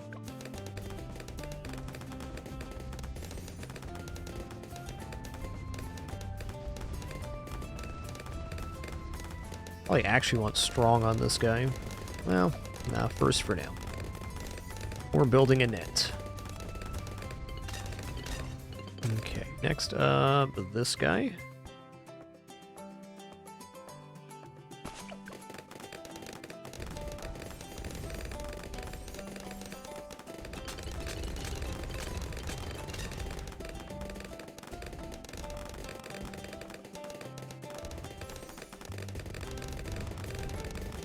Now this guy.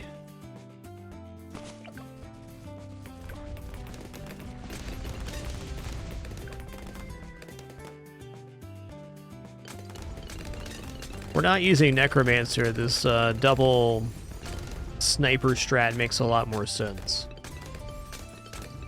Because we're not chewing away the graveyard for the Necromancer, potentially.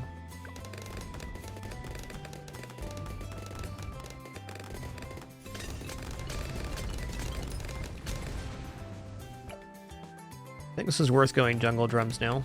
It's a little bit expensive for only 3 units currently, soon to be 4. It's still pretty good.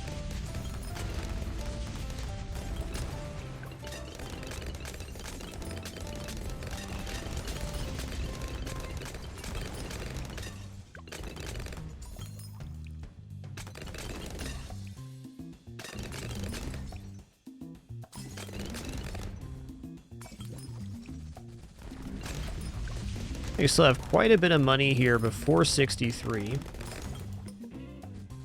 How do we want to spend it? My goal is to put a pirate ship or carrier here in the middle, or maybe even both. Tough toenails. Okay, we do have room for 1 more here, right?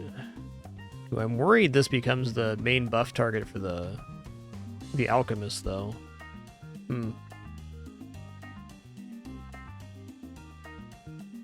Worry about that later.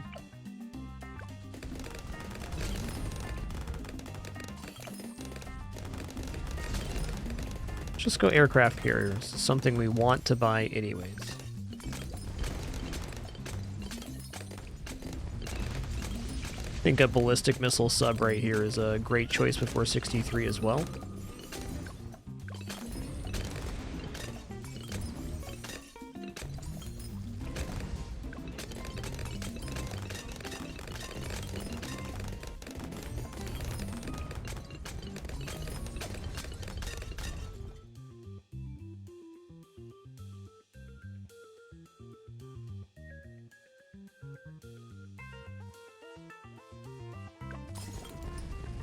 Oh, I believe I'm going to build at least 1 Bloontonium here. Probably the one up top.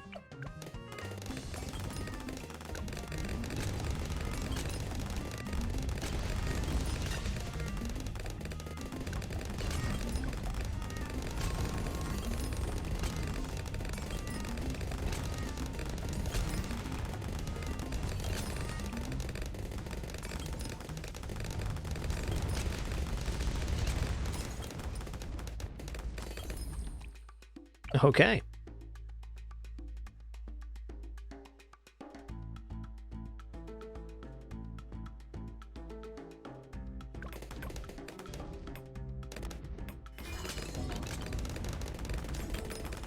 Oh yeah, that's way good. Clean.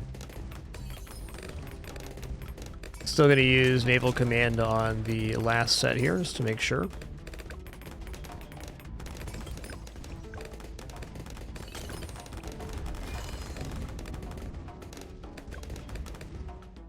'63 is cleaned up.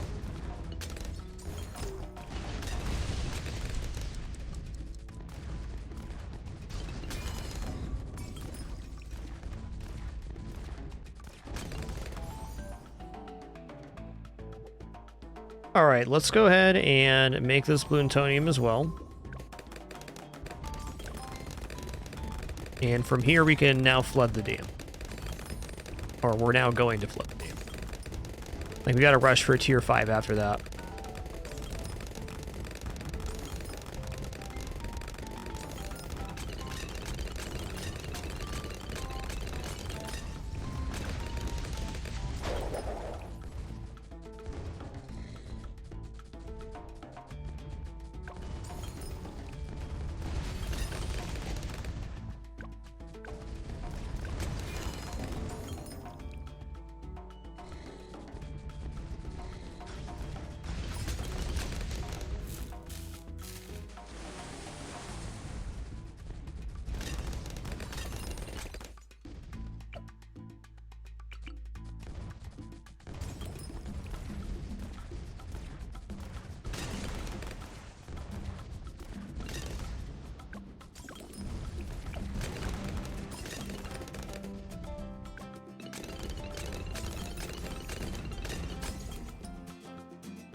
I don't know, I think I meant to go faster shooting in here.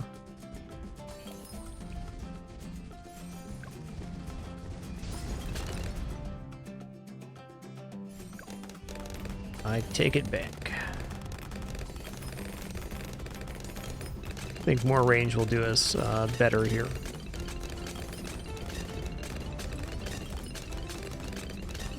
Okay, I'm gonna try to rush directly into Pirate Lord in this location. We'll see how it goes.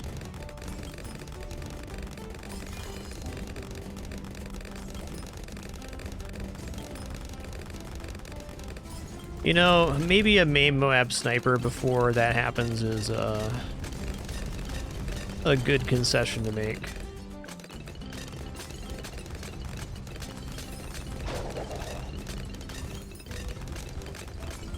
I don't think we're getting that for 80 before 80. I don't think I'm clearing ZOMG at our current status.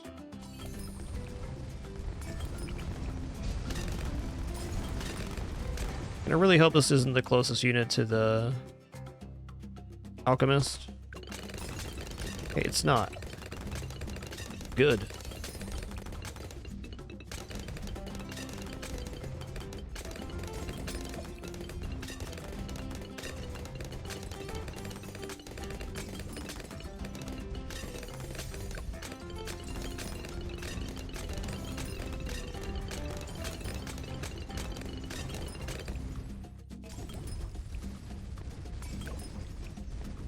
Plutonium provides decent popping power and also camo stripping, the main benefits of the tower.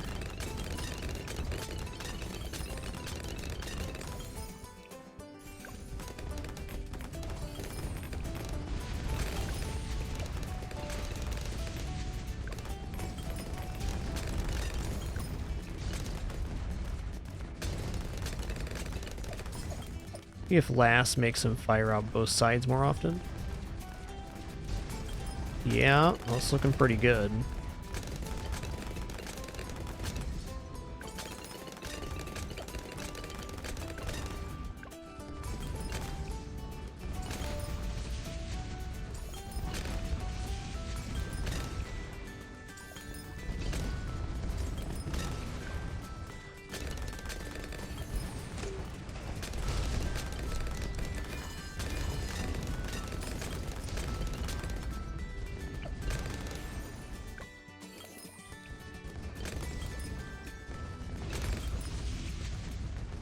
We are strong here. We certainly are.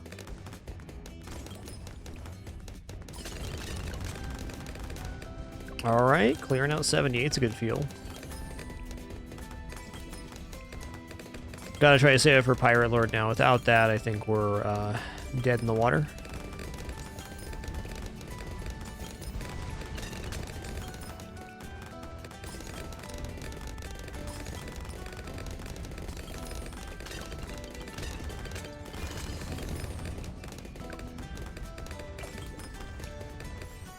I didn't get the Admiral inside the Plutonium. It's fair. I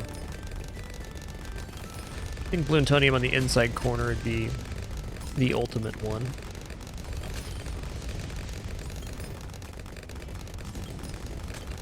Boy, there's a lot of stuff in 79.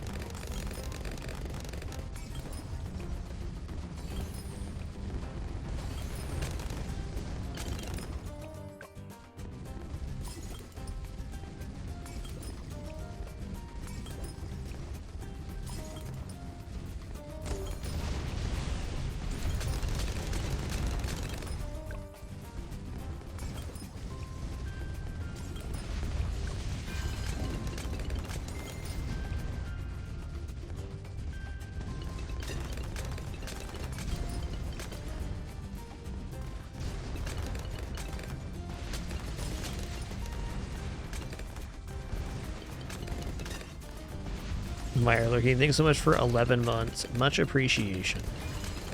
Cheers.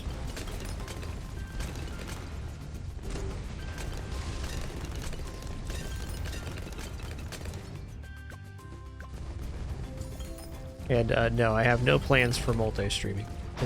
No thanks.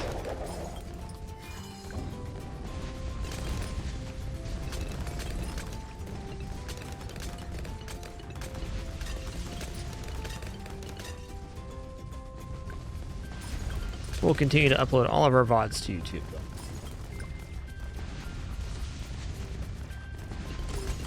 Oh, Lord. Alright, 82 flopped. Yeah, you want the extra Pierce on these to be better, but unless we have a tier 5 at this point, it's kind of a little dubious.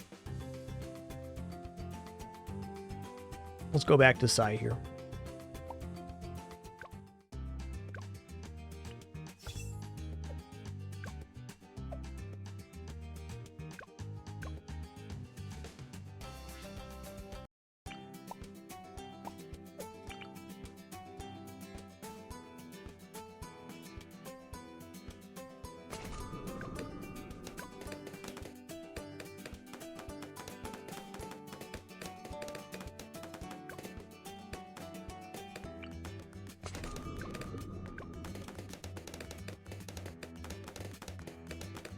All right, go back to more consistent strat here.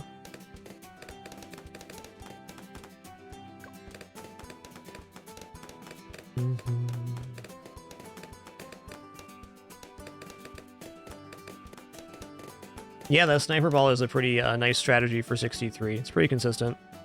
Still think snipers are a little bit weak on this map overall, though. A little bit short, and the angles are kind of weird.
Use a stun here on 15.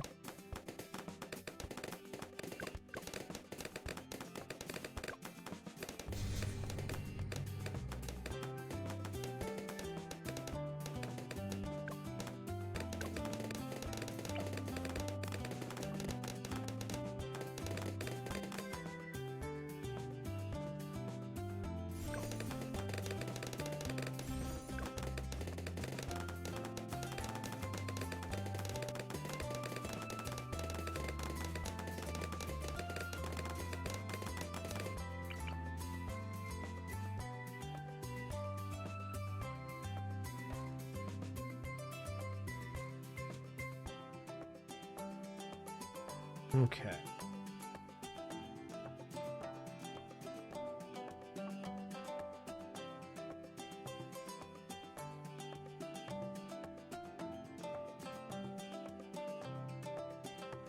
Kind of a weird idea here. I'm going to bring this down just a little bit so it's on the edge of the radius, or on the edge of the map.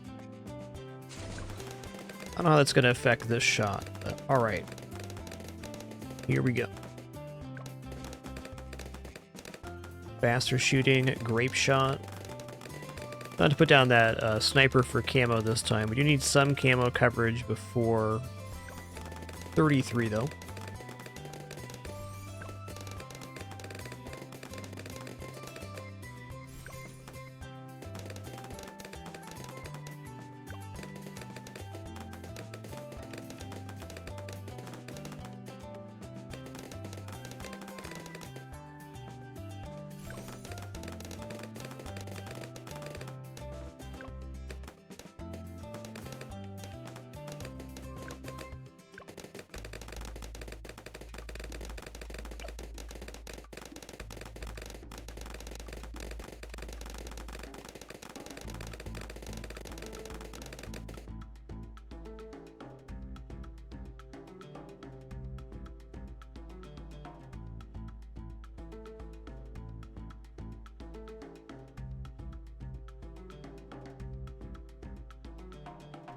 Well, I know I'm putting a boat here.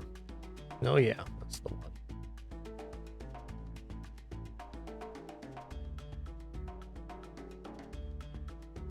Let's just go cannon ship first. There we go.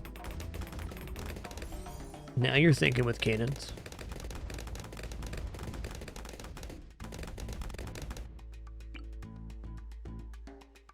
I've been liking this sniper a lot.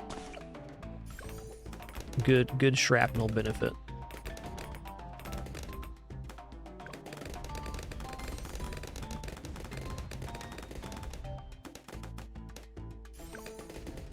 Alright, gonna keep it to one sniper here.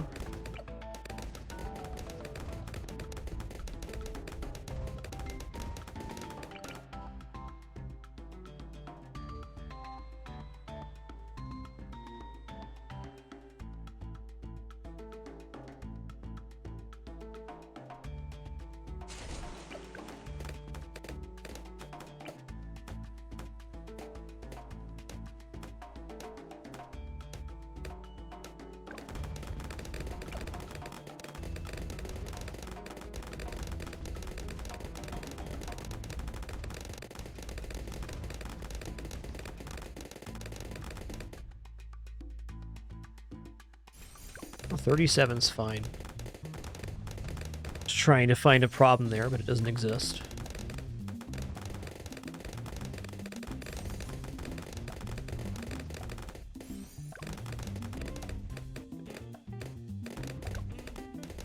.36 is looking great here.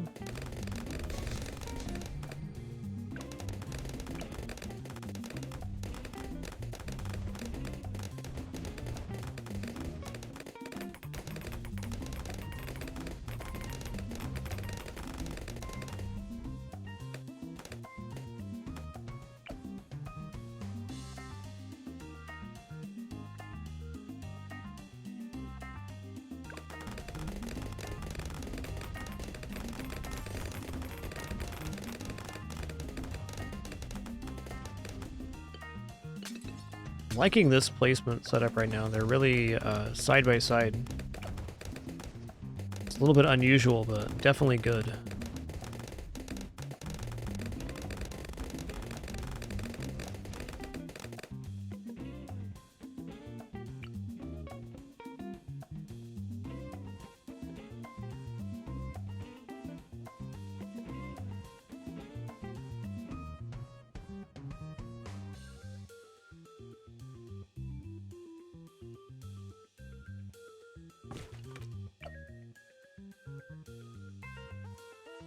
Probably reaching at least the bottom platform on the tier 5 carrier.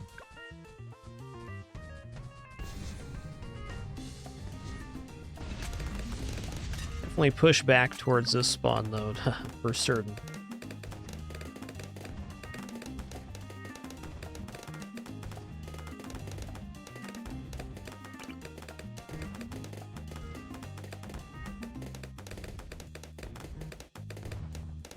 Let's not grab discount here. Keep our eyes open for MIB. I'm waffling now. Classic. Classic waffling. Okay, one more like this.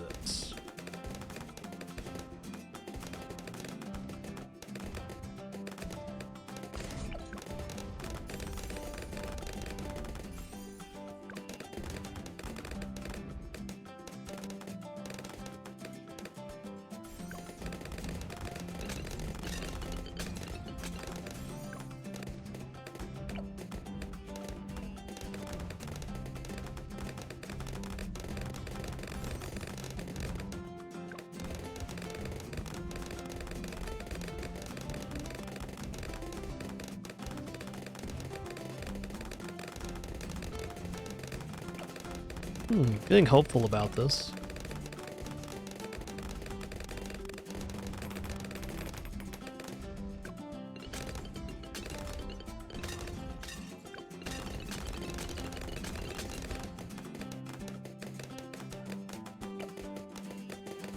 Okay, we're gonna grab spikes, then we're gonna grab this pirate ship.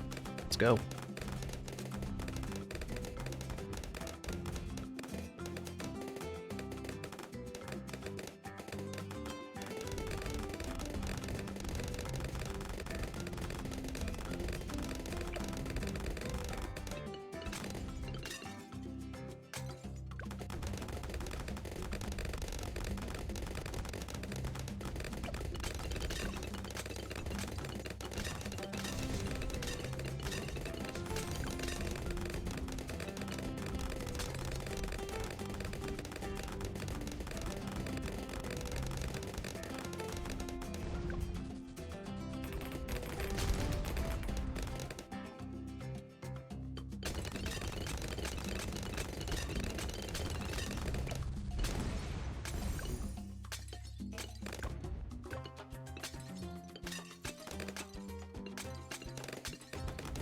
Okay, pirate ship's down. I can probably save directly for Pirate Lord right now, but just for a layer of safety here, I am going to add in this Necromancer. Because I know this formula gets me to Pirate Lord, which is where I'm going to start here.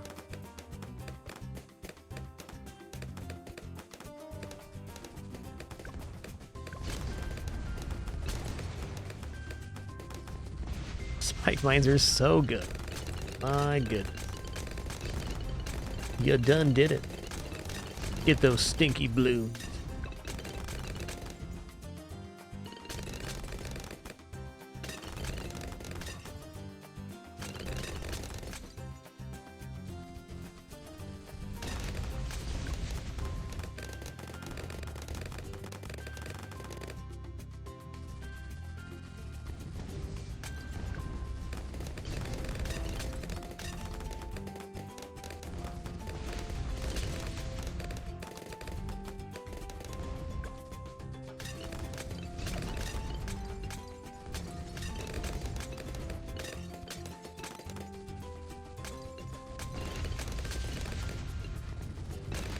Alright, 63, we just have to use our ability quickly, and we're going to be A-okay.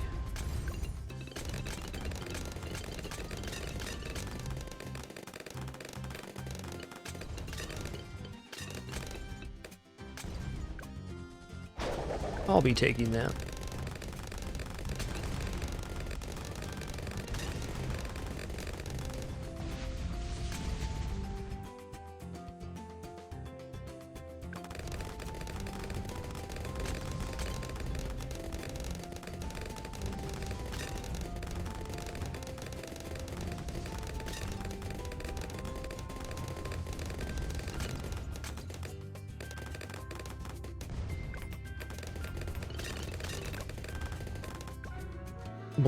Bless it. I did that to myself. Needs to be the theme of the day. Thinking about much later in my build. Okay, I do think I want to move these placements up. I'm also not sold now that the hut should go where it's going.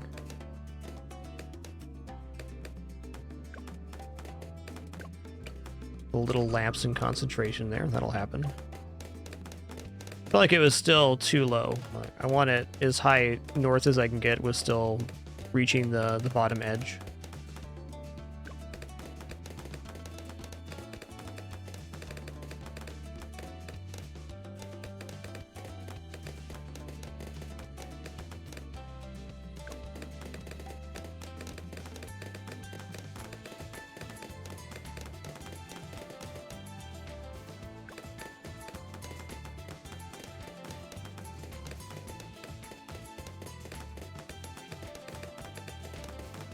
Yeah, I'm going to bring Sai down to the middle here.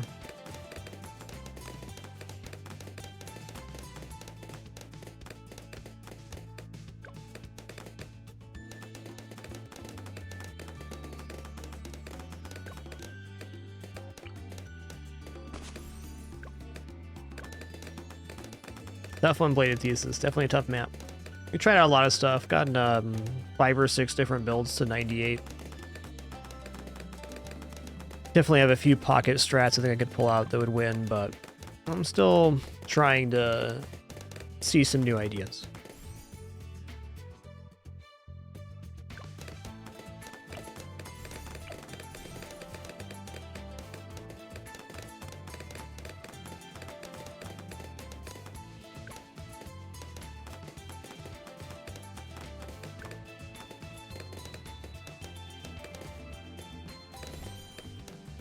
That was a little bit dubious.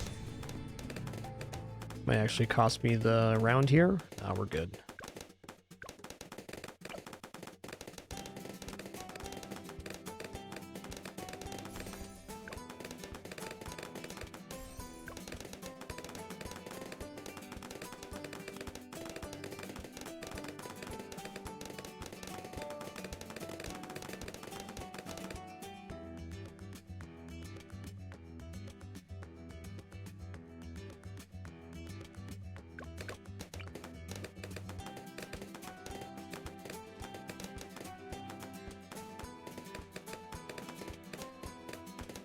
I think right here is what I actually want. Yeah, pulling back a little bit is going to improve the cluster shot. I'm just thinking about what is the 12 o'clock here. And 12 o'clock being on the top part of the track means we're maximizing our up and down. So this is actually maybe slightly better. Pulled back a little bit. Also gives the cannons more area effect for the broadside. Let's just try to line up with the 12 o'clock here. Right about there. There's a small adjustment to our placement, but I think a valid one.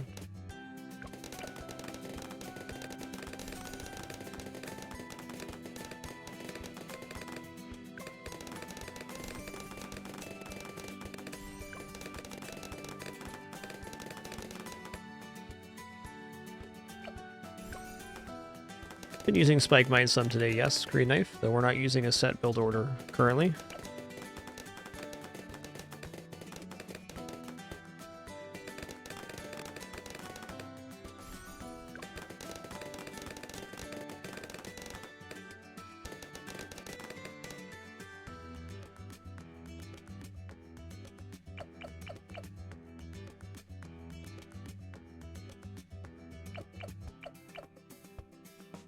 Okay, next up is what? Second boat.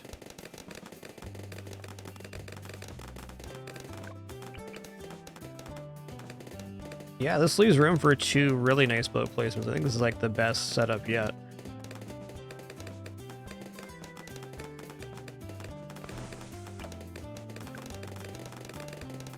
We're on 27 going into 28. We need camo by 33. Let's just grab cannon ship on this guy right now. Probably would have been the better purchase than the second boat, but here we are.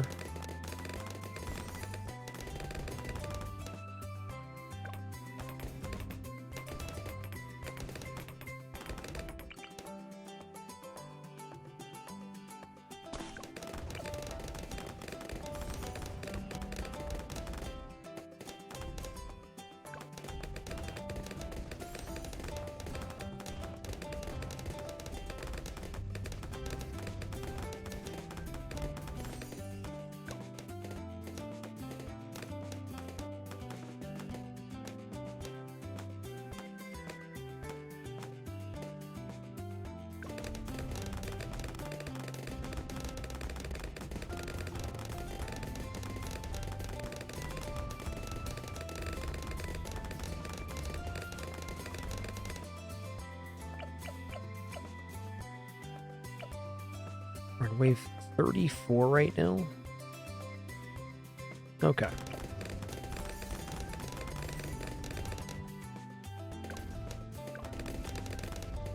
I'm liking the stack up here.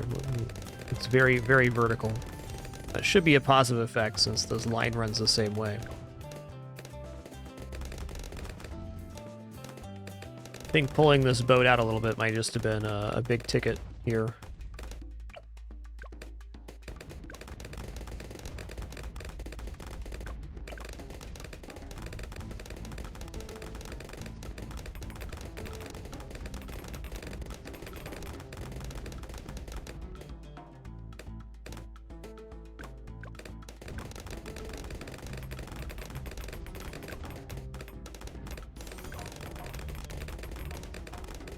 Alright, well, it's going to be a little bit more work for us. I'm going to try the double spike storm on this bottom side. This is a configuration of spike factories I have not done yet, and I can see it working pretty good.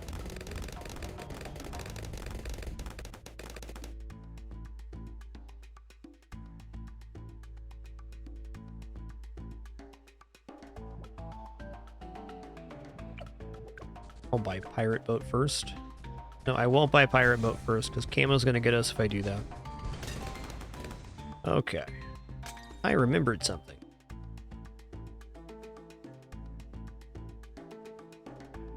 Right about... Let's go right about there.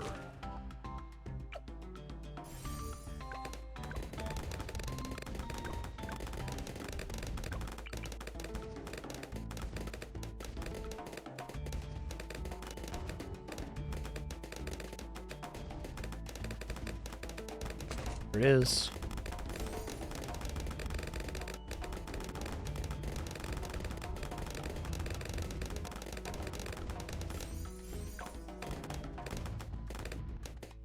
Do.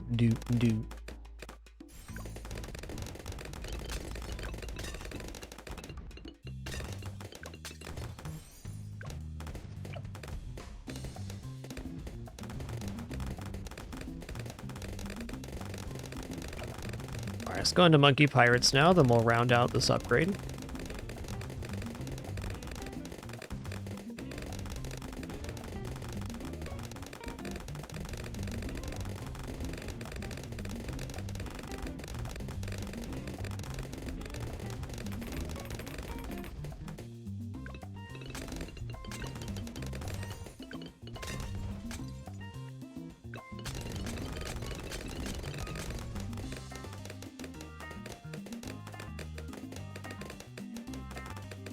Okay, spoopy but fair.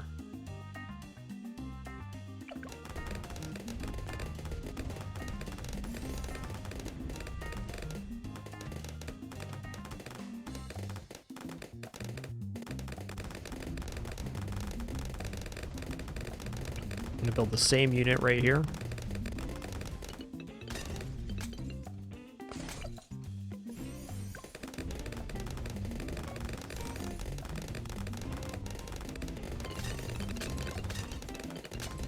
My thought is if I have 2 Spike Storm ability usages plus the Psi ability, that's enough to clear 63 as well. And while it's a little more expensive to get to our first tier 5 this way, it's still relatively in the same price range.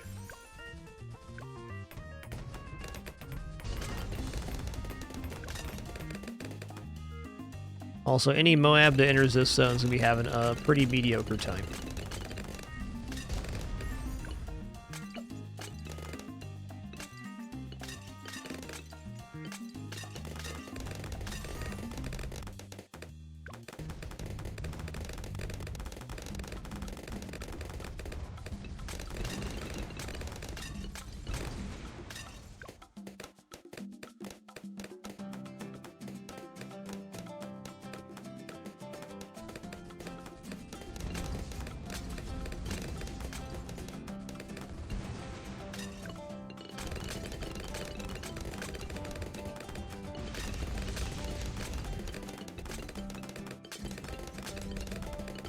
A little bit spoopy.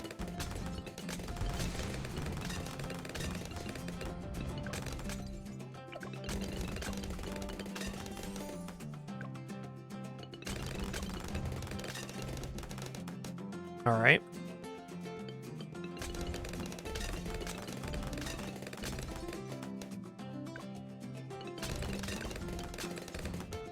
A little bit scary for my taste, but you know, this is fair.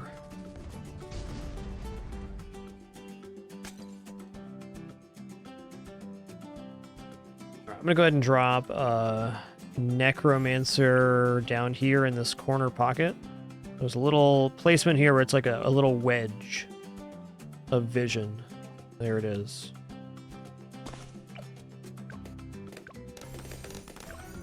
Oh, snap.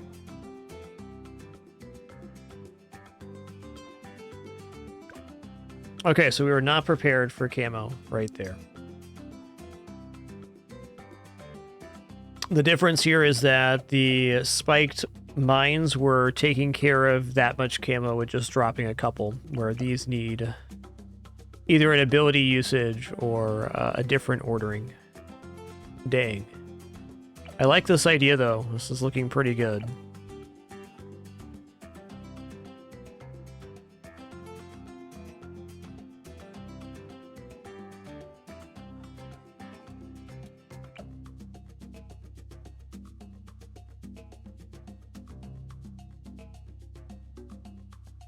Okay, well, after the first spike factory, I'll just put the Necromancer down, then I'll come back for this one.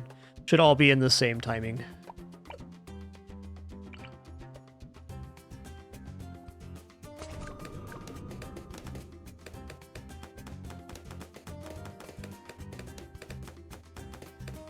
I don't think we've had a fail on 56 yet.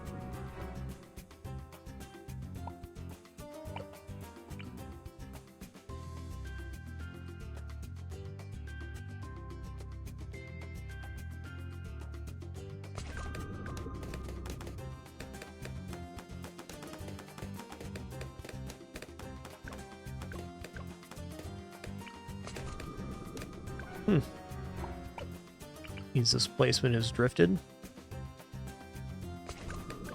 Felt like a good one.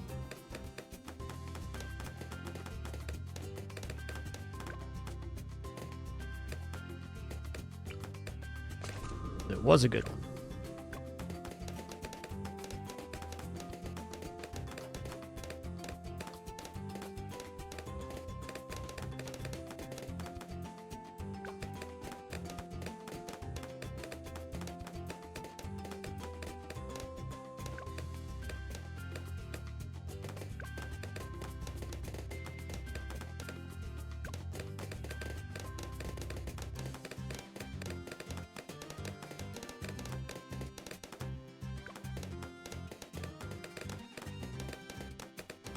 Got a really good feeling about this strat. It's a combination of a couple of strats we used yesterday against 98.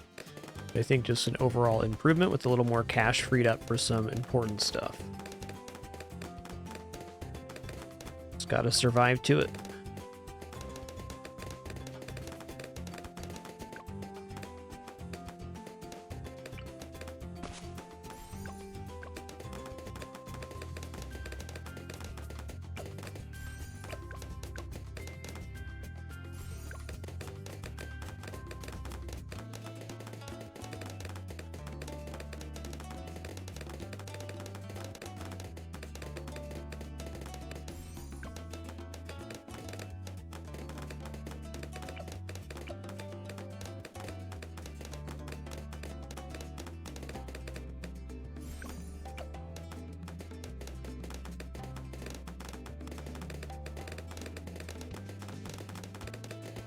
Ooh, that was really close. I didn't use my stun, to be fair. I was having a sip of coffee. 15 is often sketchy.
Okay, after hot shot, I'm gonna put down the sniper shrapnel shot. Should be a good timing for it. And then the second boat.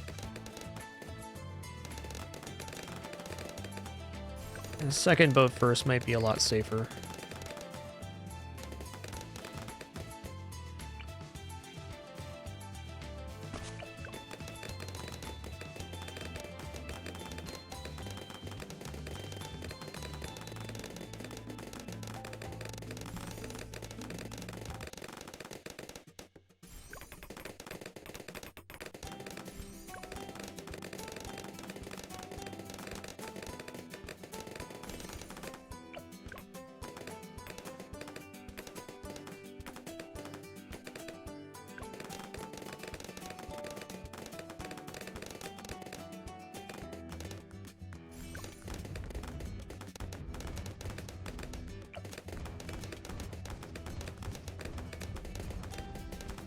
It's boat time. Yeah, I like this placement a lot better now. This is definitely the way forward.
Do, do, do, do, do, do, do.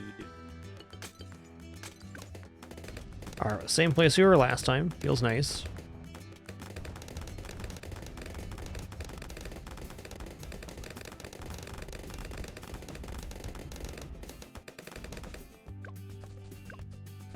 There's so many ways to fix this camo problem, like second guessing myself on what I'm putting down.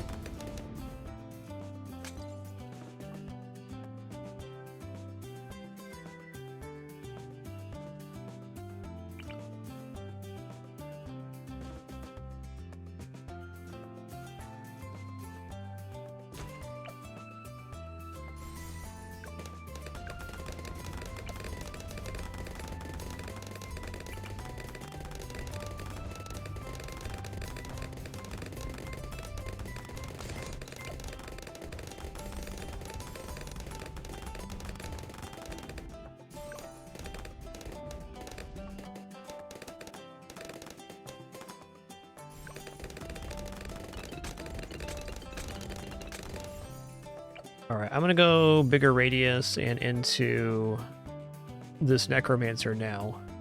Then we'll come back for Pirate Ship.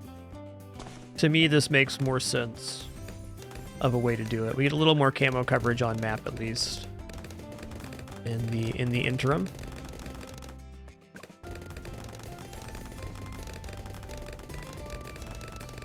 Big fan of this placement becoming Prince of Darkness later. And start the summons all the way at the bottom of the track. Has some nice benefits.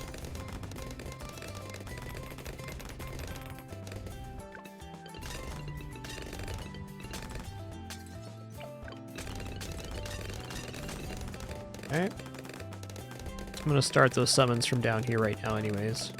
So the advantage of doing it this way is that all of the Bloons are summoned on the same track, which is kind of shared.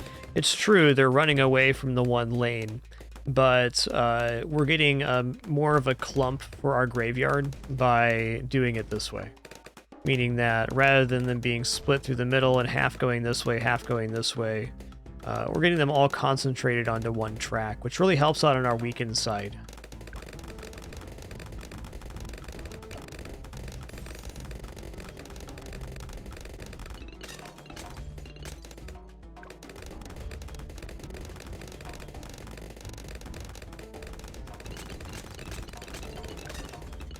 Oh, hey, let's grab this pirate ship before we forget.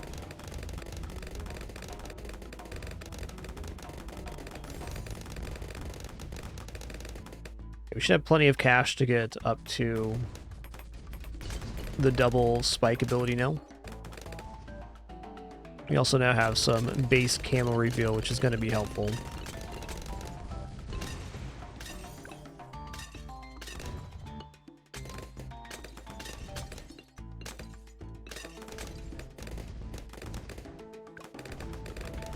Yeah, if the balloons run into the pathing, they definitely take damage, for sure. They're still sharing the track.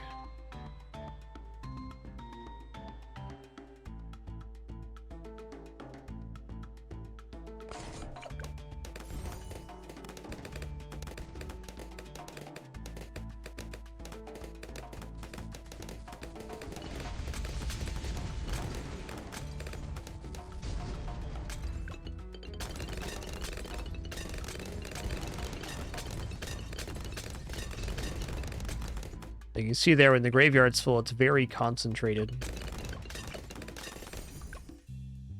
I'm just going to snag this ability before I go to the other path. I want to make sure I have all of my ability usages available for 63.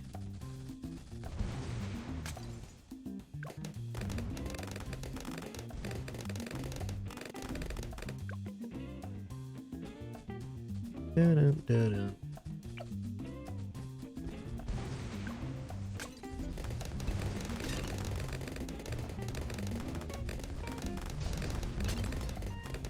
Nice.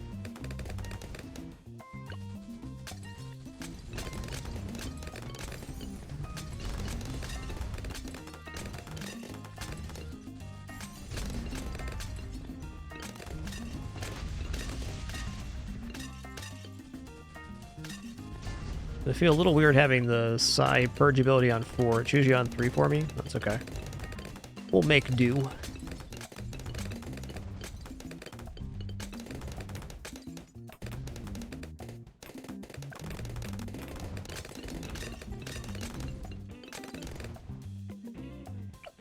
Probably jungle drums here ain't bad.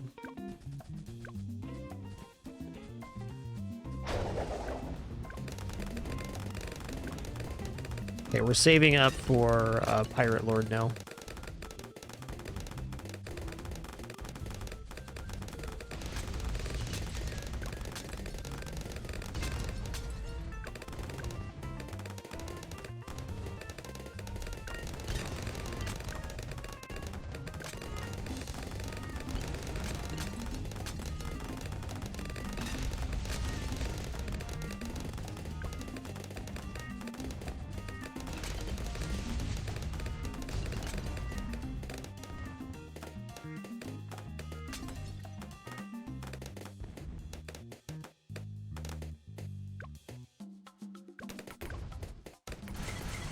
Oh, I used them both. Sons of guns.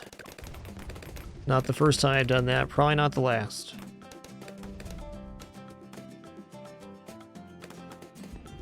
Okay, we'll try for a stun here to hopefully hold it. Darn. Just the old double click got me.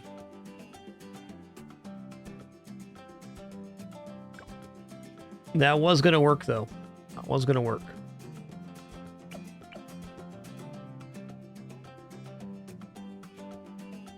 Alright, short break for me is going to stretch, cool off for a minute, clear my head, and then we'll head into another attempt there. Gonna do the exact same strat, except for this time I will not click the button twice. I'll just click it once. Or maybe even more correctly, just use the 3 button on my keyboard. Be back in just a second for some more fun.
All right.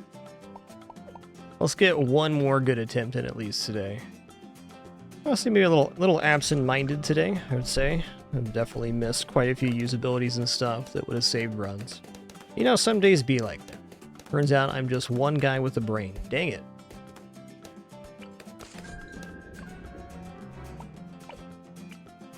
Just one guy.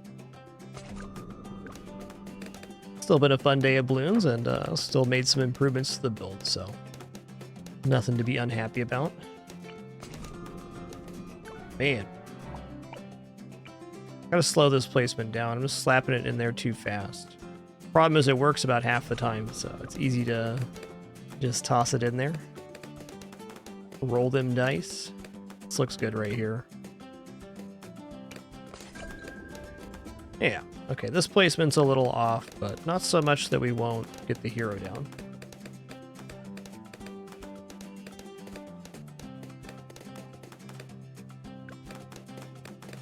Okay, so verbalization of our upcoming schedule here. Got stream today, stream tomorrow. I'm sure I got my days right here. Maybe. Yeah, stream today, stream tomorrow, and then me and my wife taking a short trip. We'll be back the same week, so we'll be back on the following Sunday. I normally take my time off in Q4, usually at the start of November, or first couple weeks of November, but I'm pretty sure Risk of Rain Returns could possibly release in that window, and I prefer not to be on my my break then, so we're going to do it a little bit early, and then we'll be back smooth sailing up to our 31 days of Fragmas. Got 31 streams in the month of December right around the corner. I gotta say, this year was an absolute breeze on stream. Been playing a lot of games that are just kind of like great time sinks, like Bloons.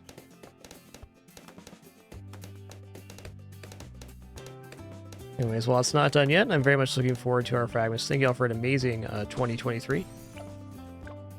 Been great to be here for another year. Every year I've streamed on the site, it's gotten a little bit weirder, but we still have this cool place to hang out and enjoy video games together, so that's nice.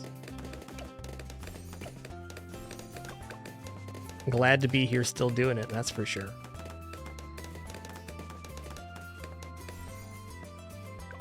Never could have imagined what it was going to be like when I started in 2012.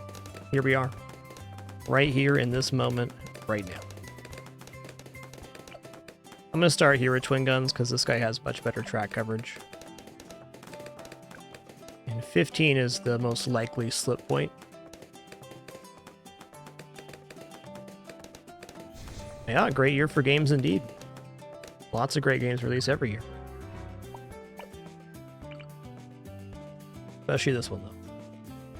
Okay, that slip was a direct result of my sub being placed incorrectly over here. 100%. That's not it. I don't want to sneeze.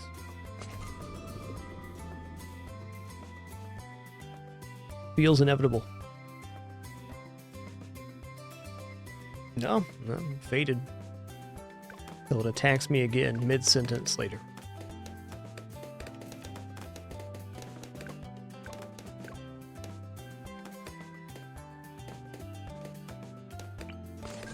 Looks good. Okay, this placement looks awesome.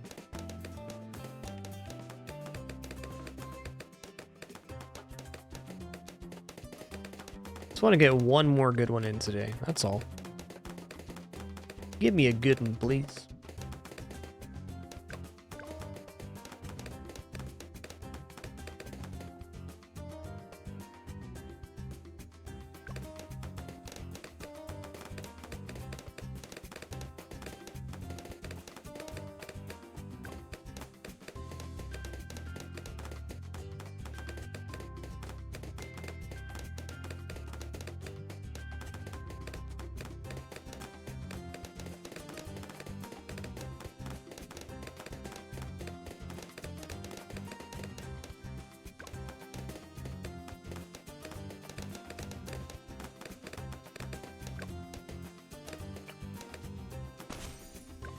We got that down like a millisecond before the wave was over. Oh, Sneeze is back. One sec.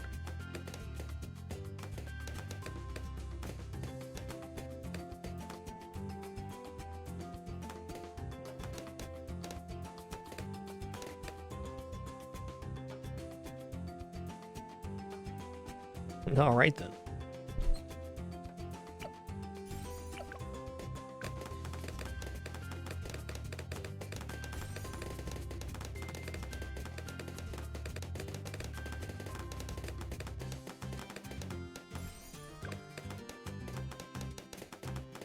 Do not believe there's going to be any weird slip this time. We have probably, for this unit, 20% better coverage on the track.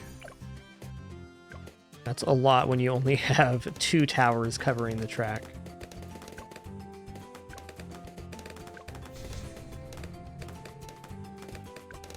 Good.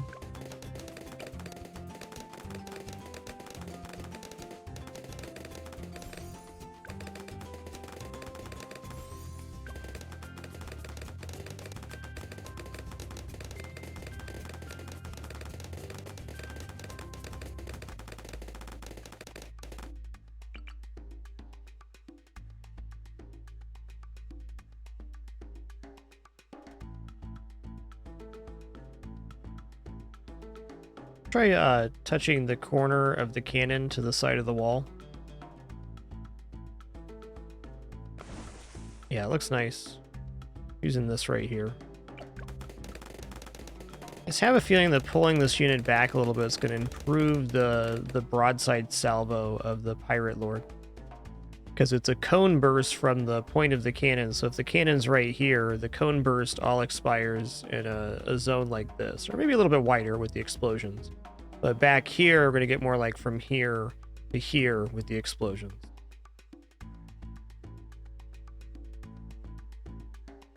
That's how I see it, at least.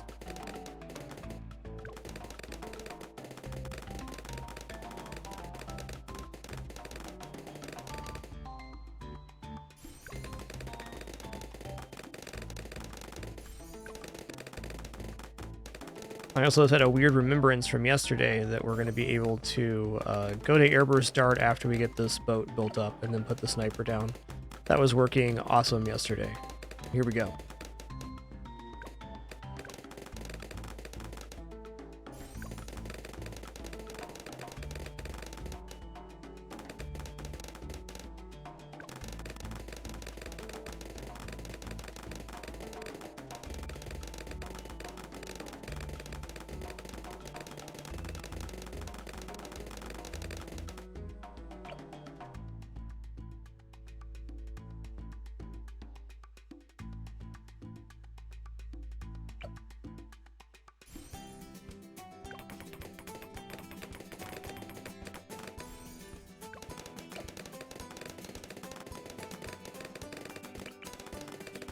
.33 we need shrapnel shot for. Or at the very least we need camo shot. I bet just camo shot plus psi cleans up 33.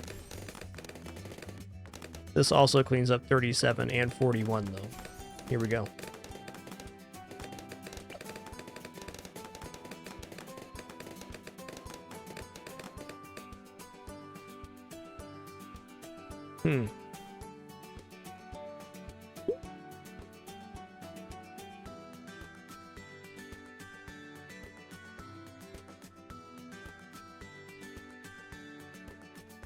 You know what? I'm going to put the destroyer on this side this time. This is definitely a strong boat placement.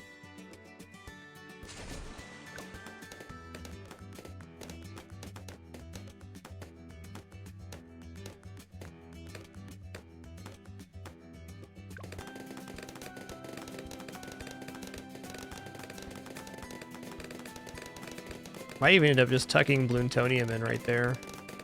That'd be pretty sweet. Alright, now we're making a destroyer.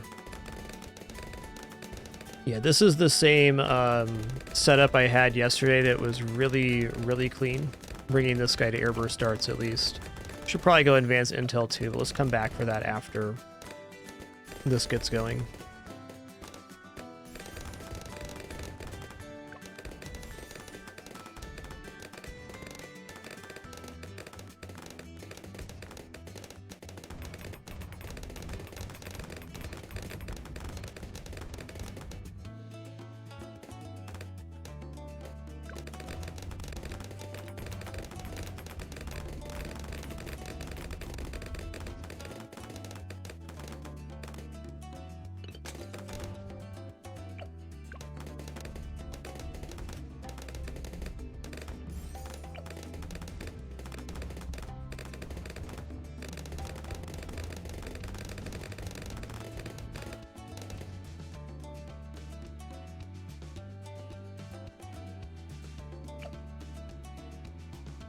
I'm gonna grab this. I kind of want to grab this as well. I'm hoping that doesn't mess up my camo timing. Should be fine.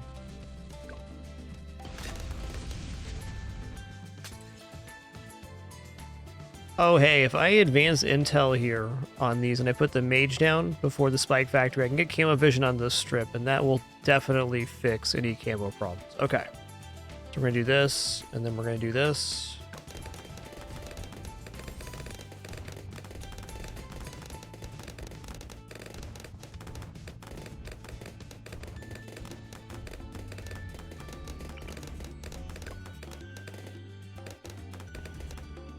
Just bring it lower here. That way I don't have to buy the bigger radius.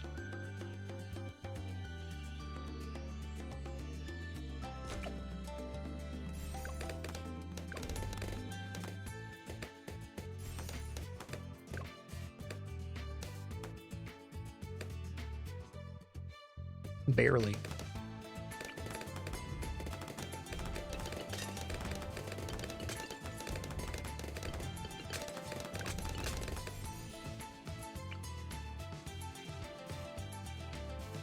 Trying to get this wedge placement. So there's a placement over here which is quite good. There's an even better one that's like jammed down into this corner.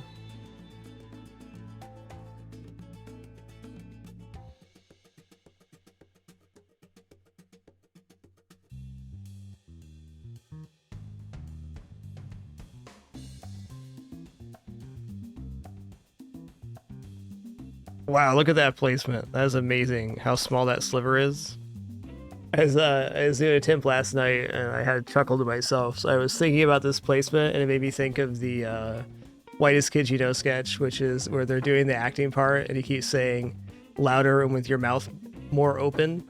And so they end up just like yelling at each other for this scene.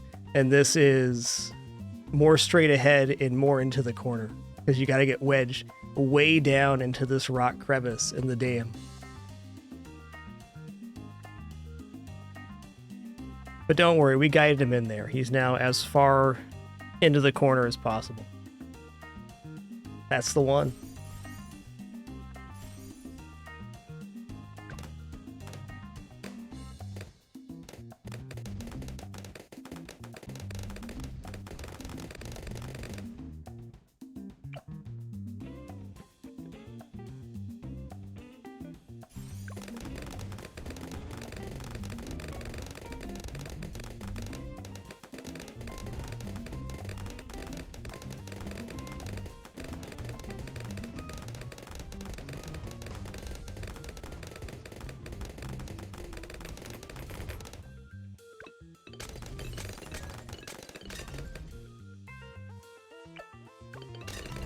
Okay, Necromancer is down. Maybe I just keep this going both ways right now. Yeah, let's go ahead and do that. I'm gonna keep his summoning as is. It's a pretty good spot for the split to be happening. Really good even.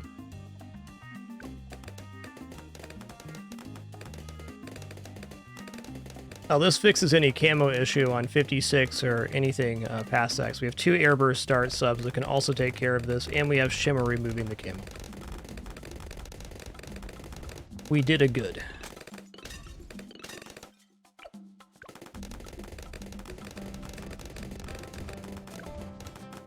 Okay, now it's kind of a mad rush to see if we can make the double spike storm.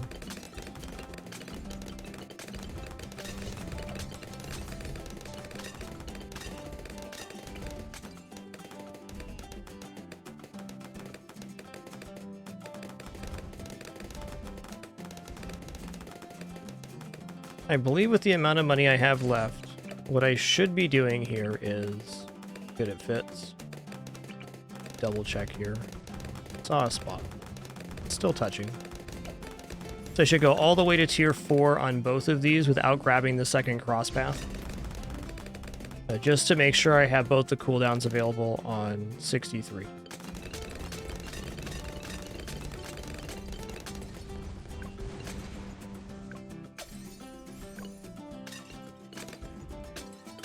Though we should have plenty of time with 50 to 63 to go. And being a little bit too cautious even.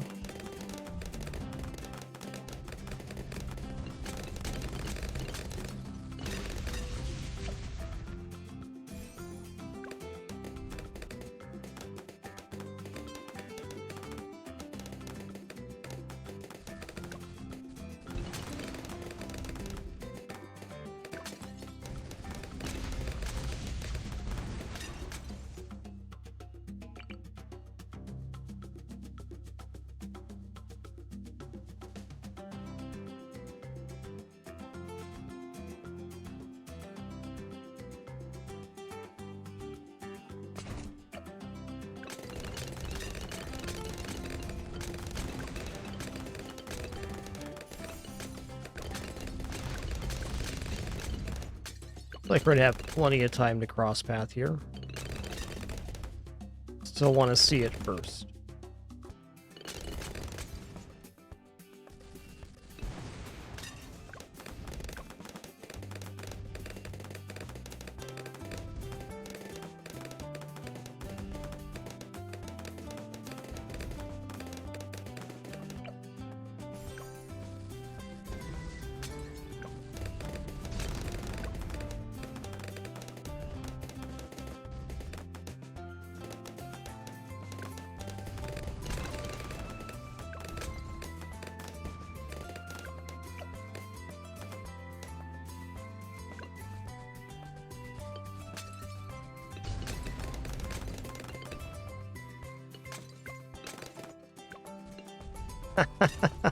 Oh, S'more, buddy.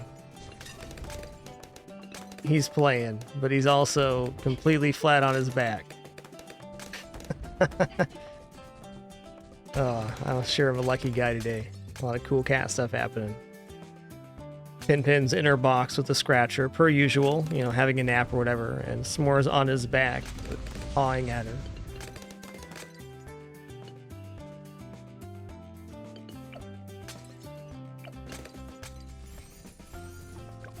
Not be distracted by my cats through 63 here. Thanks.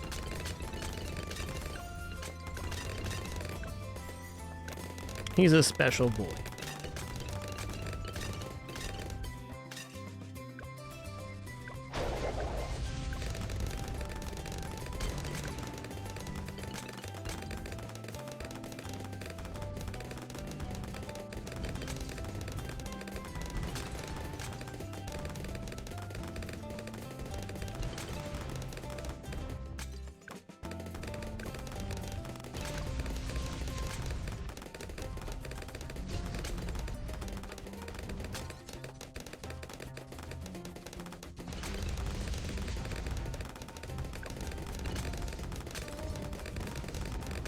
Okay, so I'm gonna use 3 on the keyboard here rather than click. I keep double clicking. I don't know what that's about, but it's been happening.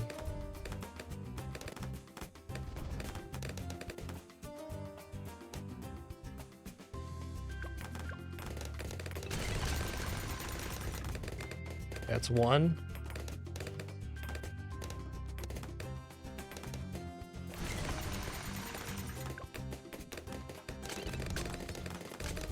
It's 2.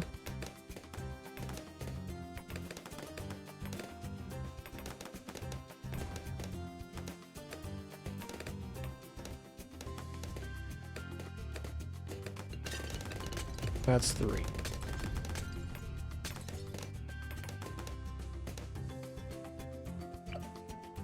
Alright, we're in it to win it now. We're gonna save for Pirate Lord next. Man, that cooldown's up pretty fast.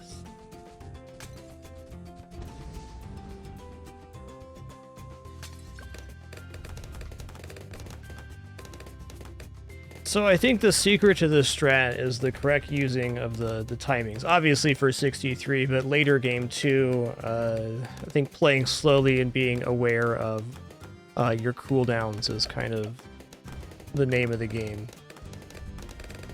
Let's not be in a rush here. Let's get our first tier 5 and then we'll make a decision from there.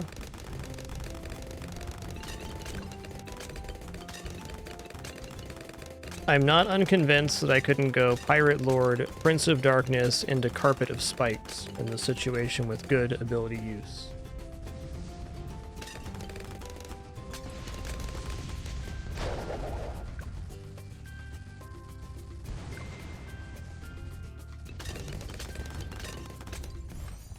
A little bit scary here.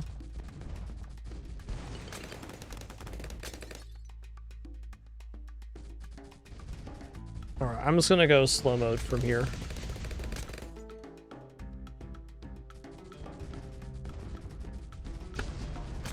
Jungle drums would be good, but I'd still rather have jungle drums pre...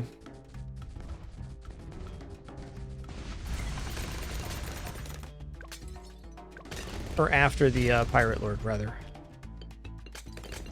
Caught between 2 sentences there.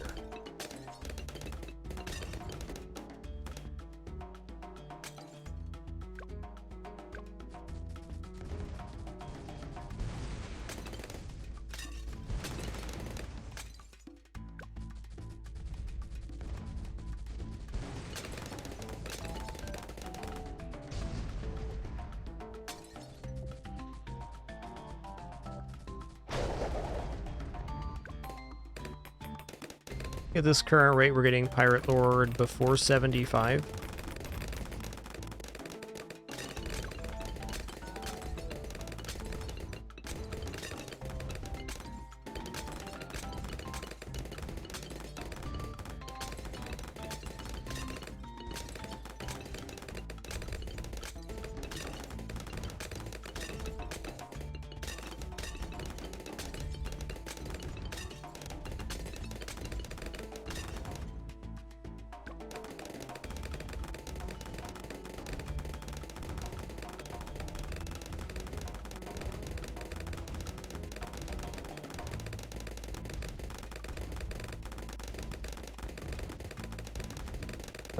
What a good baby kitty. Oh man. Oh man.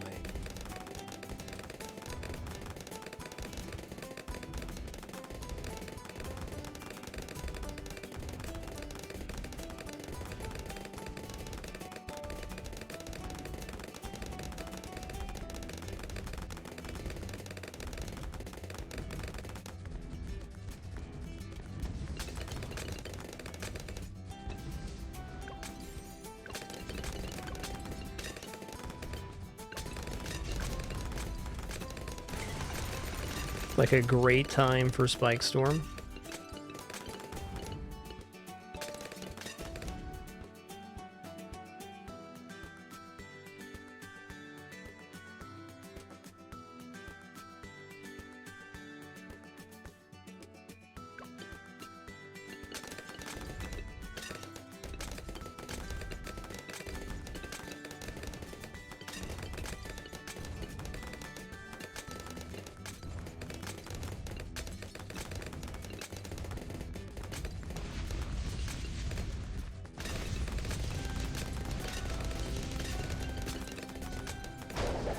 Pull that then.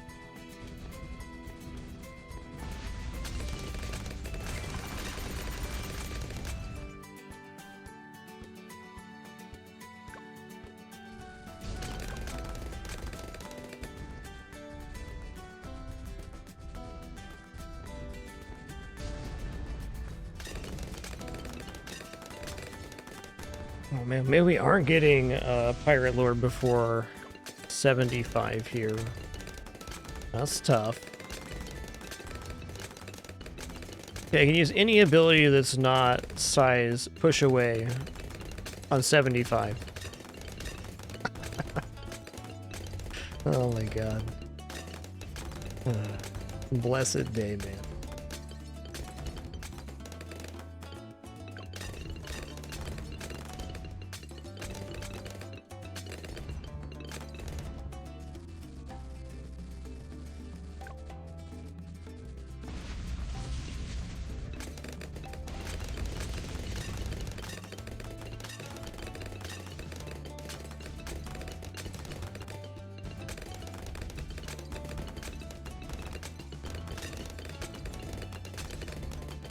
I'm gonna need at least one Spike Storm for the second set of BFBs on 75.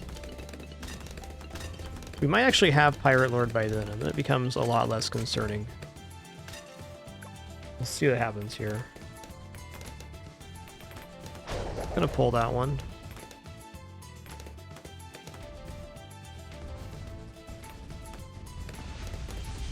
Yeah, this set right here, this is really kind of gross.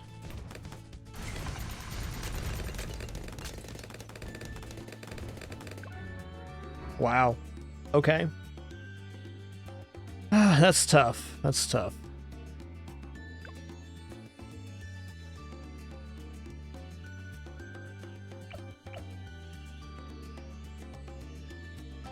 I'm liking this idea, but it's a lot of management to pull off.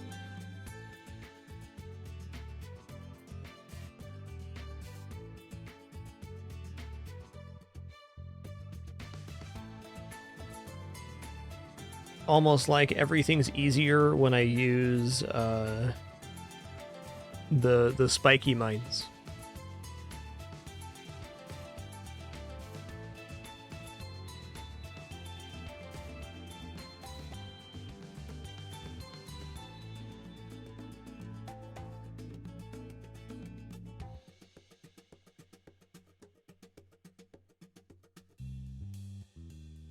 Yeah, got a few ideas here. Like, I mean, I can get through this. I can get to this strat. No problem. Like, we can do this. I can just on 75 use both of the spike storms, and then we're, you know, we're gonna break through and do the strat we want. I think I'm gonna continue to do this strat. Like, I kind of want to make a deviation, but at the same time, I could really see this winning at the end of it. Spike Storm is a really strong ability.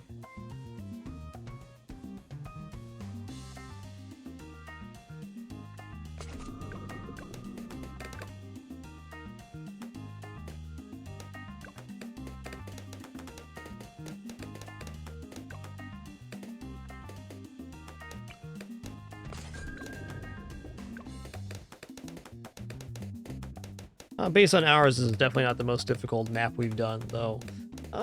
It's hard to rate difficulty, because then you have to rate things against each other, and I'm also not, like, super trying hard to only use a winning strategy either. We've been very free-formed.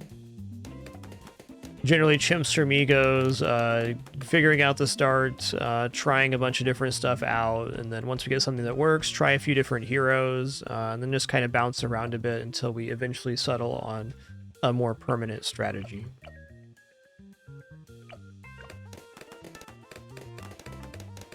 I found the starts on this map to be a little more flexible than some maps. Though I wouldn't even say for me that hours spent on a map would be reflective of the difficulty of the experience.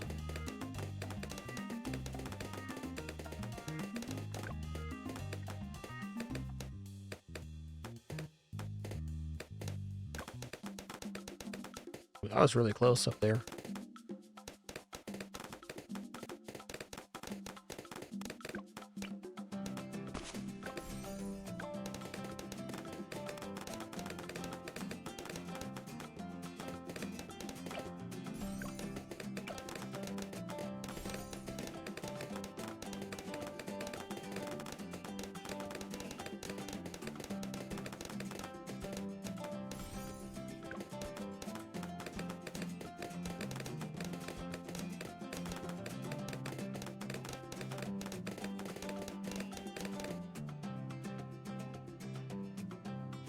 Like for this map, like difficulty of experience, probably Mesa and Sanctuary was quite difficult as well. Just to come up with ideas. I still have like lots of ideas that I think will work on this map that I haven't tried yet, and working within ideas that I already know work too. I guess as I say, I haven't even come close to feeling frustrated on attempts on this map yet.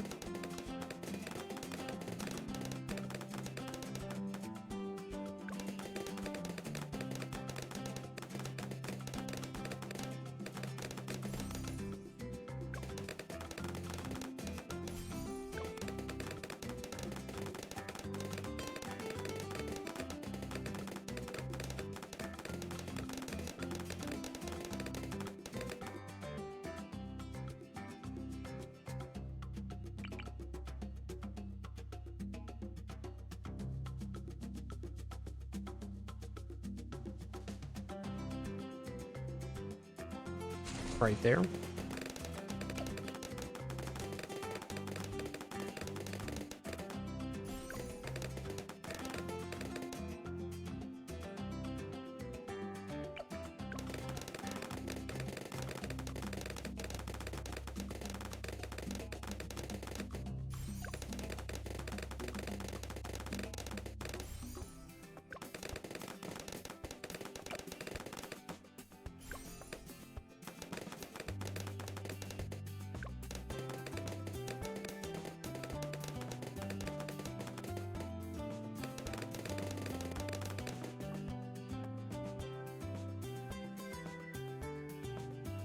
What is this little Kitterman's doing?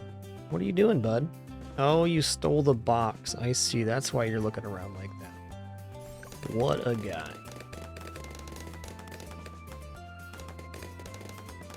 And the second his sister got out of the box, he occupied it. Because he's a cat. Move your meat, lose your seat. That's the house rules.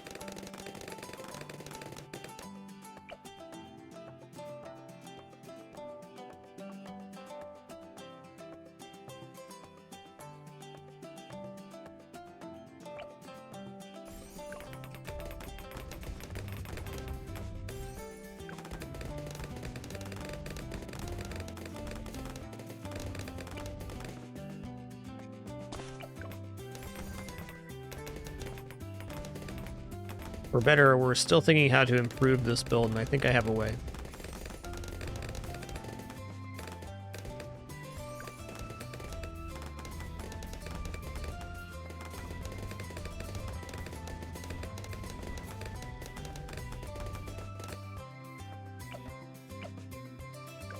I'm gonna go for airburst now.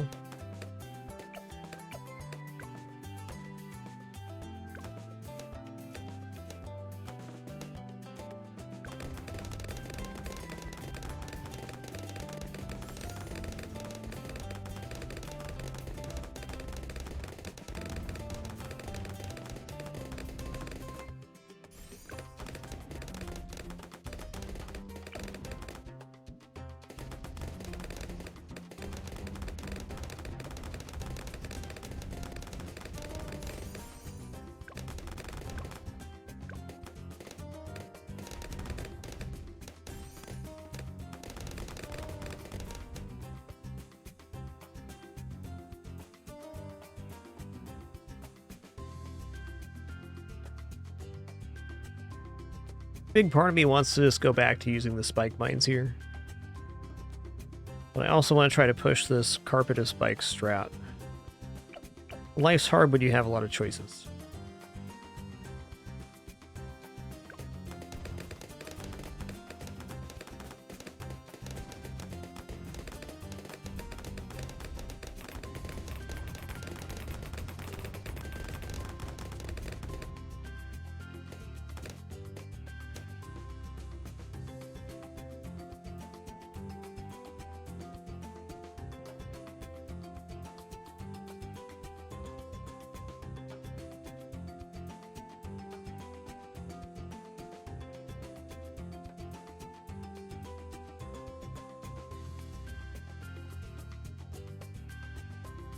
I think this can clear 40 as it stands.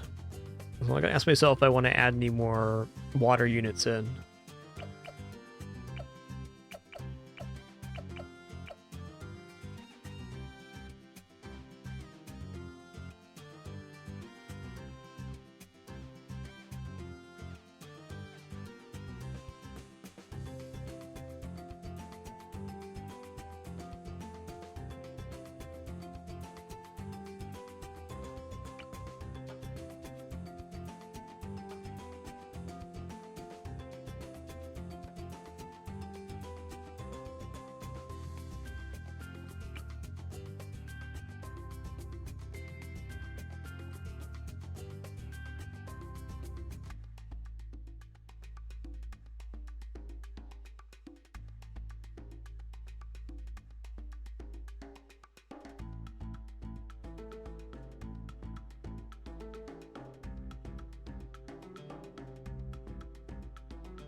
Life's hard when you have so many choices. Like, am I arranged to make monkey pirates here? Hold on. Hold on a minute. Feels like I might be.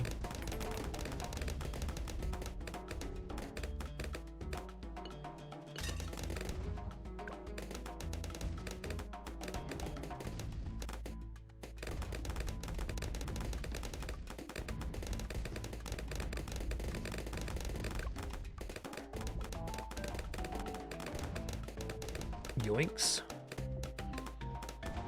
All right, not quite there. 5 grand to spend though. That's a few.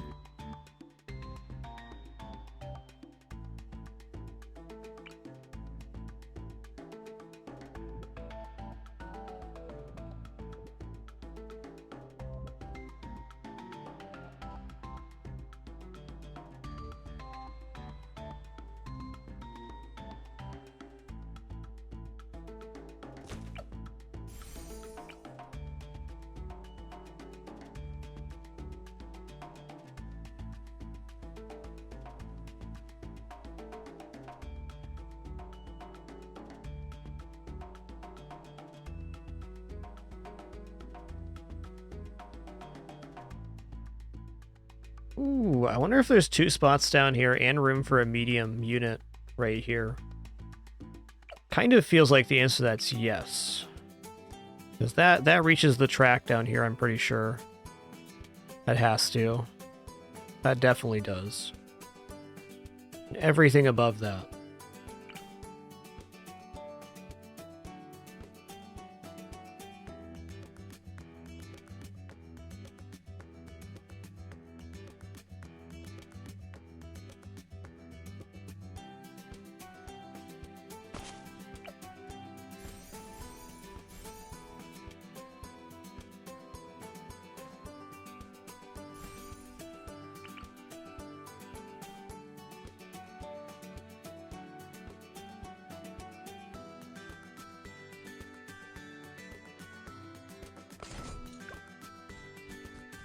Let's see, let's see.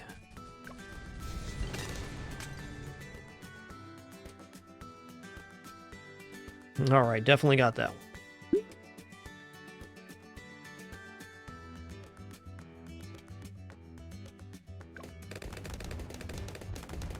Alright, now I gotta find out if this fits down here or not. To me, that looks like it's not gonna be on the track.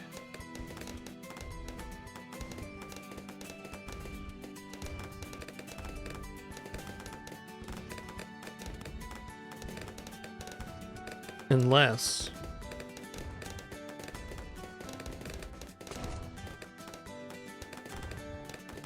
Alright, it's not firing out, which is unfortunate, but not the end of the world. We can fix this later with an alchemist, which will not perform poorly down here.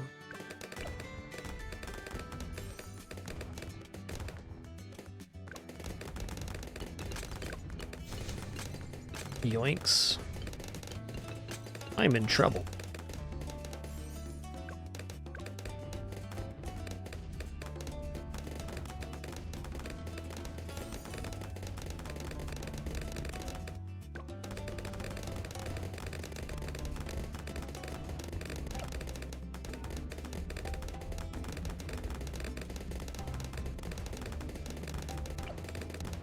All right, this wither's gonna have some graveyard woes for a little bit.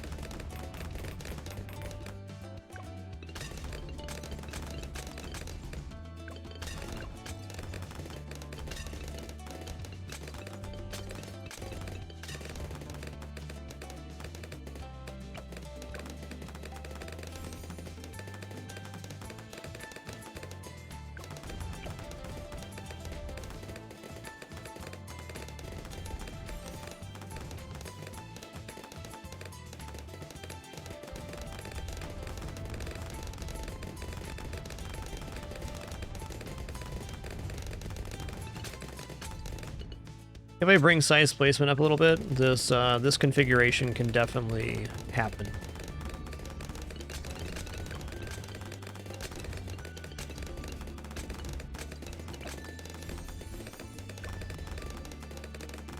Oh, we got plenty of time here. More than enough.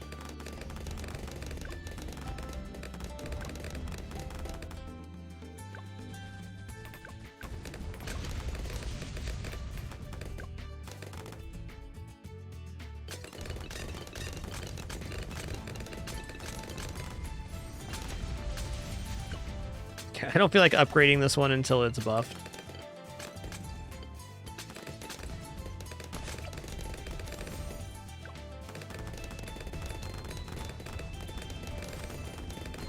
There we go.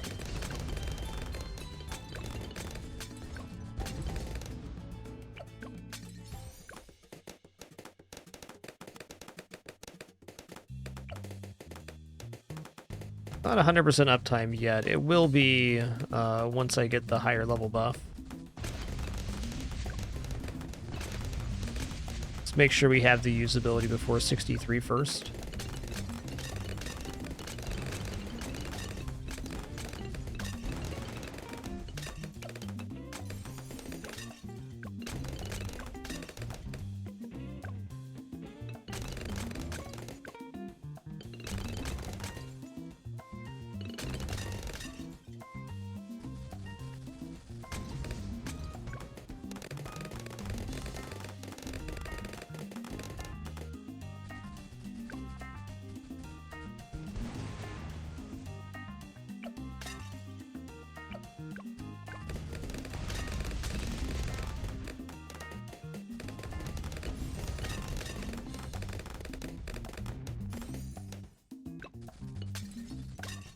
Yeah, we're basically there.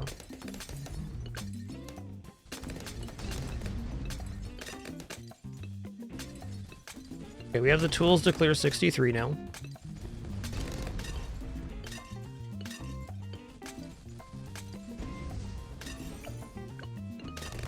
I'm gonna go faster throwing on this one.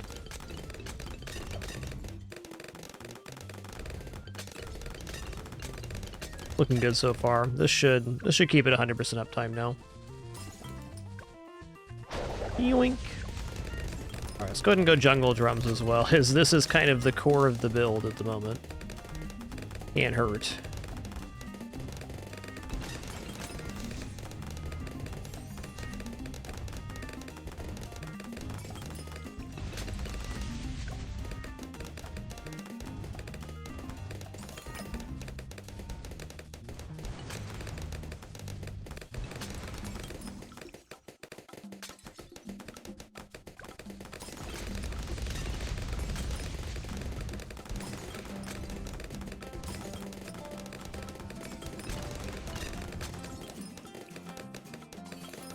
Man, they're really chunking out there.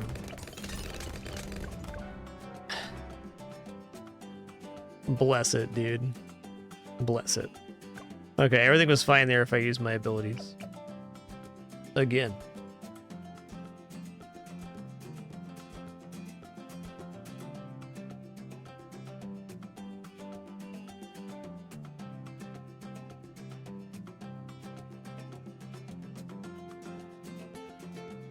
Alright, I'm going to do one more attempt here, and this time I'm just going to go back to using spike mines, because we had 0 problems using spike mines, and there's really not a good reason to cut it, other than to just try.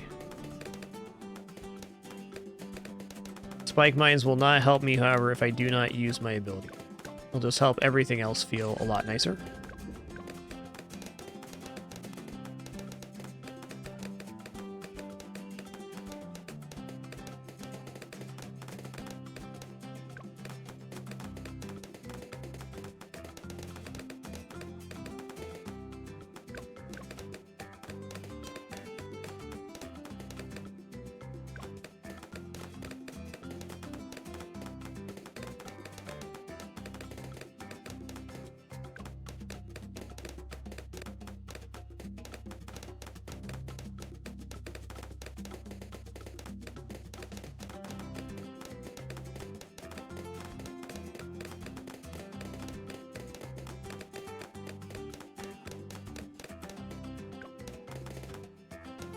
I want to bring Psy up just a little bit here.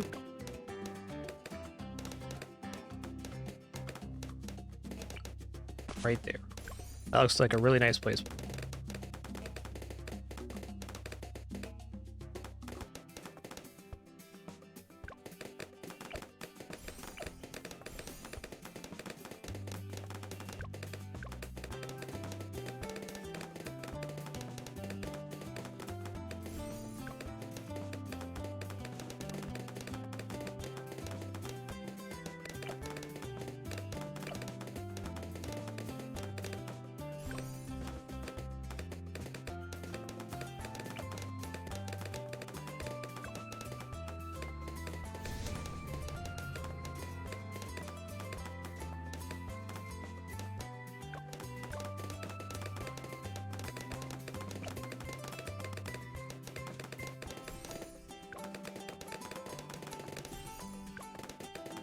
Thank you, Penny.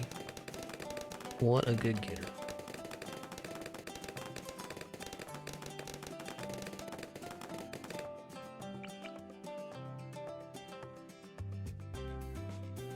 Alright, I'm gonna go for like the safest version of the build yet. I just want to get my Pirate Lord down on this attempt. That's all.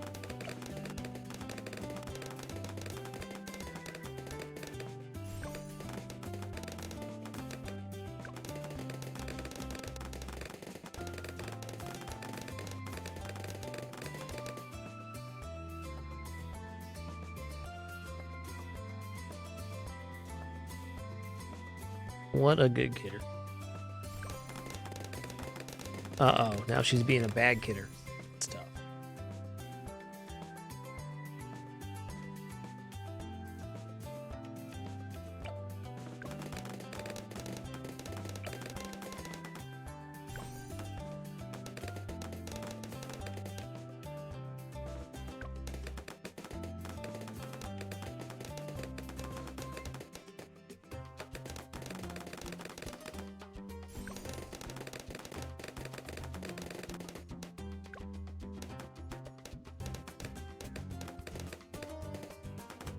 All right, from here, I'm going to go cannon ship, and then I'm going to put down the sniper.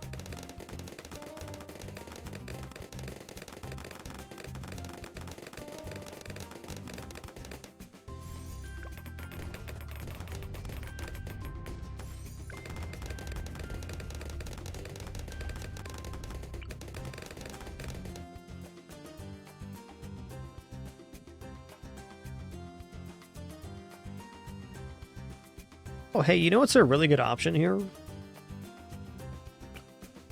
That I just got away from all day yesterday. Let's just put a pirate ship right here with camo vision. Right now, this is comparable cost to the sniper.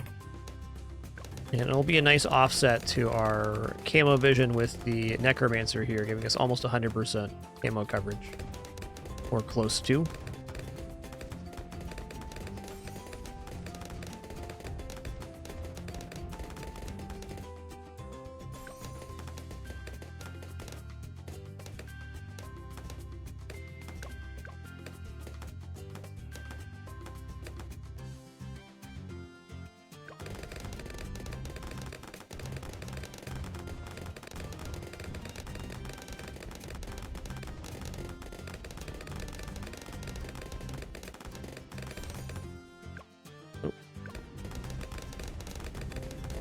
Alright, I mean, double cannon ship should definitely clear 36.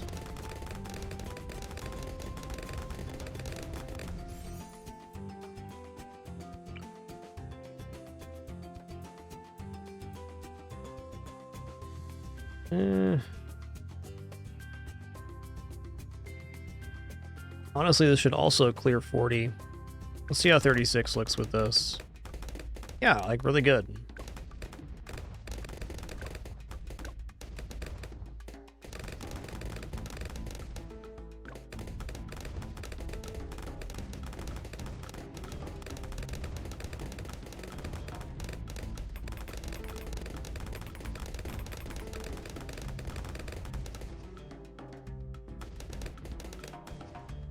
A little close. 41's probably not clearing with this.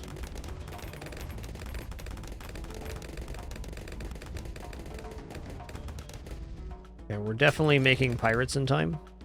Maybe I'll grab the monkey pirates on the camo side first.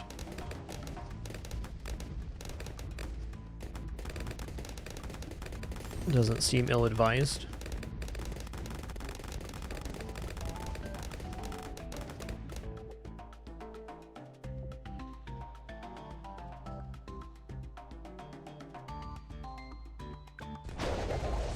Yoink.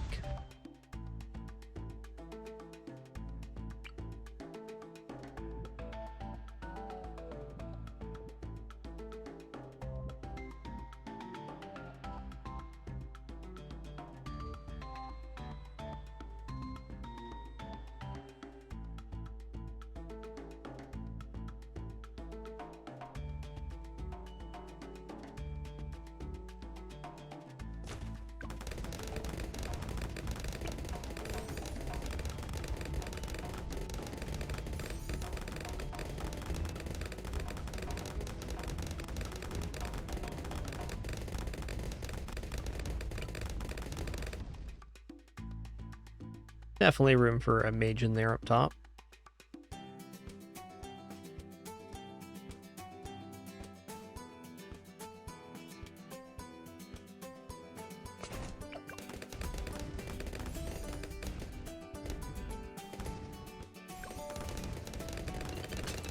Whoa. GG.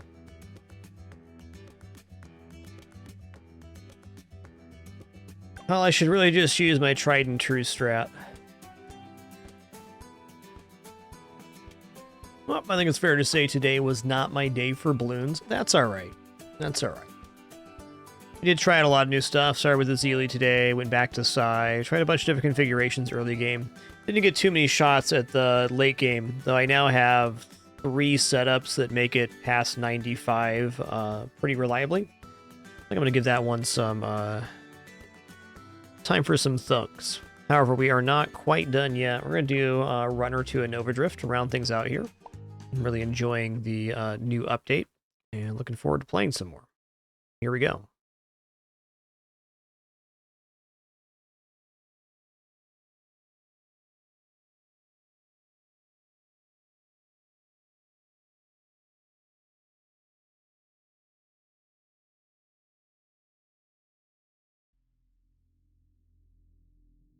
Give me a second here to swap the title and load up the game capture.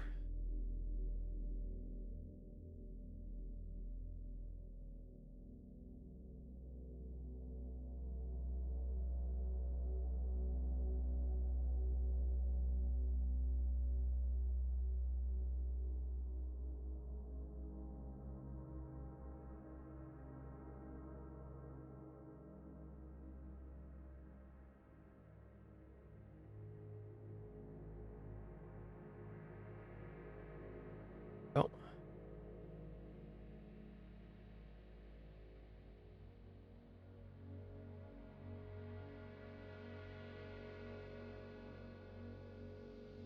All right, we in it to win it.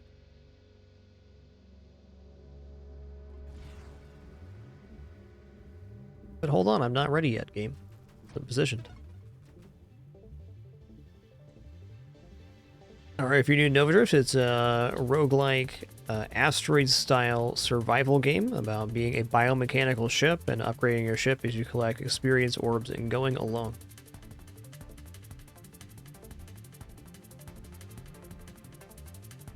Yo, Oglos, thanks so much for 91 months. Cheers. Had a lot of fun with this Railgun Courser build yesterday. I want to try to rebuild that, except for this time even better.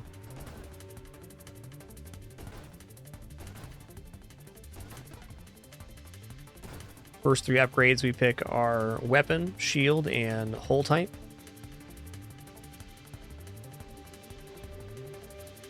Okay, we used amp and that was definitely okay, but I think maybe a little unnecessary as well. I may want a quicker shield here. Let's do shockwave. I like shockwave defensively.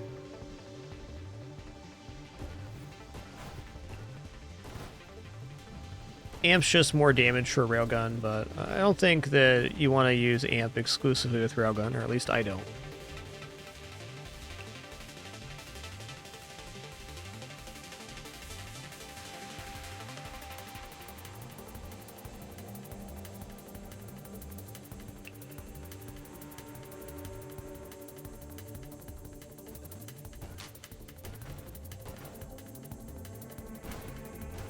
Draft will put you right where you would have been, basically, Snake.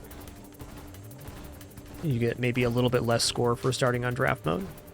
I enjoy the ride up myself. It's a core part of the game experience for me. So draft mode is pretty cool. So I guess we're assault rail now. Let's go ahead and grab targeting here.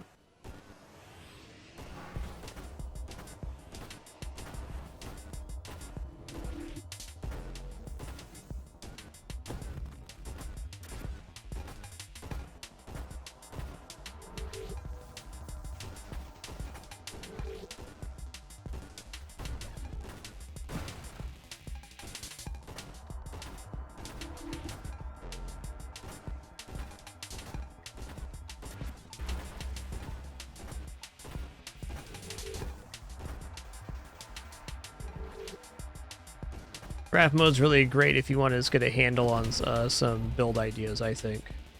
And great if you don't want to spend the time to do the early levels too, which is perfectly valid.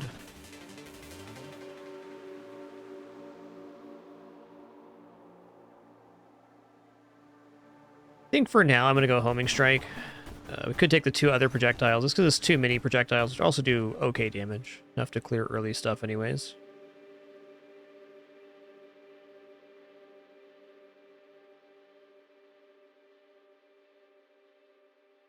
Well, mines are likely here. I'm going to try to pass on drones. Go velocity.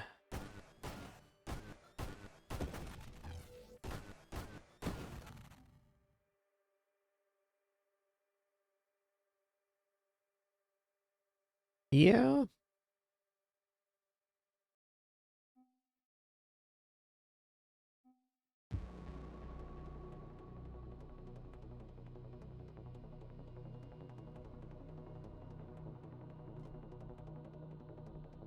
Alright, here's Snipe. That's a piece of Warp Strike. I wouldn't say that Railgun and Warp Strike are mutually exclusive, but I would say that Railgun and Warp Strike are quite nice together.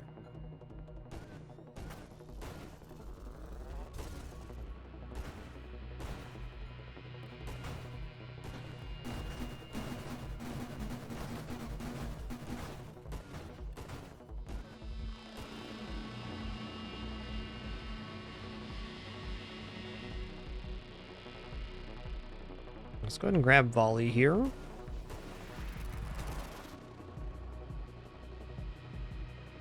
Gonna grab Improved Thrusters, part of Warp Strike as well. Also, Thrusters are very good.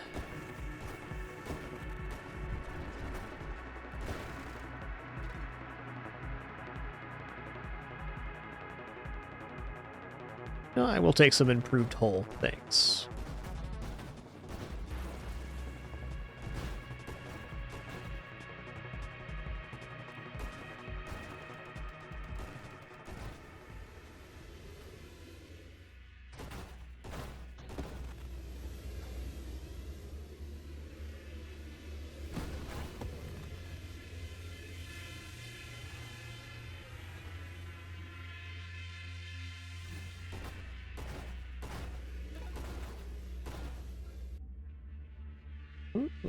Interesting. Definitely take the Discord orbs. There'll only be 2 orbs right now, but they still orbit the ship and deal damage to stuff close to us. That's nice. Oh snap. I went big bada boom. That's fair. We'll just call that a warm-up.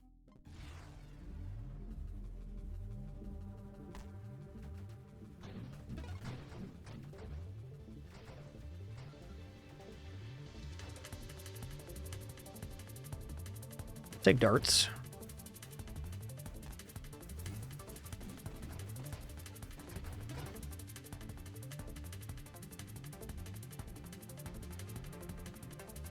What's this? Warp shield. Yep, warp's pretty good.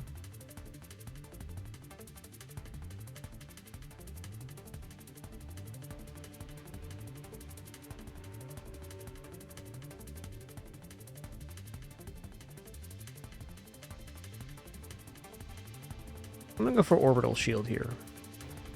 It looks cool and is cool.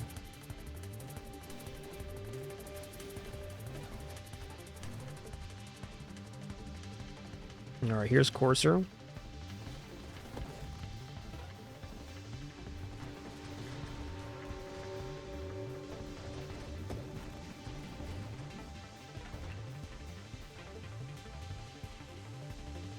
Alright, I can get behind Mine Specialist here.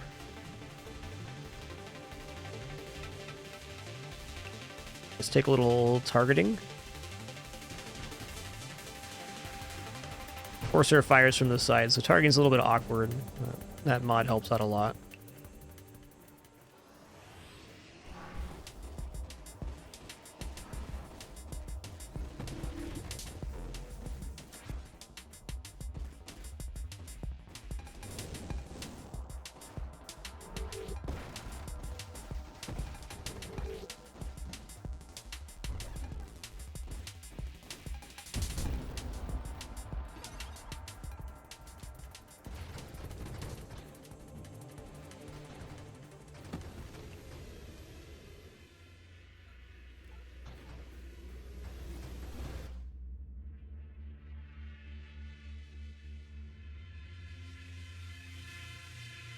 I mean, I don't technically have to take Volley here on Courser.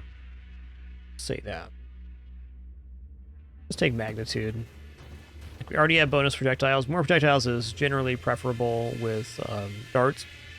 We already have minus projectile size on Courser, so reducing the size even further hurts our dart duration. So we can always come back for that mod later.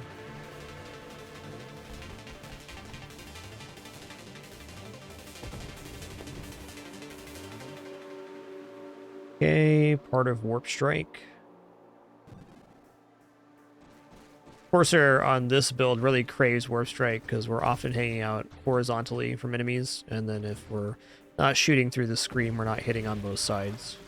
Still excellent coverage, though, having the side cannons. Though sometimes not as accurate as you'd like.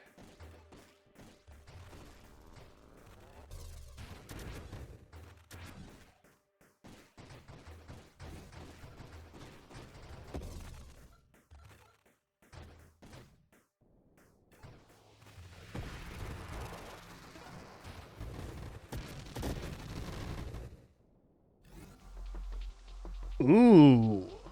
Okay, one ricochet is real cool here. It does bring us down to 3 projectiles. Now, when enemies explode with a dart in them, it ricochets into another enemy. Now we'll take volley just to get our projectiles fixed. Cool find. There's mines.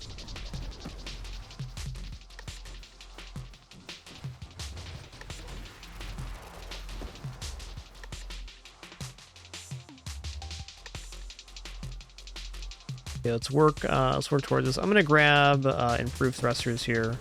I do want to add more projectiles now with the ricochet happening. I can wait to do that.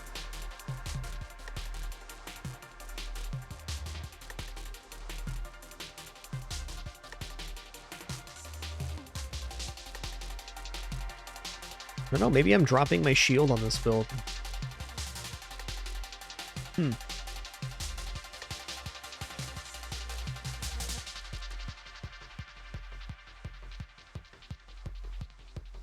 Let's roll this one for now. Yeah, okay. Deadly Wake's fine. I'd almost prefer to take Streamline, but since we're Courser, we have enough movement speed to not worry about gaining that extra 25% from Streamline. So one piece closer to Warp Strike.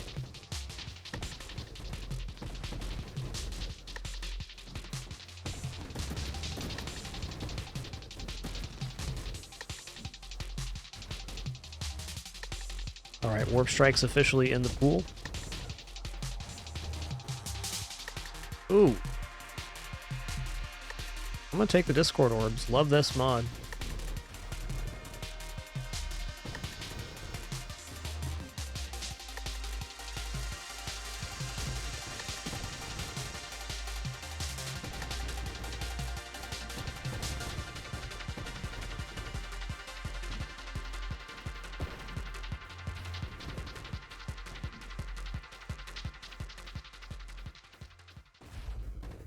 Alright, who dis? Okay, we got Station here. Oh. Good upgrade we get now. I think it's perfect time to pick up Volley. Let's go. Fix our projectile count now.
This game's such a joy to play.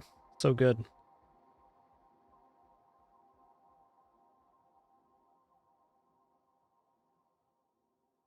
Alright, let's go Candescence. This is going to be it's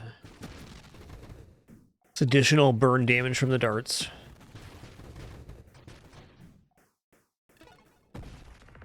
Okay, here's Warp Strike. So now our projectiles screen wrap once, but they lose some targeting when they wrap. It's fine.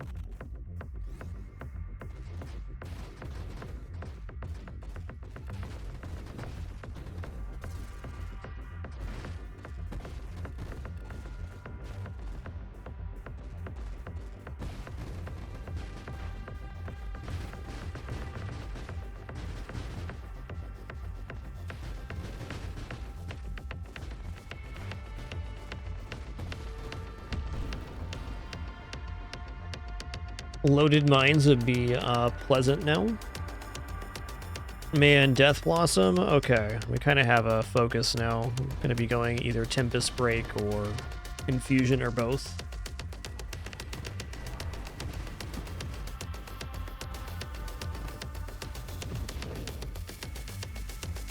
That is one big lad. Holy guacamole, dude. Kidding me right now? Consider how lord you are?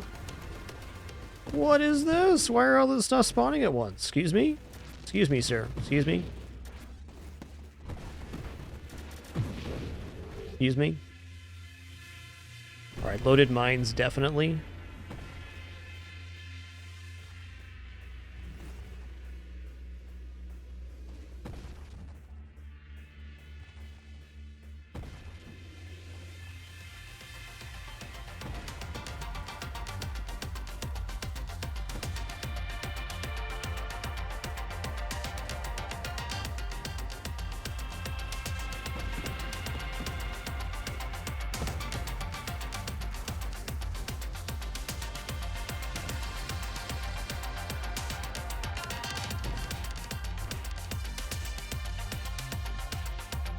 Adjusting here.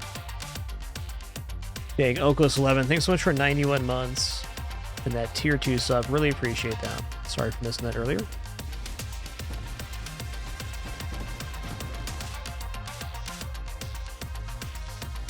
Okay, corrosion is just good damage for darts.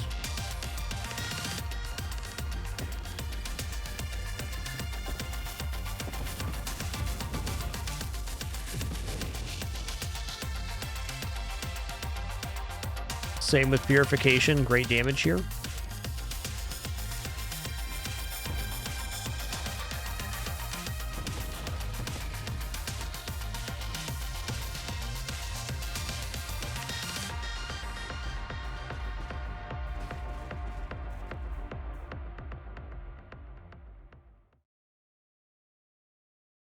Let's go rate of fire. Oh, but it's Crabber. So Crabber's going to have a tough time here because we got this ricochet going on. So when stuff starts dying, it's going to go into other stuff. A lot of enemies to kill here, which is kind of the whole boss. As you kill the minions, this health diminishes.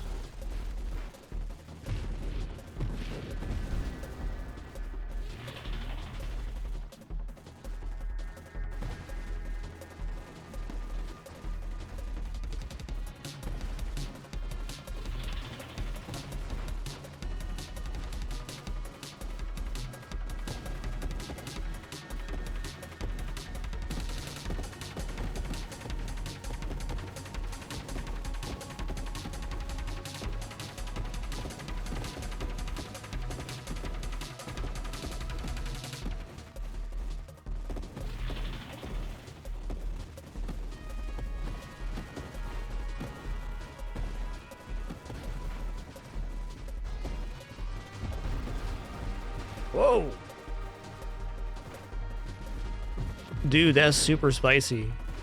Okay, I think those got locked into the charging attack animation, like when the big crab attacks you. I've never had him chase me like that. That was pretty spoopy.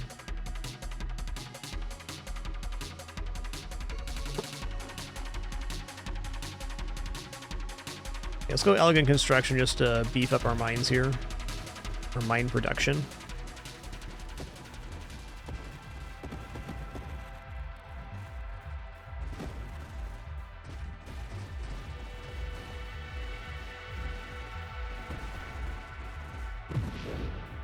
Later, Tater.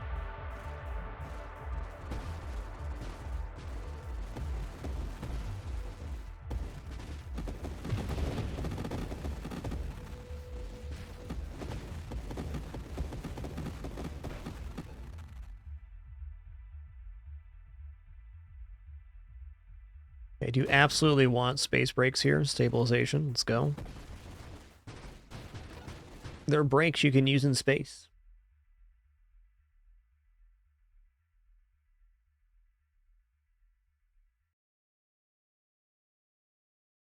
Hey, what's up there, Tater? What's good? kinetic boost is definitely inoffensive, but I want something else. Not a terrible time to take the 5 levels.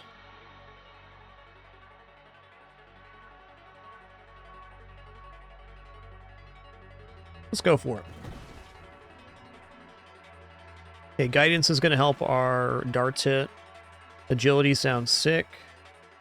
Weapon mastery and burst fire also sound. Let's take weapon mastery here, so it's one more super mod out of the pool. Skirmish working towards essence sap.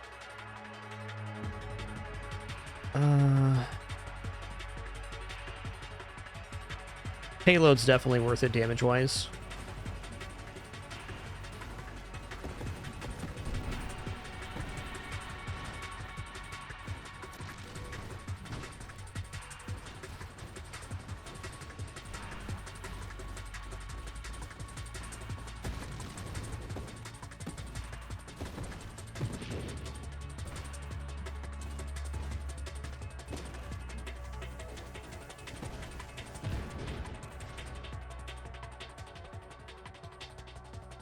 Oh, we strafing. The strafe is like a boost you can use in any direction. I'm going to almost exclusively use this to boost forward. You see my ship slide forward like that. That's me using the strafe. When we teleport, that's the blink. I'm going to keep these separated, not take Void Slice on this. I'd rather have use of the 2 movement abilities than I would combine them in Void Slice with this kind of build. Positioning being what it is. Terminate.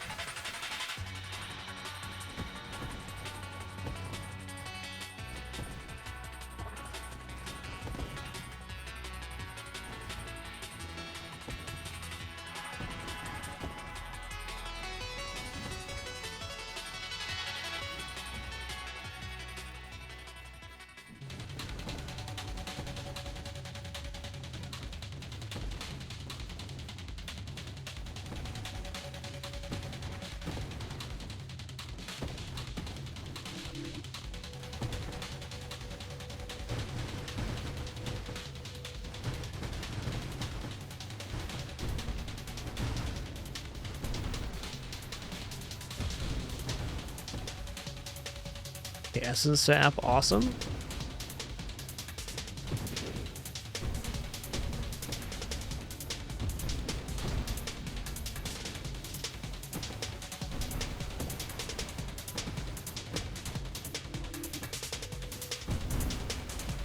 We got him.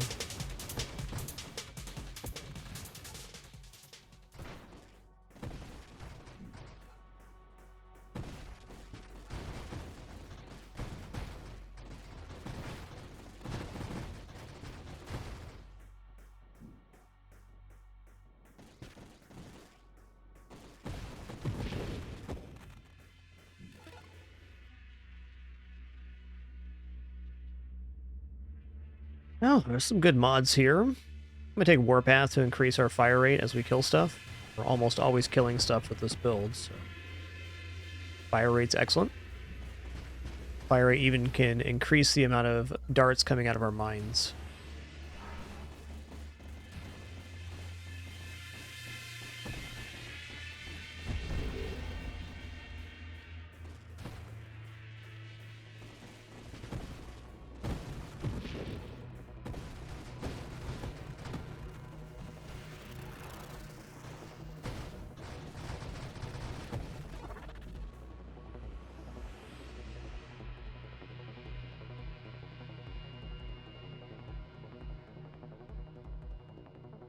I'm kind of wanting to take defense drones here. There's no guarantee we'd get to them, is kind of the downside, but out of the options showing here, either that or maybe take a slipstream. Defiance could be okay if we do end up making infusion. There's a lot of levels left in this run.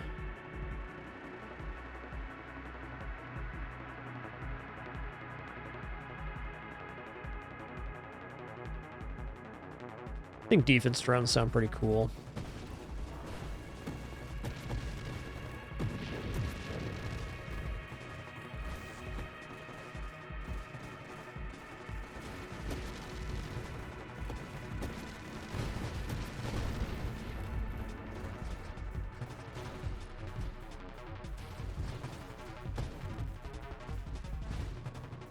Say drones in general are pretty beneficial.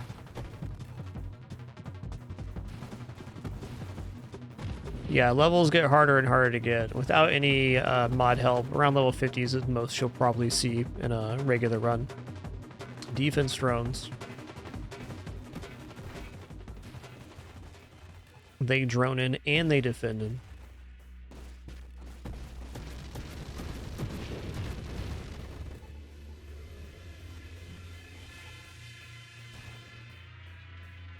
Wait, 100. What's up, Sarah? Let's get on the horizontal here, bud, huh? There you go.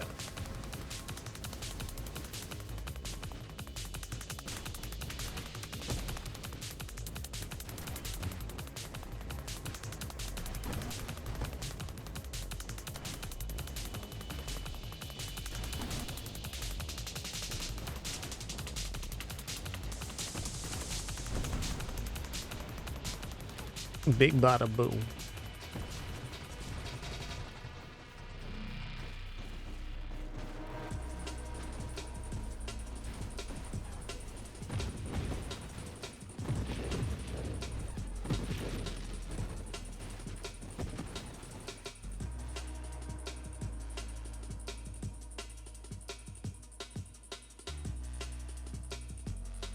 Shield cooldown into discharge is what I want. I want to infuse this build. And certainly shield cooldown will not be an inefficient pickup. Oh, I got bumpity bump bump.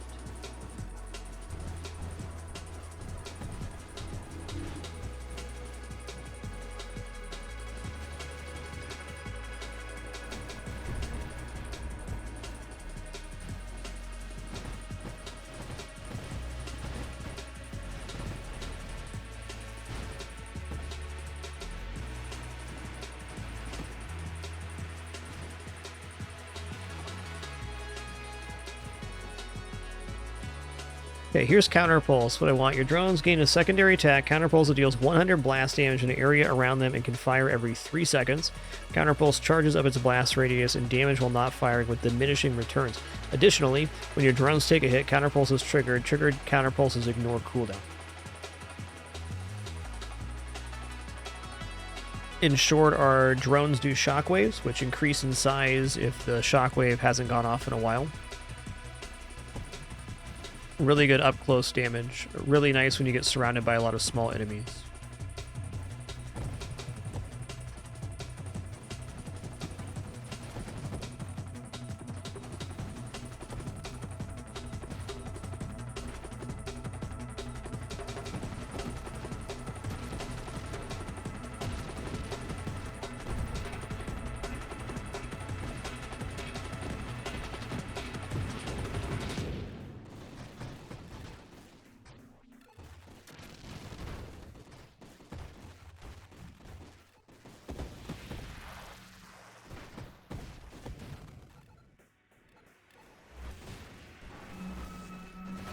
Not firing refers to when you're firing the weapon on your ship. Don't really care about these side grades for the drones. I can also not take any rerolls here, so might not be a bad choice.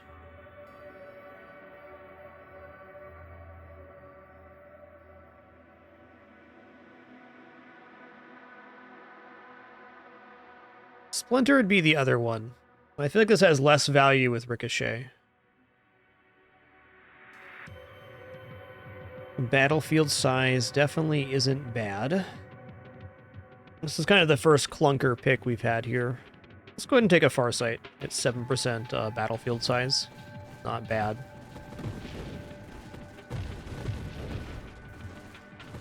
As things get faster, more room to maneuver is helpful. Kind of hard to really state how helpful it is. It's more of a feeling thing.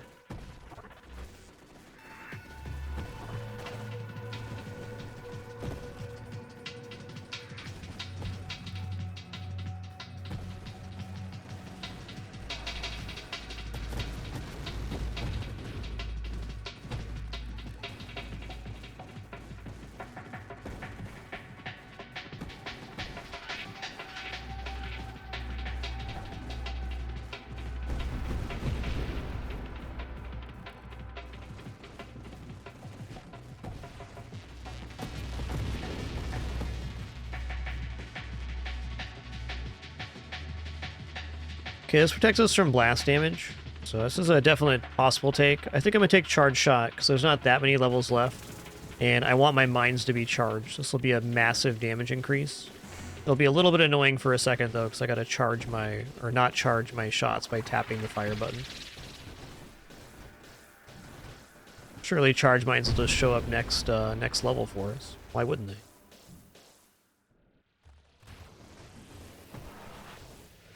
You've been mega darted.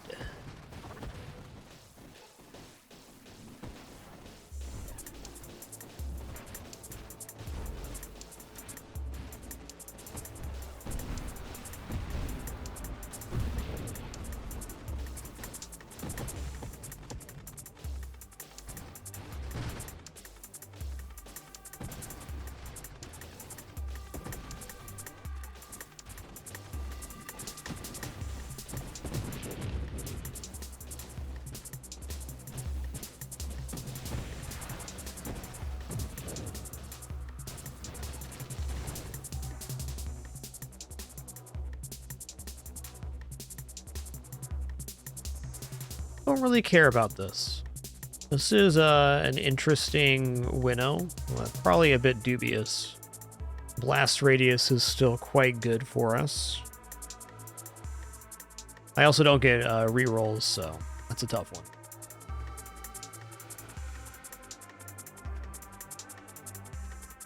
I'm gonna take blast radius here, because every dart that lands an additional blast radius hit, which is pretty nice. Also increases the counter pulse size of our drone's counter pulse.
Ooh, 4 super mods on one screen. We're taking charge mines. Not going to hold down fire again.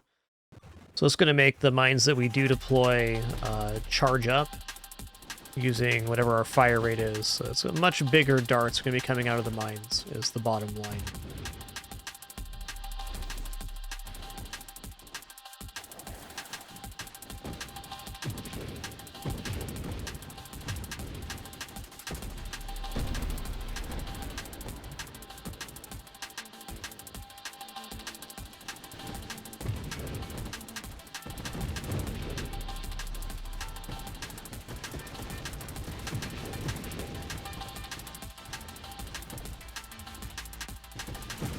Woo! This is looking awesome.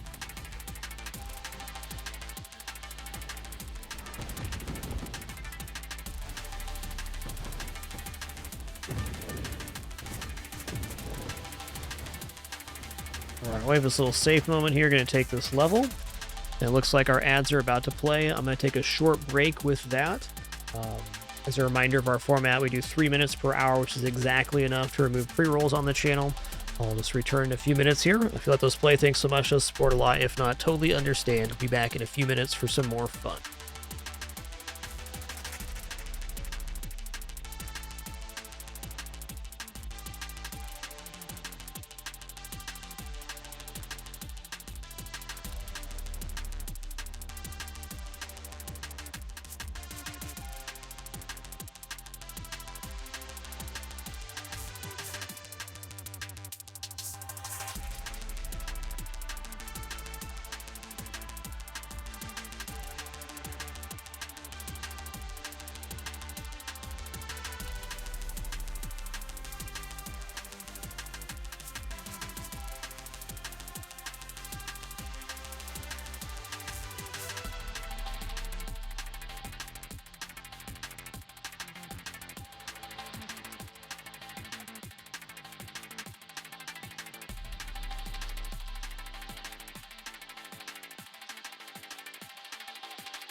right, we have returned. Thanks so much for your patience during that brief one. As I was standing up, Track Dude, thanks for 22 months in that Prime continuation. Thank you.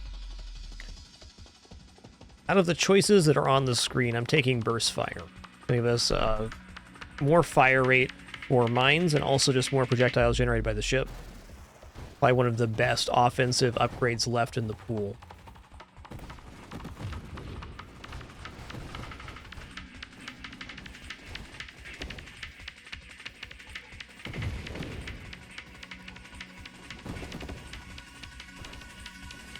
Ooh, I avoided all those projectiles. That was sweet, man.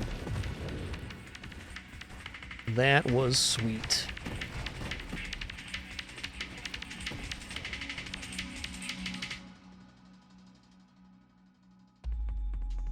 I don't feel like it's too late to go for infusion. I'm going to take the volatile shields and work towards that. Don't really have the self-damage reduction I would like to go into infusion. I'm just thinking of the ways this build actually scales damage. I think as it stands here, could probably get 2.5, maybe 3 mil with this without incurring that risk. But if I want to go further than that, I'm probably going to have to escalate in a different way. I think infusion's it.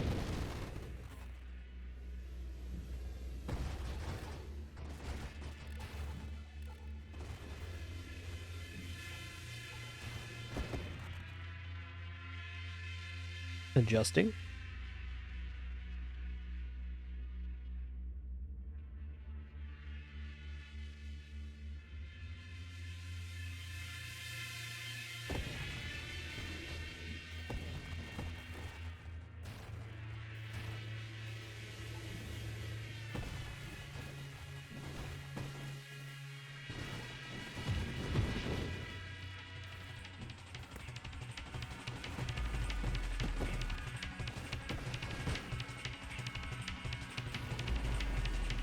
Hey, Wave 170 is a doozy. Very grateful I have these gigantic darts on these mines. These things are slamming. Damage in the thousands.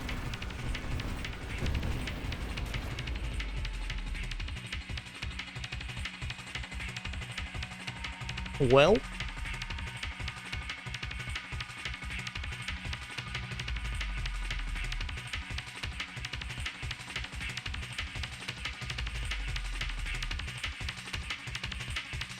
I don't want to give up my movement abilities for Void Slice, so Shield Effect Radius is maybe it. That or a Scorching Wake. Let's just take a Scorching Wake here. Solar Heart was also probably alright. But not if I want to infuse my darts.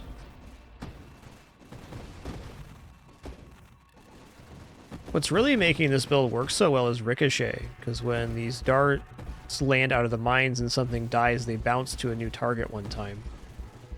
Which is not bad at all.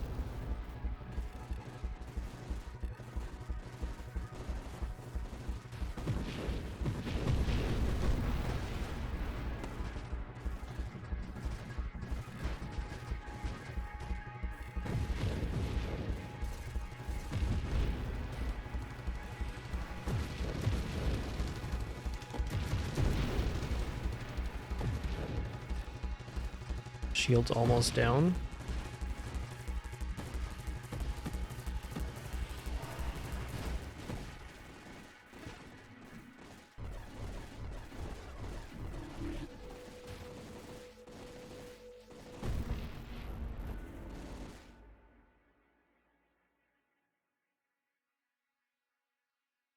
Alright, out of these choices, I'm going to take Arc Barrier. This can protect us from blast damage in the later game. As long as we have a defense drone in front of us, one blast damage can be nullified.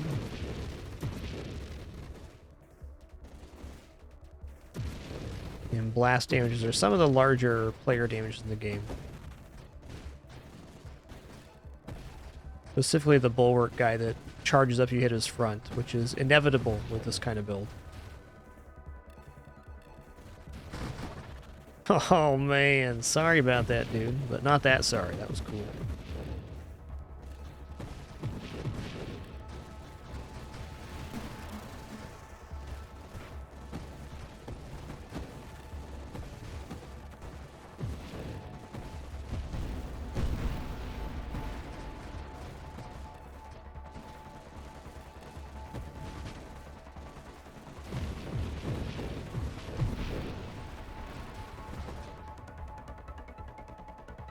Oh, that's tough.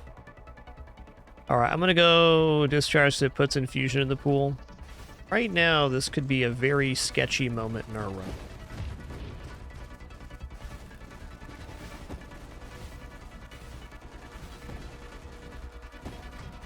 Not could be. This is a very sketchy moment in our run.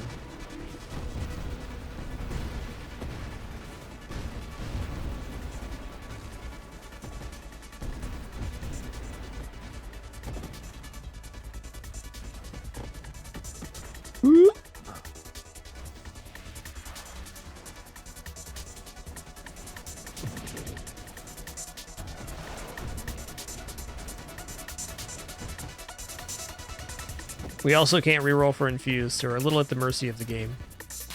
So be it.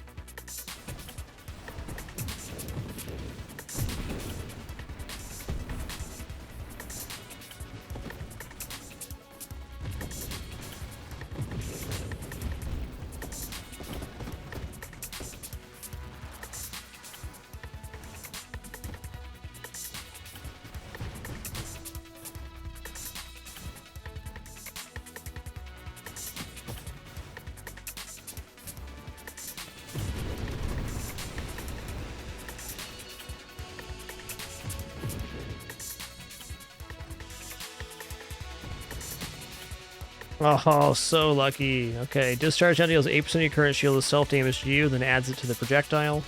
Great. Since we're firing 3 times, it's going to keep our shield very low, pretty much continually, but our darts will be infused the entire time. So that's nice.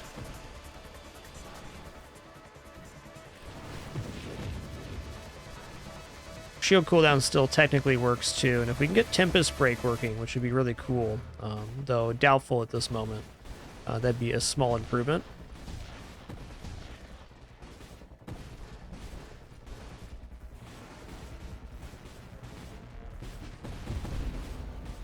Ooh, that's interesting. Be blow up over here? I think that boss XP is gone. Oh, there it is. There it is. Holy guacamole, I don't want to die. Not right now, anyways.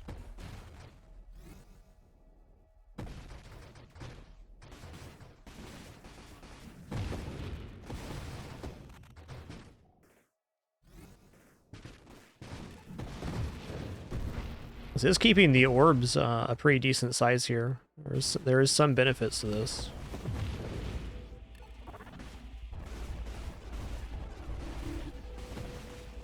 I will say this is working better with Orbital Shield than I imagined it would.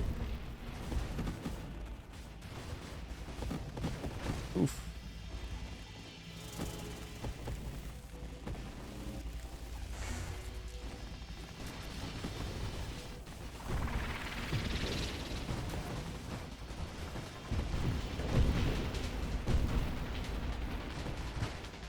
That was a pretty gross wave.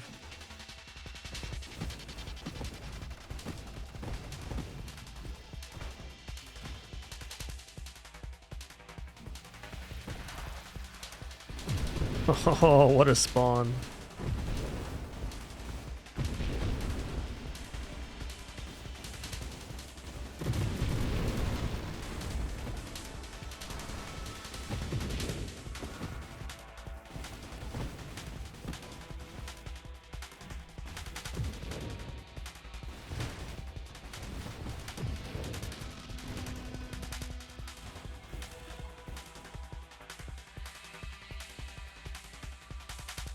All right.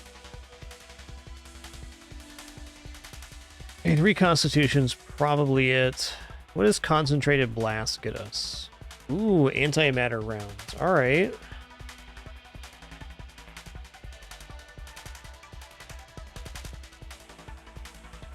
It's sketchy, but I'm gonna do it. It'll be easy, you just won't get hit. That's all.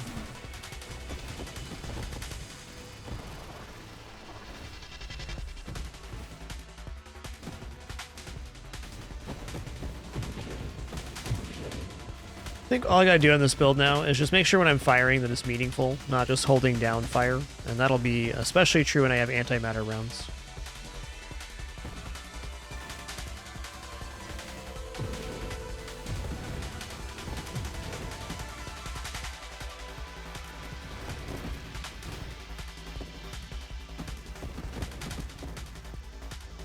Currently doing a darts build for a Rhino, though a similar concept. No barrage this time.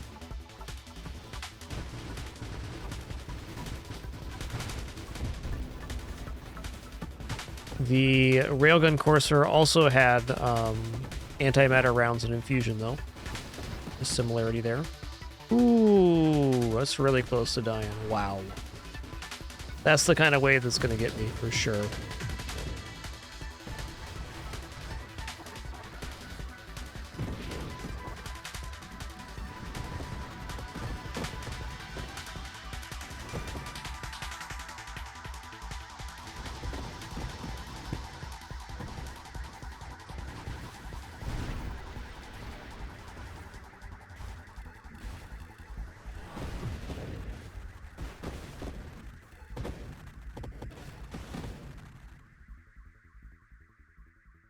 Yeah, okay. I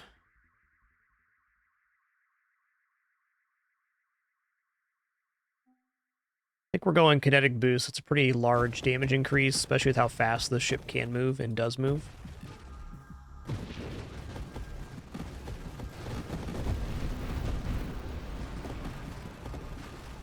Great XP wave right there. Holy guacamole.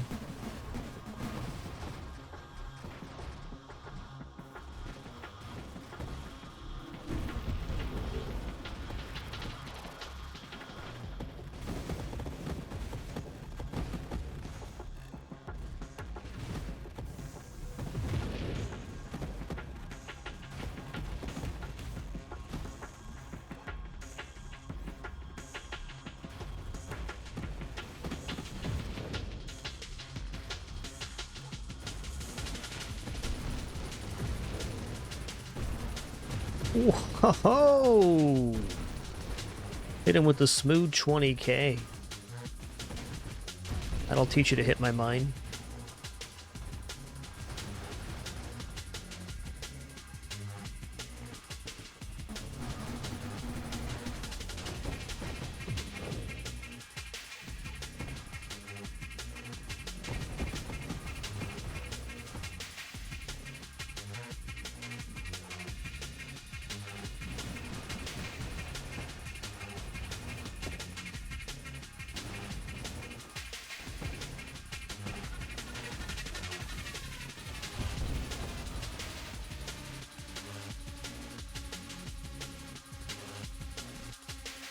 Well, I feel like Minefield's probably a very good choice here, just to have more mines going out and being charged. Apotheosis, also pretty tempting.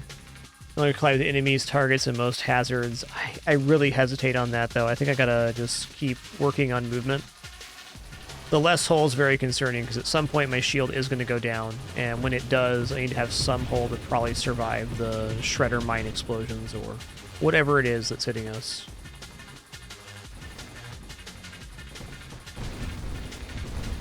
Oh yeah, Minefield was a very good choice.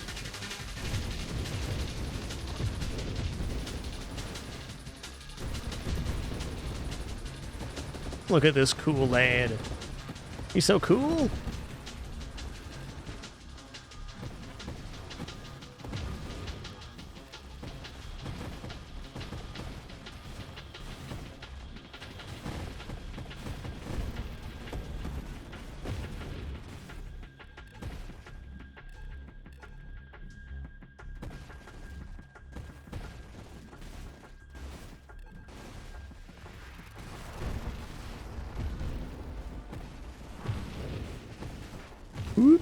My shield just went down. Cool here for a second.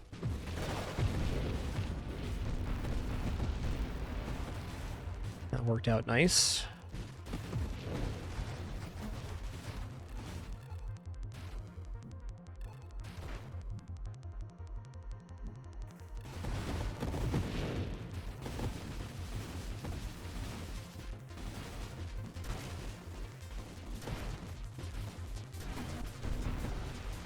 Oops, all dead. Oh, double bugmans. Double bugmans.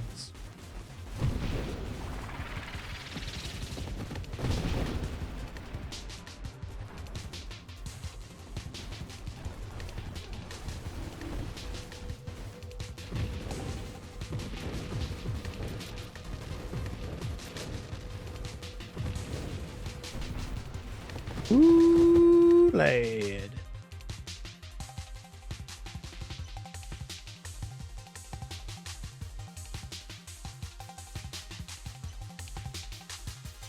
What does this say?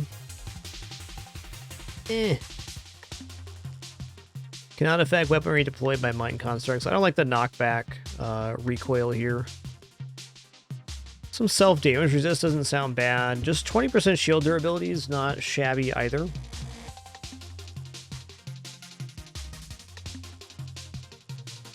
Could take self-destruct looking for burnout reactors. Yeah, this is probably actually the way forward for the highest possibility of damage. Would mean less charge per mine, but a lot more mines. And they'll still be being charged, just not to the fullest capacity.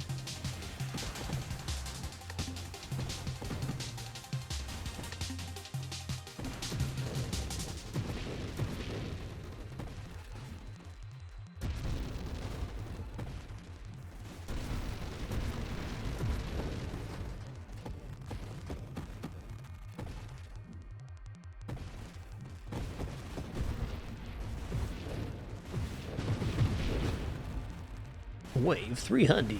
Oh god, it's Glaucius and this guy? Oh. Listen here, sir. Spaghetti.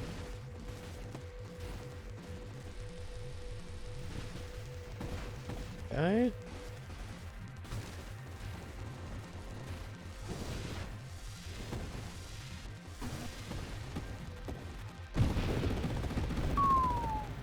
I got a little bit weird on the right-hand side. I was trying to loop, but I didn't quite have enough momentum to do so. But we lived.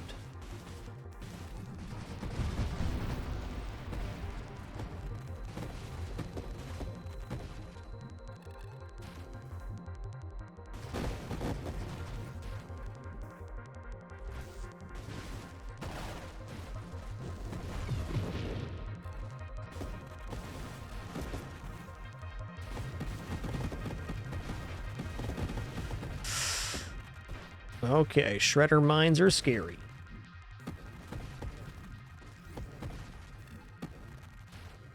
Yeah, we do have a pretty large map here, and we also have additional 7% size from the one Farsight mod we took. It's been pretty helpful here.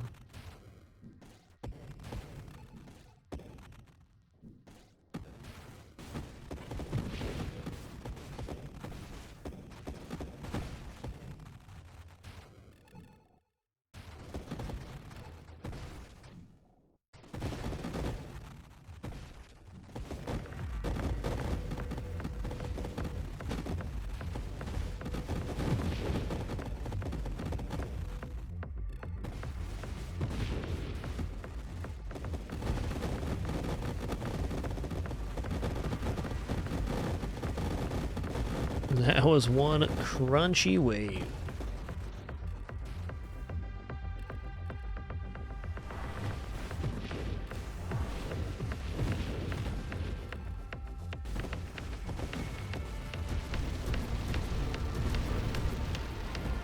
That was spicy.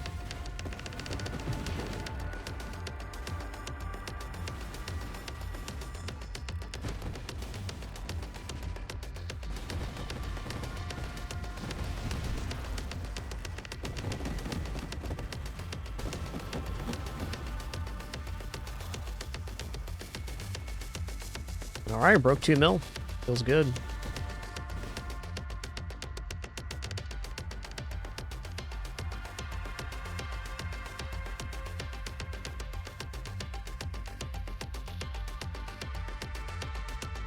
Tough choice.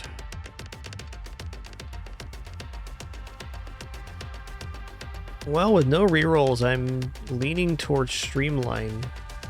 Incendiary Strike isn't necessarily bad for darts either. Galvanic Outburst. Okay, I'll take a Galvanic Outburst.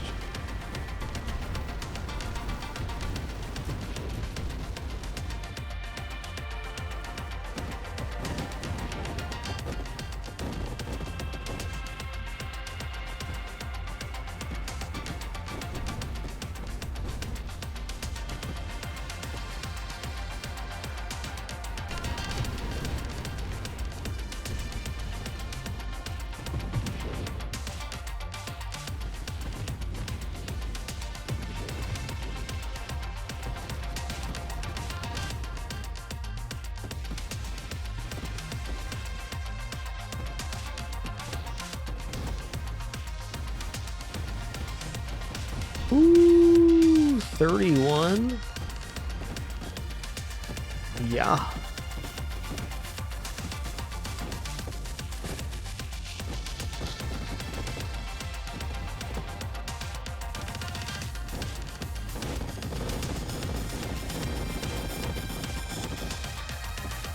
I keep these waves coming.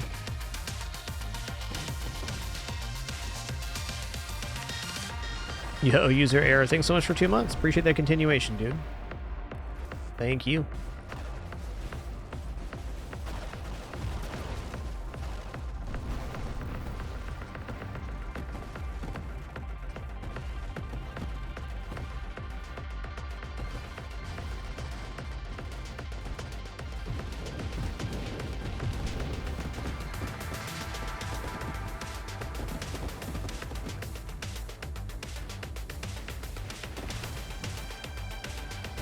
Okay, okay. Dropped our shield big there. That is one quick bugman.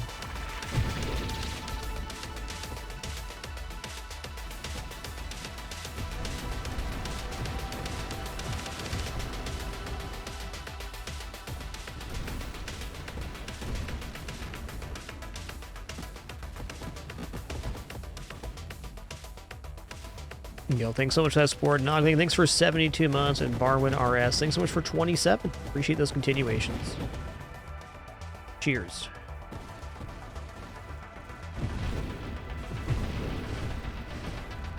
Just an additional reminder, we have a stream today, stream tomorrow, and then a few days off. Back the following Sunday. Looking forward to it. After that, we'll be smooth sailing until our 8th annual Fragmas winter. 31 streams in the month of December, right around the corner.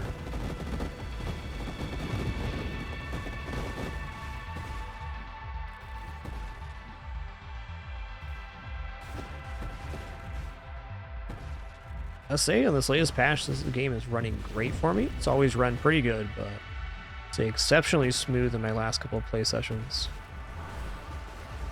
Feels nice because it is nice.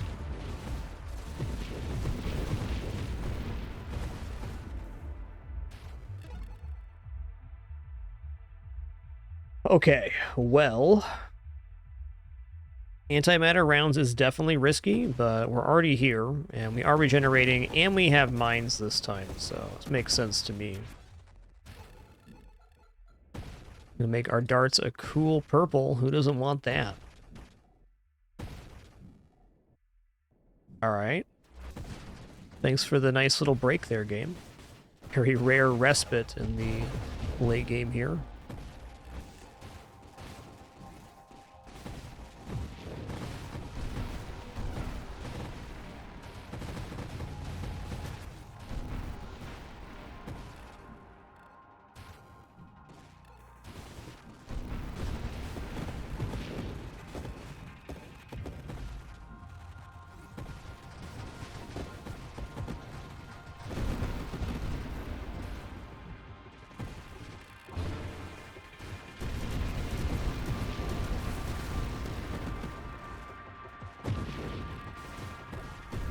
Look out, he's jiggling.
Oof. Okay, we're good.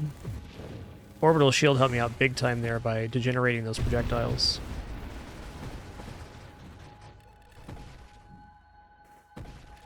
Oh, the antimatter rounds also degenerate projectiles. This is actually a very nice defensive pick, even though it is hurting us when we fire. Enemy projectiles are less effective on average now.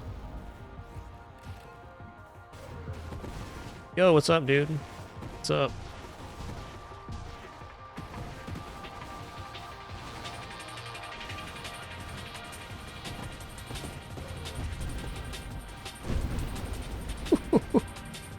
So you got a little purple stuff on you there. Yeah, right there. Hold on a minute. Little purple stuff. Sort itself out in a minute. Don't you worry.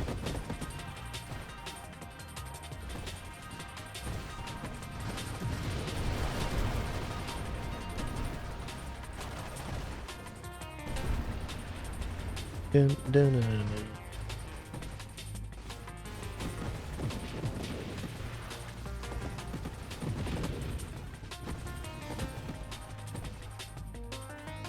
I got a level up here. Nice, nice. Well, I'm probably just going to take the 20% hull. This increased distance of orb and power protraction is definitely tempting. We're leaving some stuff on the side of the screen, but I think it's almost a little bit late to be taking that for that purpose. Flash shielding could lead into Tempest Break. Ooh.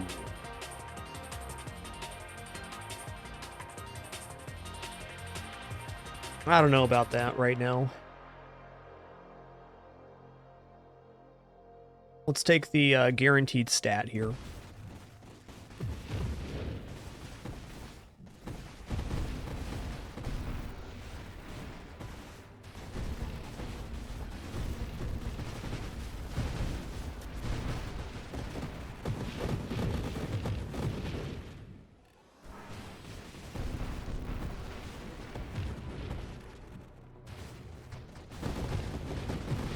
That guy was alright, man. Thanks for the XP. Thanks for memories.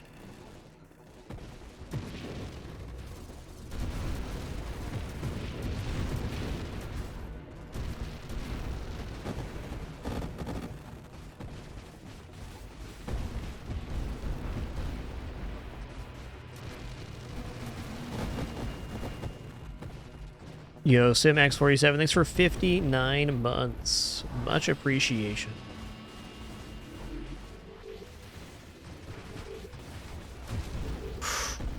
That's spicy, boy. That's spicy.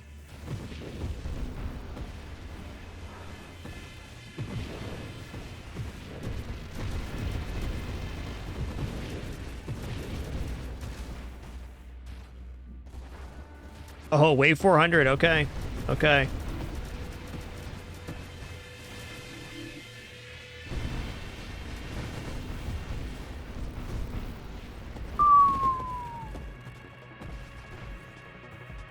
Alright.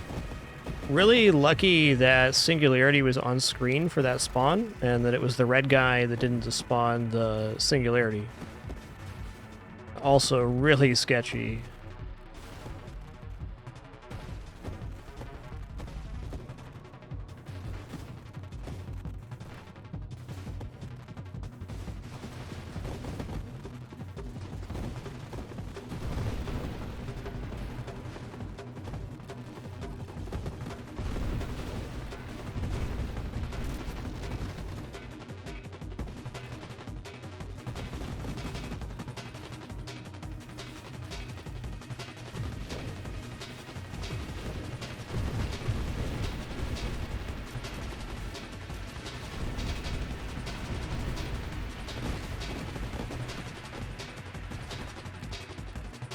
That could have been a death wave. Very easily.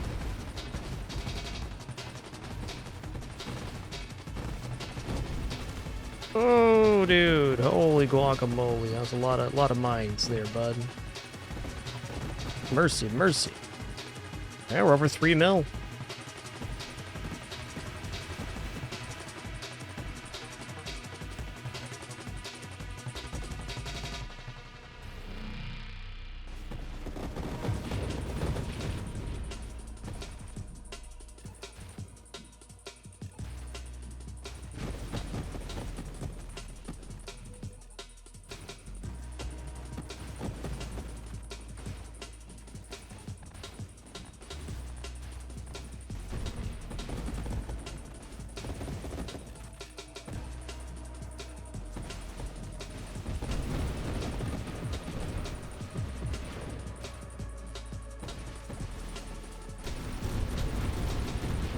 Ooh, lad.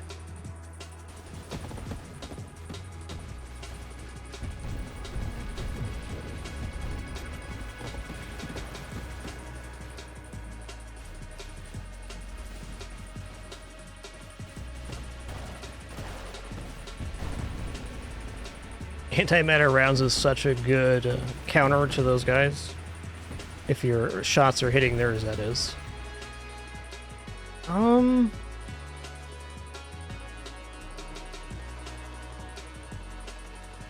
I feel like efficiency is definitely a fine take here. Let's go. Let me get my shield back faster, potentially.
Look at all that XP.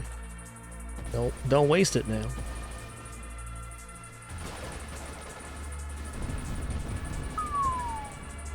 So when you have ricochet, when you stick the darts to the outside of the shield, when the shield expires, they ricochet into the whatever was shielded. Beautiful effect there.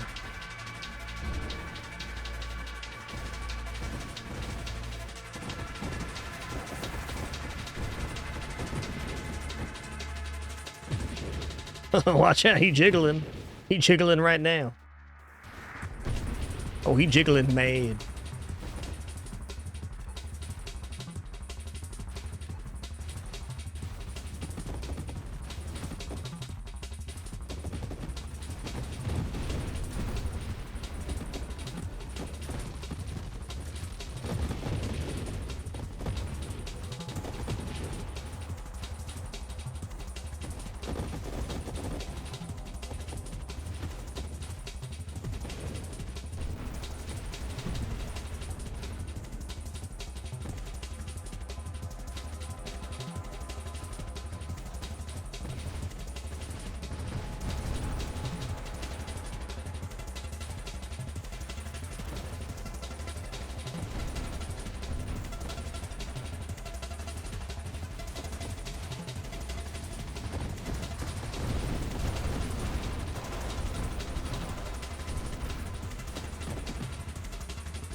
All right, level up here.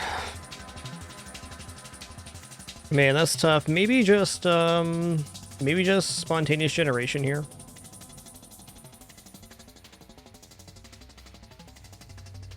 High explosives okay as well, but I think spontaneous generation has the most immediate benefit. There's enough large stuff spawning that there should be a decent amount of little fellers on screen. A non-zero amount, that's for certain.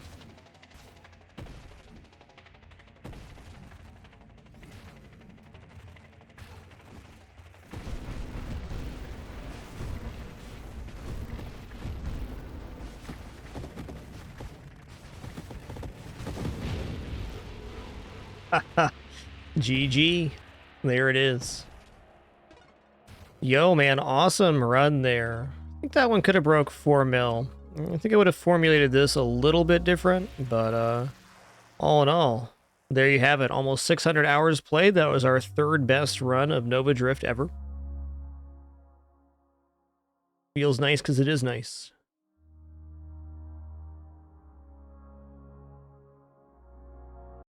I don't think I'll be topping that one today. Well, all right, buddy. Thank you so much for the great time. Wonderful, having an awesome conversation this cool Sunday. We'll be back and at it tomorrow for another stream before we have a few days off, and then moving towards Fragmas. Thanks, everybody, for the awesome time once again. We'll catch you on the flip side. Look forward to doing it again tomorrow. Take it easy.